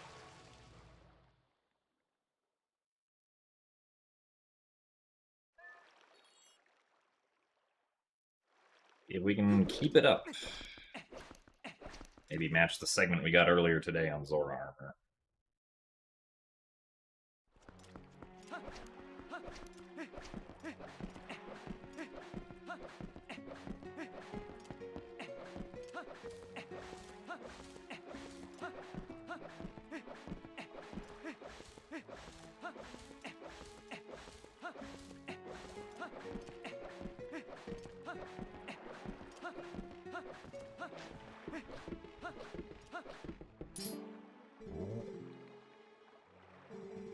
The previous run that got somewhere, we reset because I messed up Hogate Skip.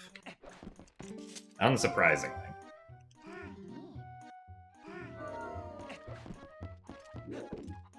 Nice.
Very nice.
Rupee count looking kind of low at the moment.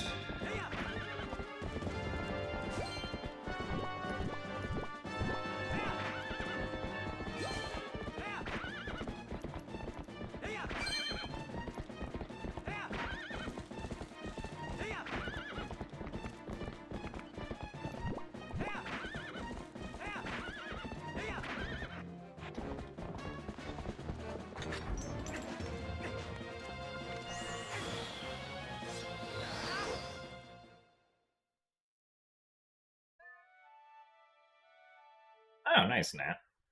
Congrats on the sub 50 peak.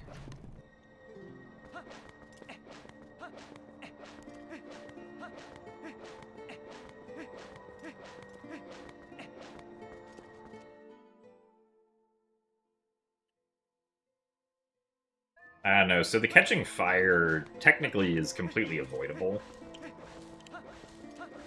Just like if you're lucky with the interval of when the Koblin or the Bulblin shoots the fire arrow.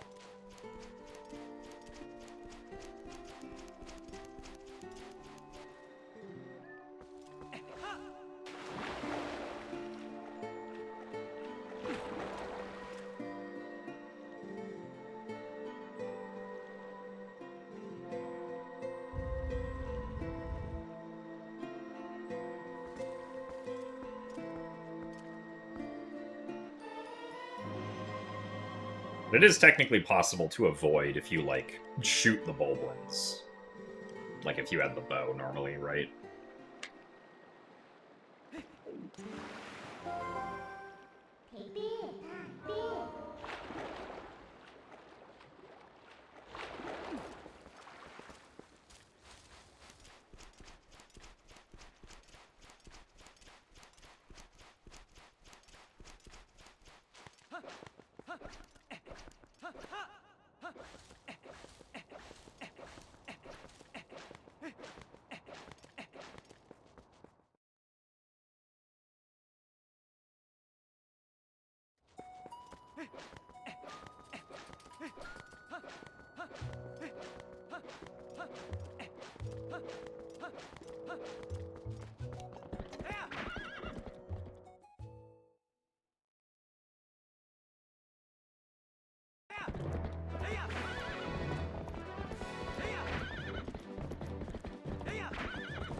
Meant to do an Epona slide there.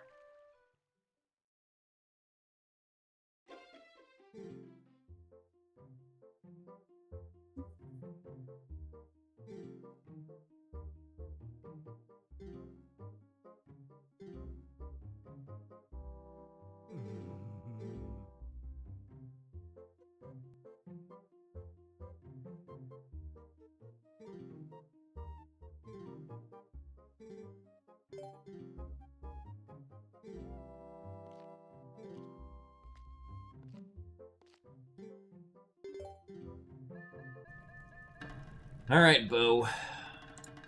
Can you please be as nice as you were earlier today? Apparently not.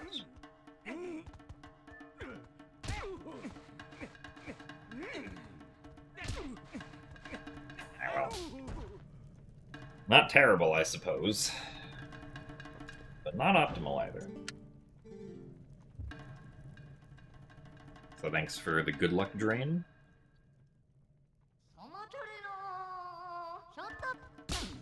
One slap. 2 slap. 3 slap. 4 slap. 5 slap. 6 slap. And unfortunate.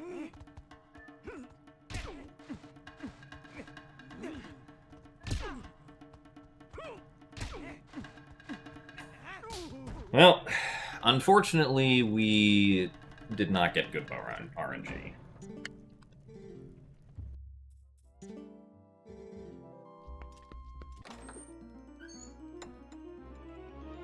That kind of stinks.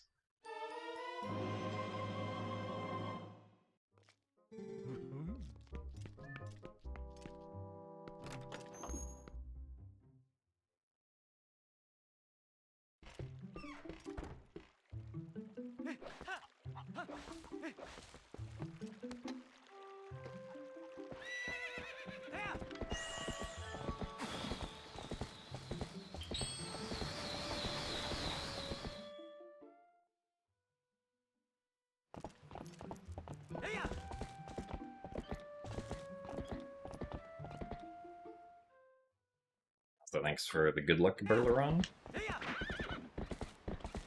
Yeah, we're still going. I mean, this run, like, aside from the bad bow RNG that we just had, has been perfectly fine so far, so... no reason to stop now.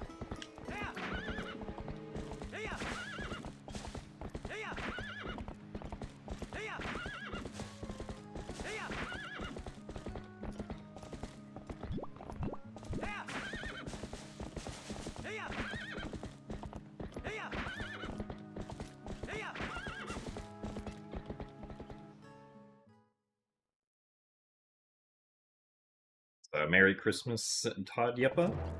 Thank you for the good luck.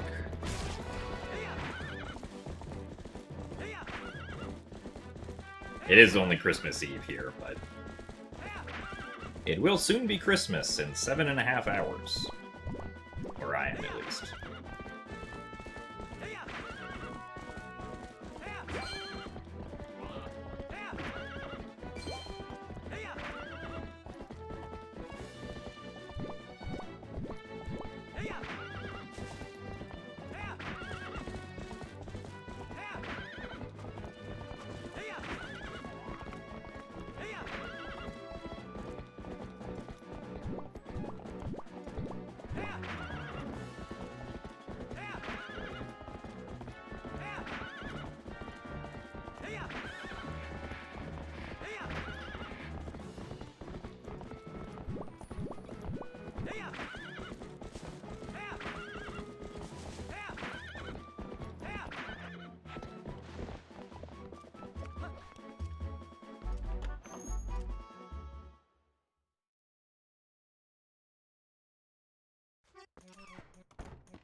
Yeah, I think because of how shoes fall off of ledges like that, it looks like they kind of just clip through the ground.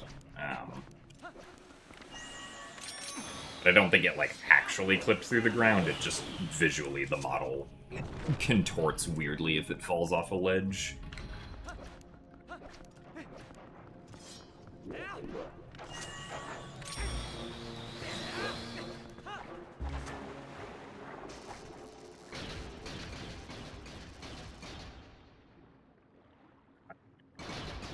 Why are we so far away?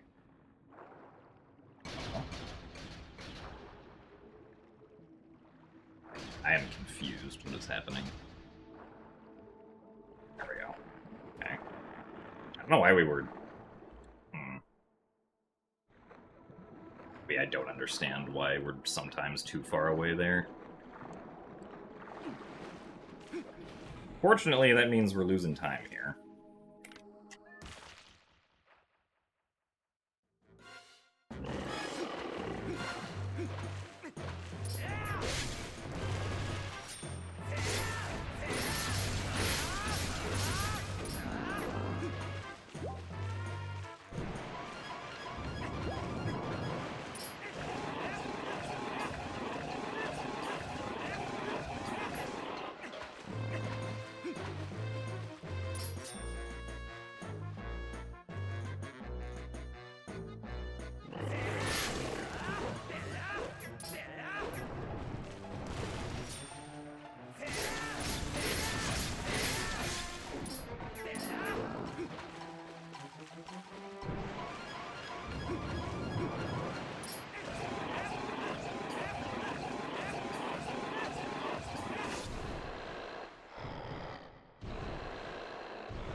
Oh well.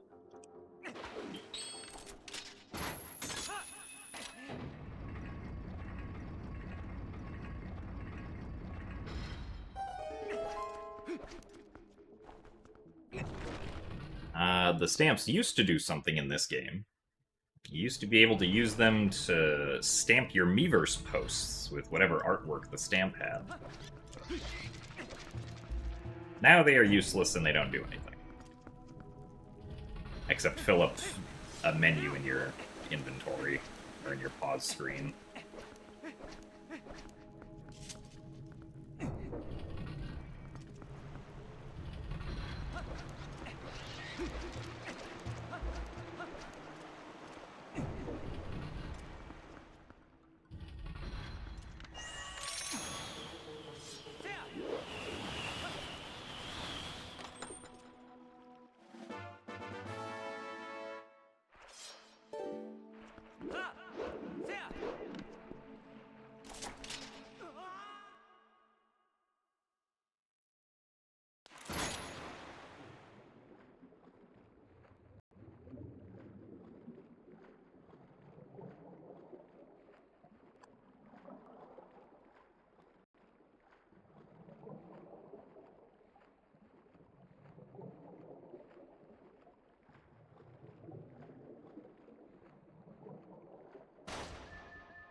Okay.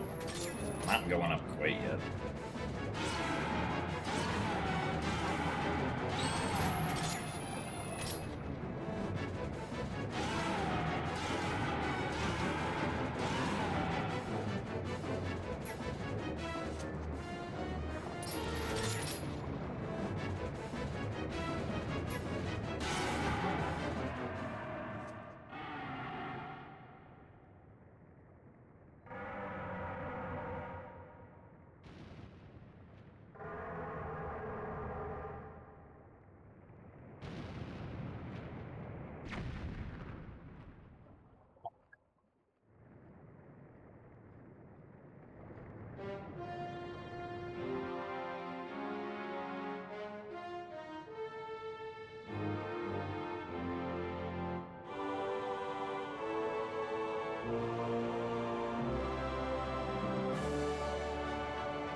My dear, what dear?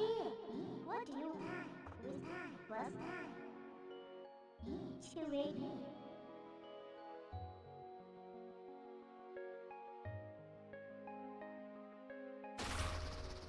Howard.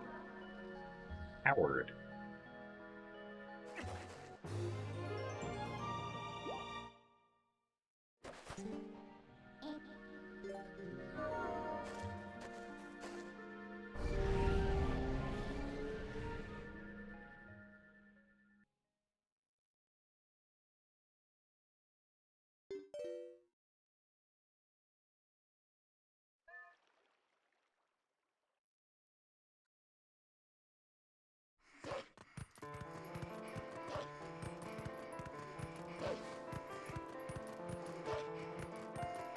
Best music in the game? Yeah, I'd probably agree.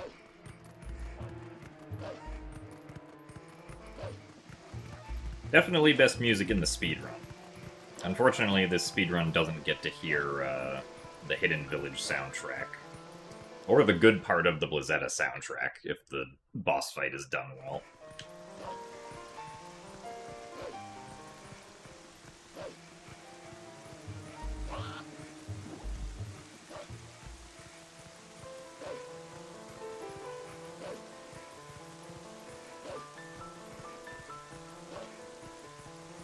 Thanks for the good luck, Alexa, I think.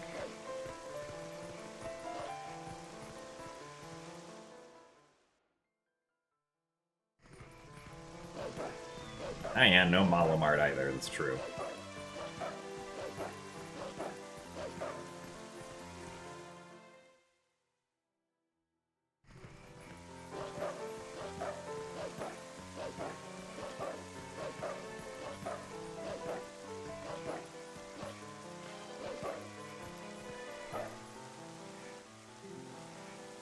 You're partial to Hyrule Field Knight. Yeah, I could see that.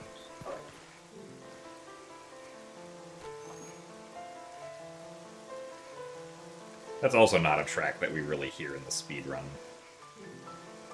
Unless you're doing like 100%.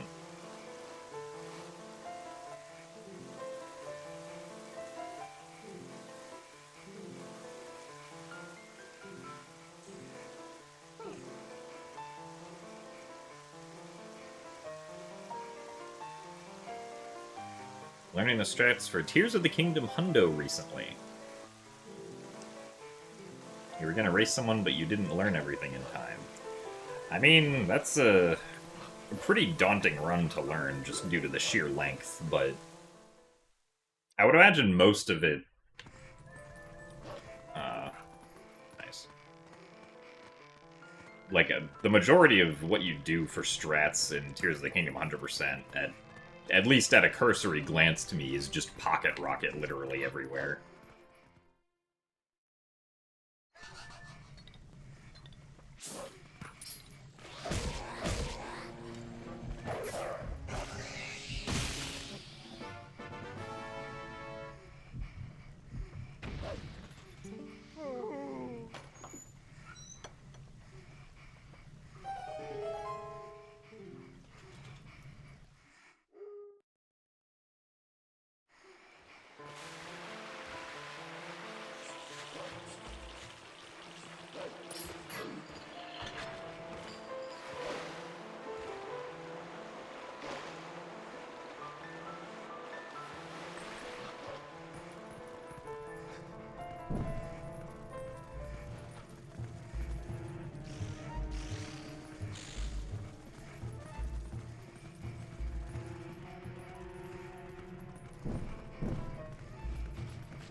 there's a cool variant of Pocket Rocket? Oh boy. Oh, it doesn't use durability or battery, that's right. How long does that take to set up?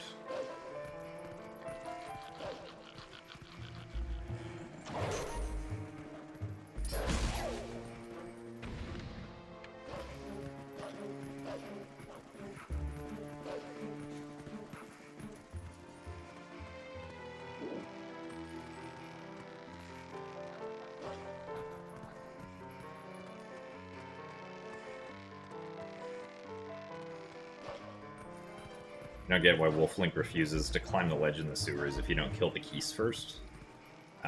So it's a combination of the fact that Wolflink is looking, like, at the Keese somewhat. Nice.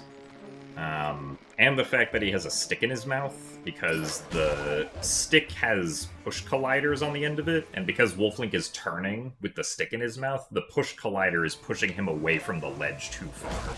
So he can't actually get close enough to climb up it. Which is very silly, but this is what's happening.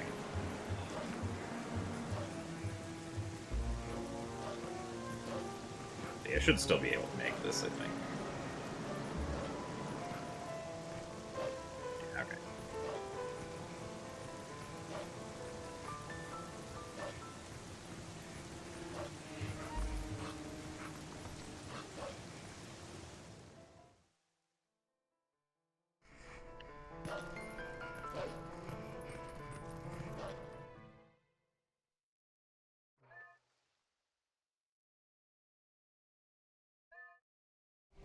Five minutes of input spaghetti.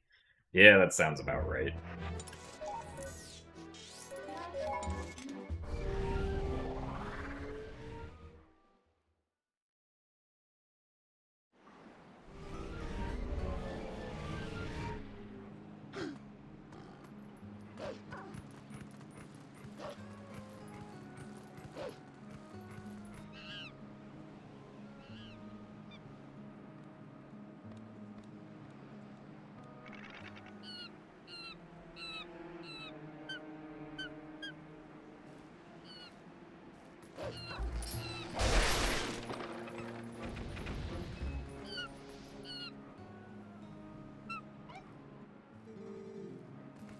Oh yeah, I mean, if it saves hours, then it's almost absolutely worth learning.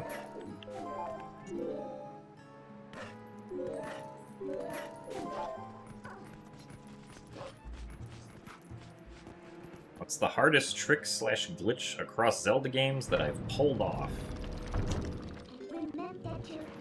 Probably old-fashioned Puppet Ganon skip.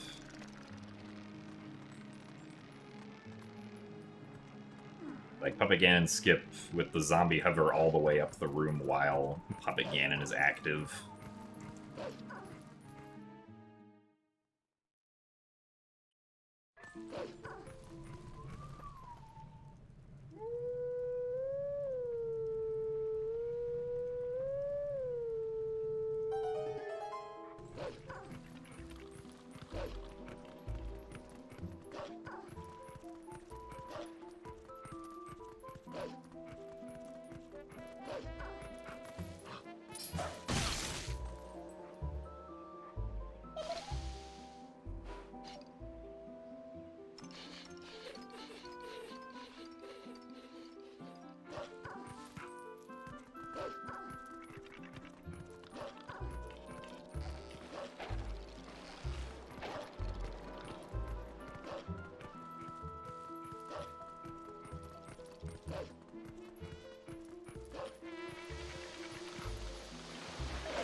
Why is Wind Waker HD the only remake faster than the original one?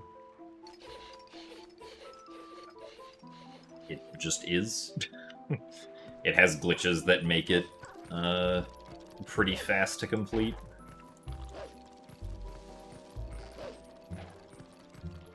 It turns out that when you can exponentially gain speed very quickly, you tend to be able to travel very quickly.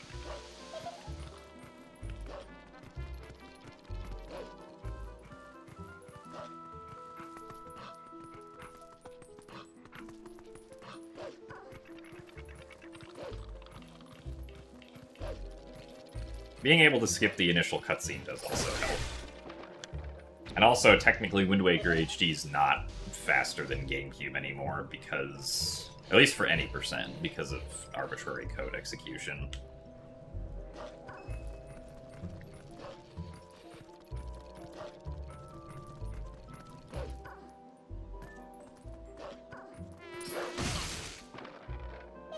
But Wind Waker HD, like, 100% is still faster than GameCube 100%.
I think OOT 3D Hundo is faster than N64 1.0 Hundo. I have no idea because I don't know, or I don't have a good intuition for how fast any of the N64 Hundo routes are.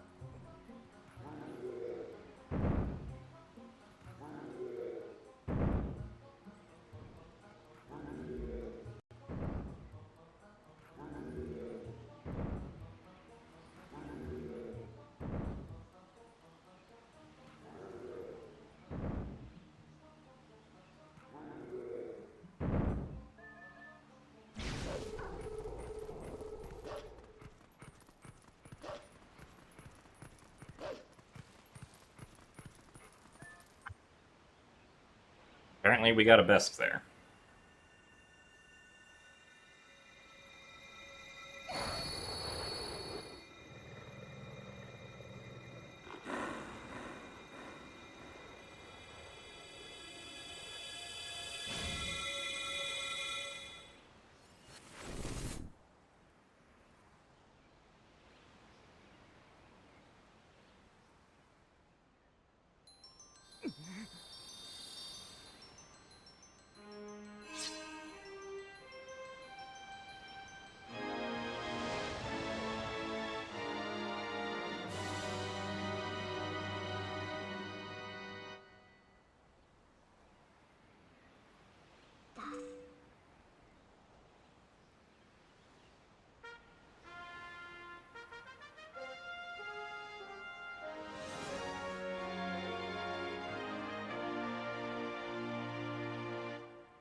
Here. Those. Me. The me. Etas.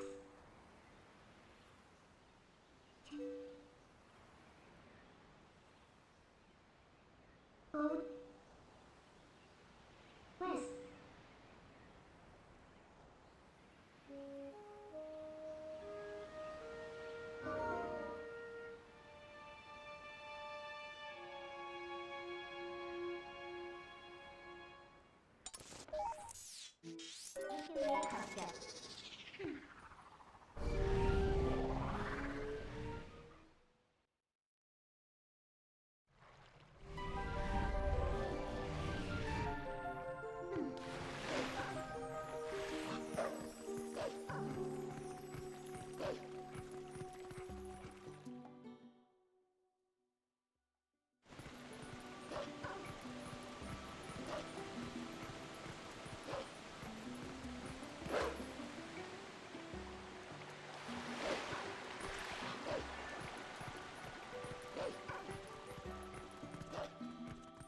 Alright, let's see if we can have a good early snow peak. Just like earlier today.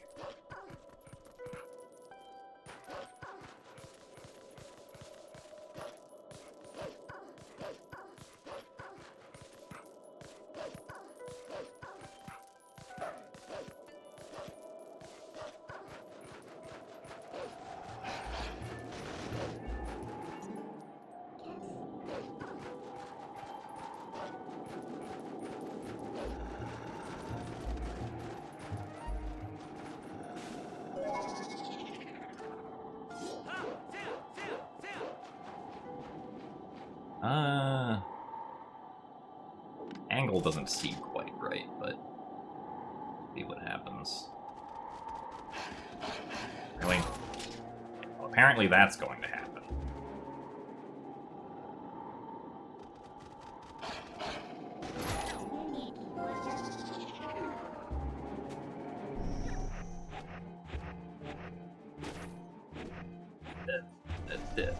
Okay. That was incredibly sketchy, but we'll take it. I'm honestly surprised I did not hit the loading zone accidentally.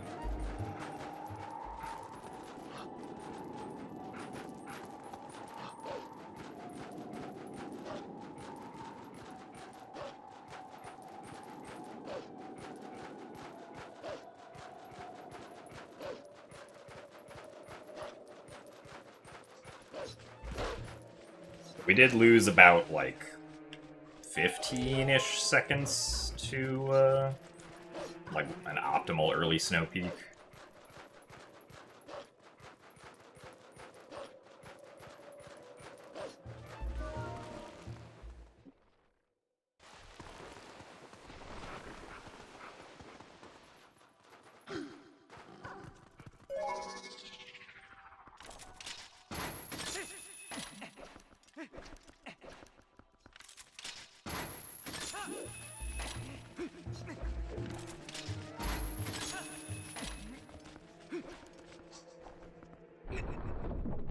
OSD TASs do map glitch instead of Wolfo super jump. Well, 100% does map glitch because 100% has to howl at the Howling Stone anyway, so they don't lose time to reloading the area. I don't remember when all dungeons does early snow peak, but if you do early snow peak before Midna's Desperate Hour, then you have to do map glitch because otherwise Midna's not on your back. And you can only do the Wolfo super jump when Midna's on your back because otherwise you can't do a Midna charge.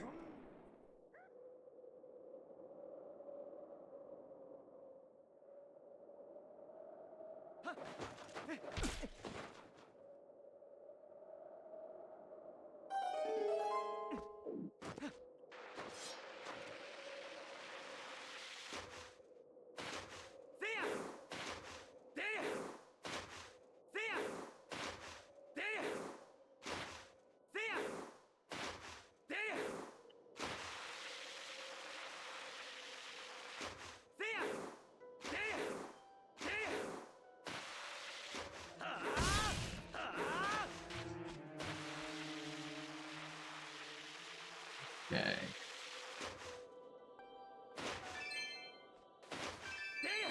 Nice, got all the rupees.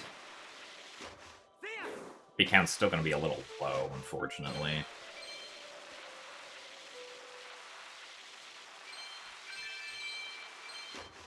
But hopefully we'll get lucky in the chapel this time. Even just a single blue rupee would be helpful.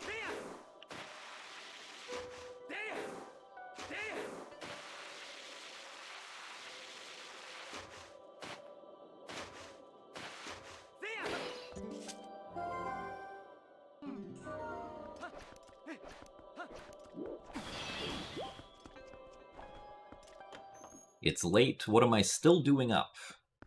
I mean, it's only 5 p.m.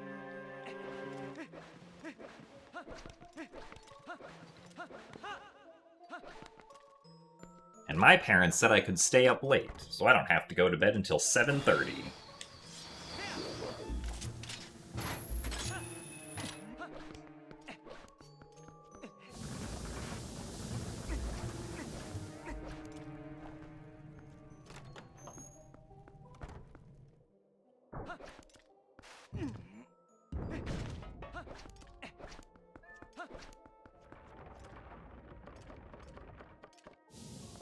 Really? Dang. Come on. There we go.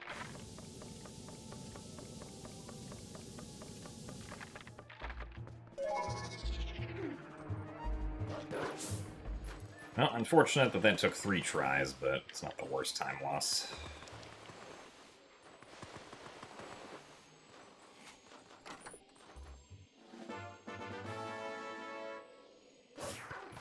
Yeah, I have to be in bed, otherwise Santa won't arrive.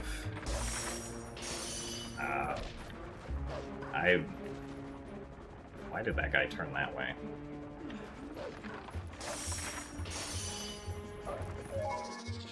I've never seen him turn that direction before, so that was kind of weird.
Yeah, I'll take that.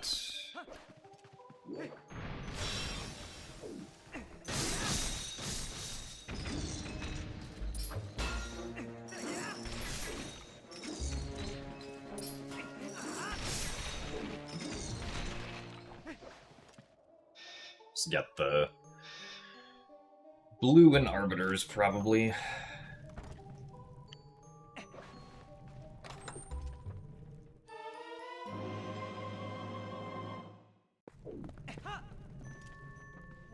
What better way to spend noon of Christmas Day than watching a TPHD stream? Exactly. Unfortunately, I will not be streaming tomorrow. It's Christmas for me.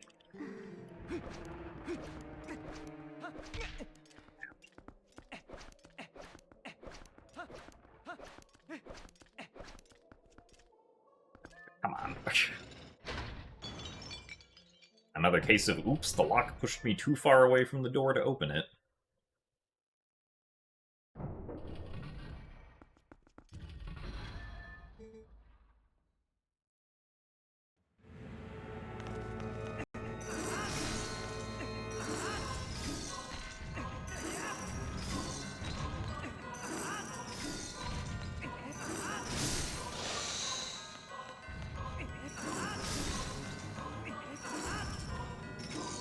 Really?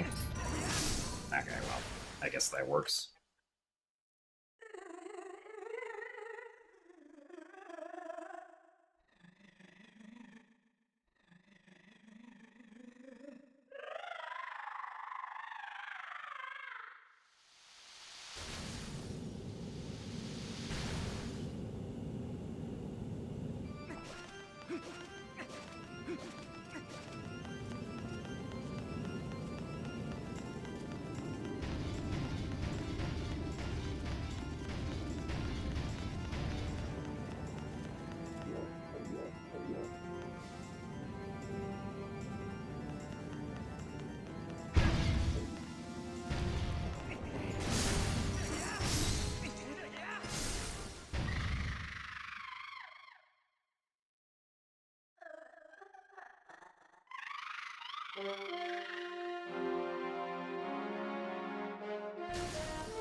Sandwiches.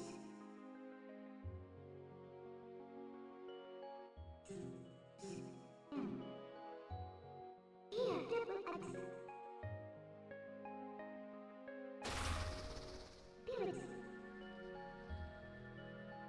Pirates. Gainer.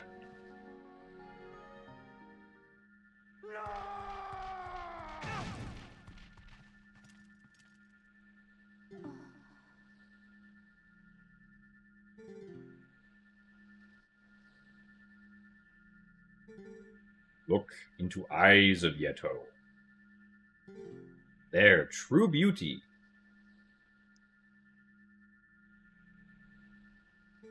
Who need mirror?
Oh, there. Okay. Very good ladder, thank you.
Let's jump.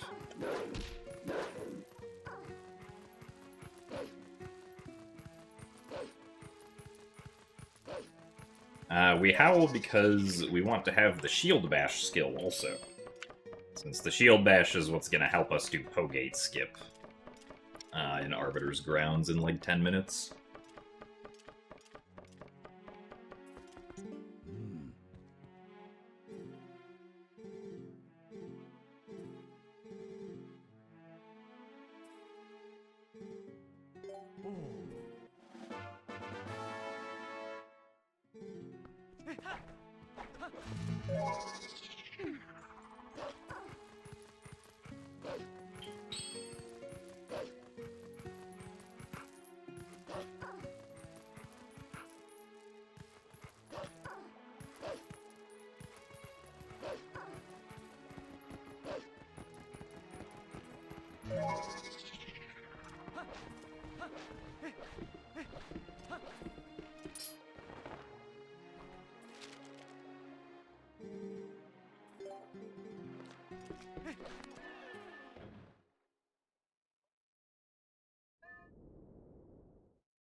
Also, Pogate skip is not Death Sword skip.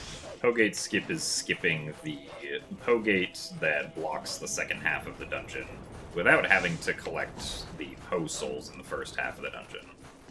Whereas Death Sword skip is just skipping the mini-boss.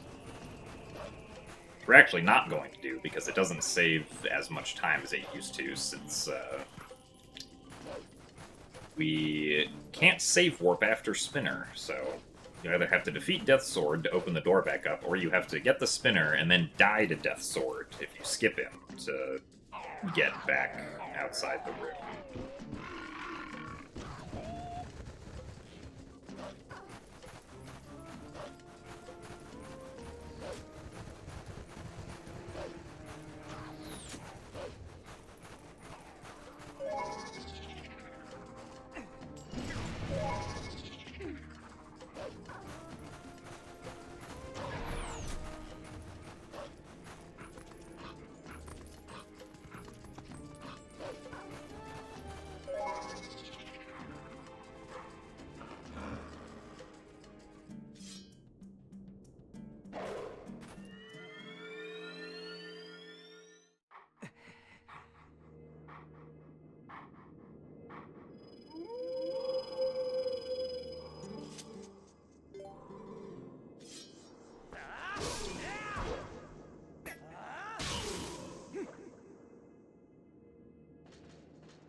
So you could damage down to do Death Sword skip to save like 10 seconds, but I do not feel like I'm consistent enough at Death Sword skip to justify going for it to save those 10 seconds.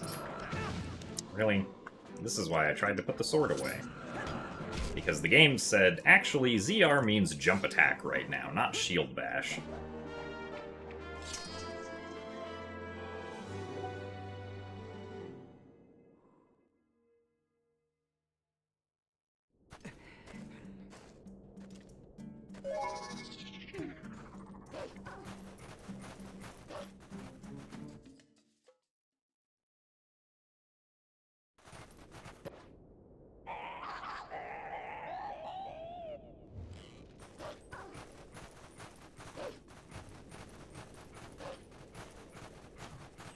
So thank you very much, Audio Killers, for the 5 Tier 1 gift subs to the community as well.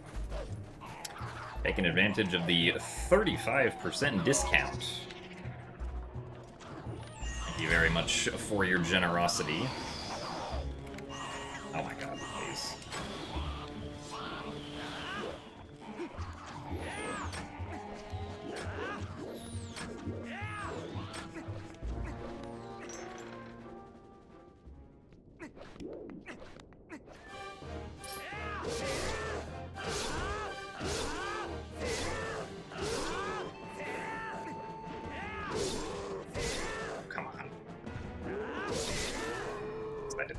Difference.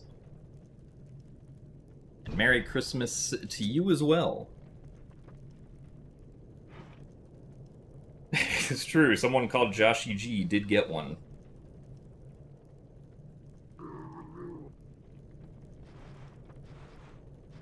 So unfortunately, we are not really saving time here, because there were a bunch of small mistakes that added up to like 10 seconds.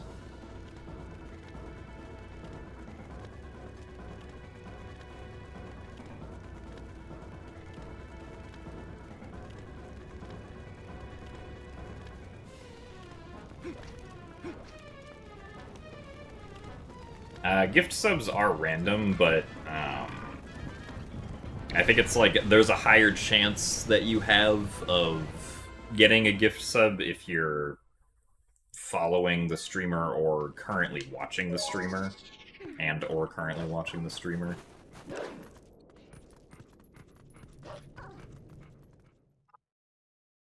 You can also see your follow age by clicking on your name in chat.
Alright, can we do post-skip better now?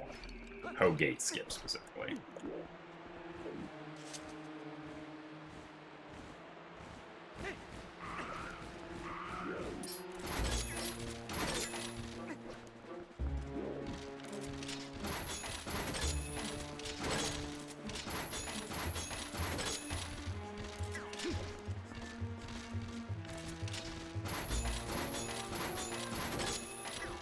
Okay, well, there's one at least.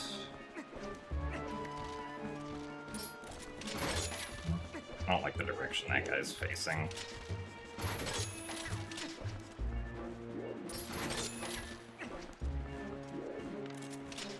Yeah. Well, this is unfortunate.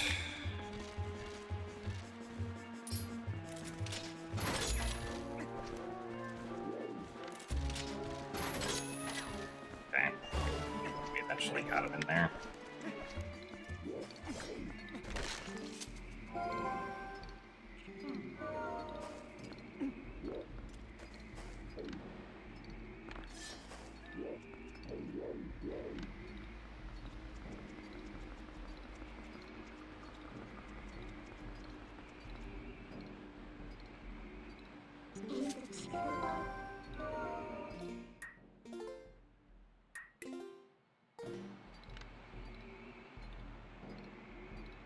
Okay.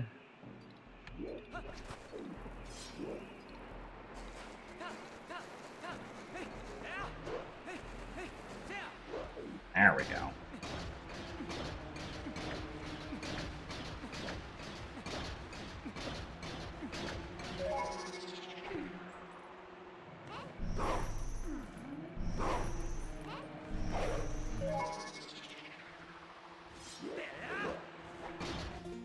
There we go.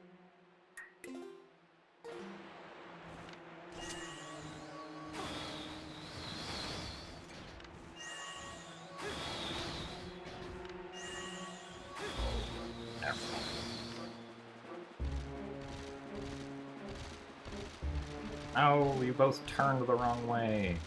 Why would you do this? Oh, wait. Oh, darn it.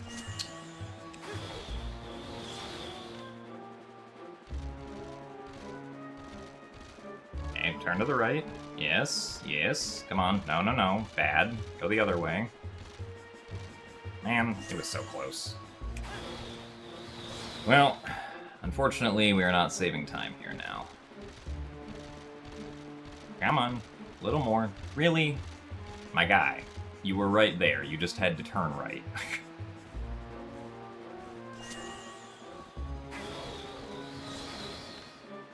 Well, this is what we call unfortunate.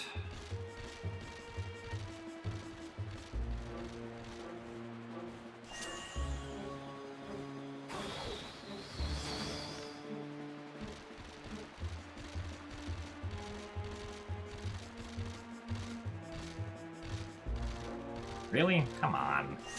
They're so close, and yet they won't do it. There we go.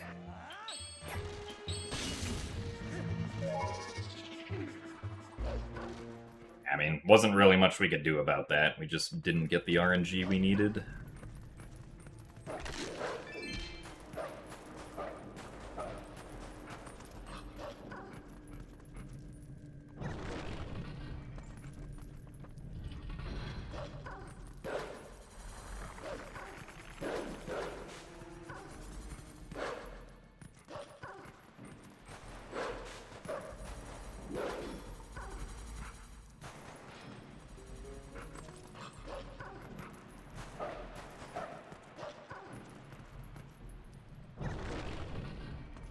Usually, I feel like a skull usually will hop into the correct position there within, like, 3 boomerang throws most of the time. So, like, that time was kind of, like, particularly bad compared to what normally happens.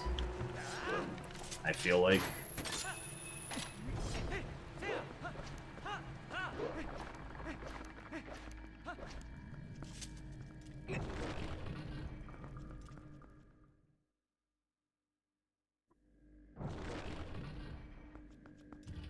Yeah, Pogate Skip was added about back in August, so... like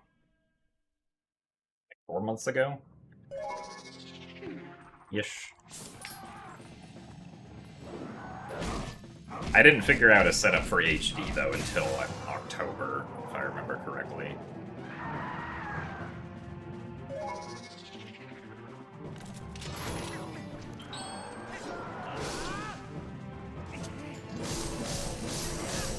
Darn it. Still don't understand the timing for this.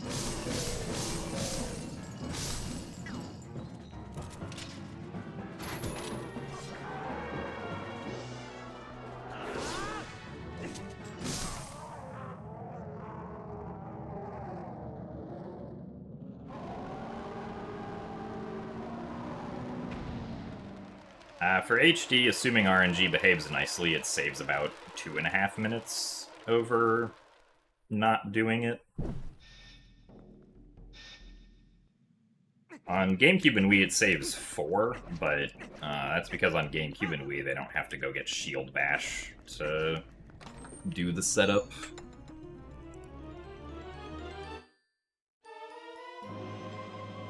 Alright, well, unfortunately, I think that's probably it for this run. Because PBing would probably not be too reasonable, but we did our best. RNG just kind of decided no. But we did get 2 decent-ish runs to Arbiter's Ground at least, so that's nice. But yeah, so tomorrow's Christmas, which means there is no stream. There's also not going to be any stream on the 26th because it's a Friday, and I don't stream on Fridays. So the next stream will be on the 27th, so I will see you guys all then. Hope you guys have a very Merry Christmas, and I will see you guys afterwards. Goodbye. Also, thank you, Stavros, for the 100 bits.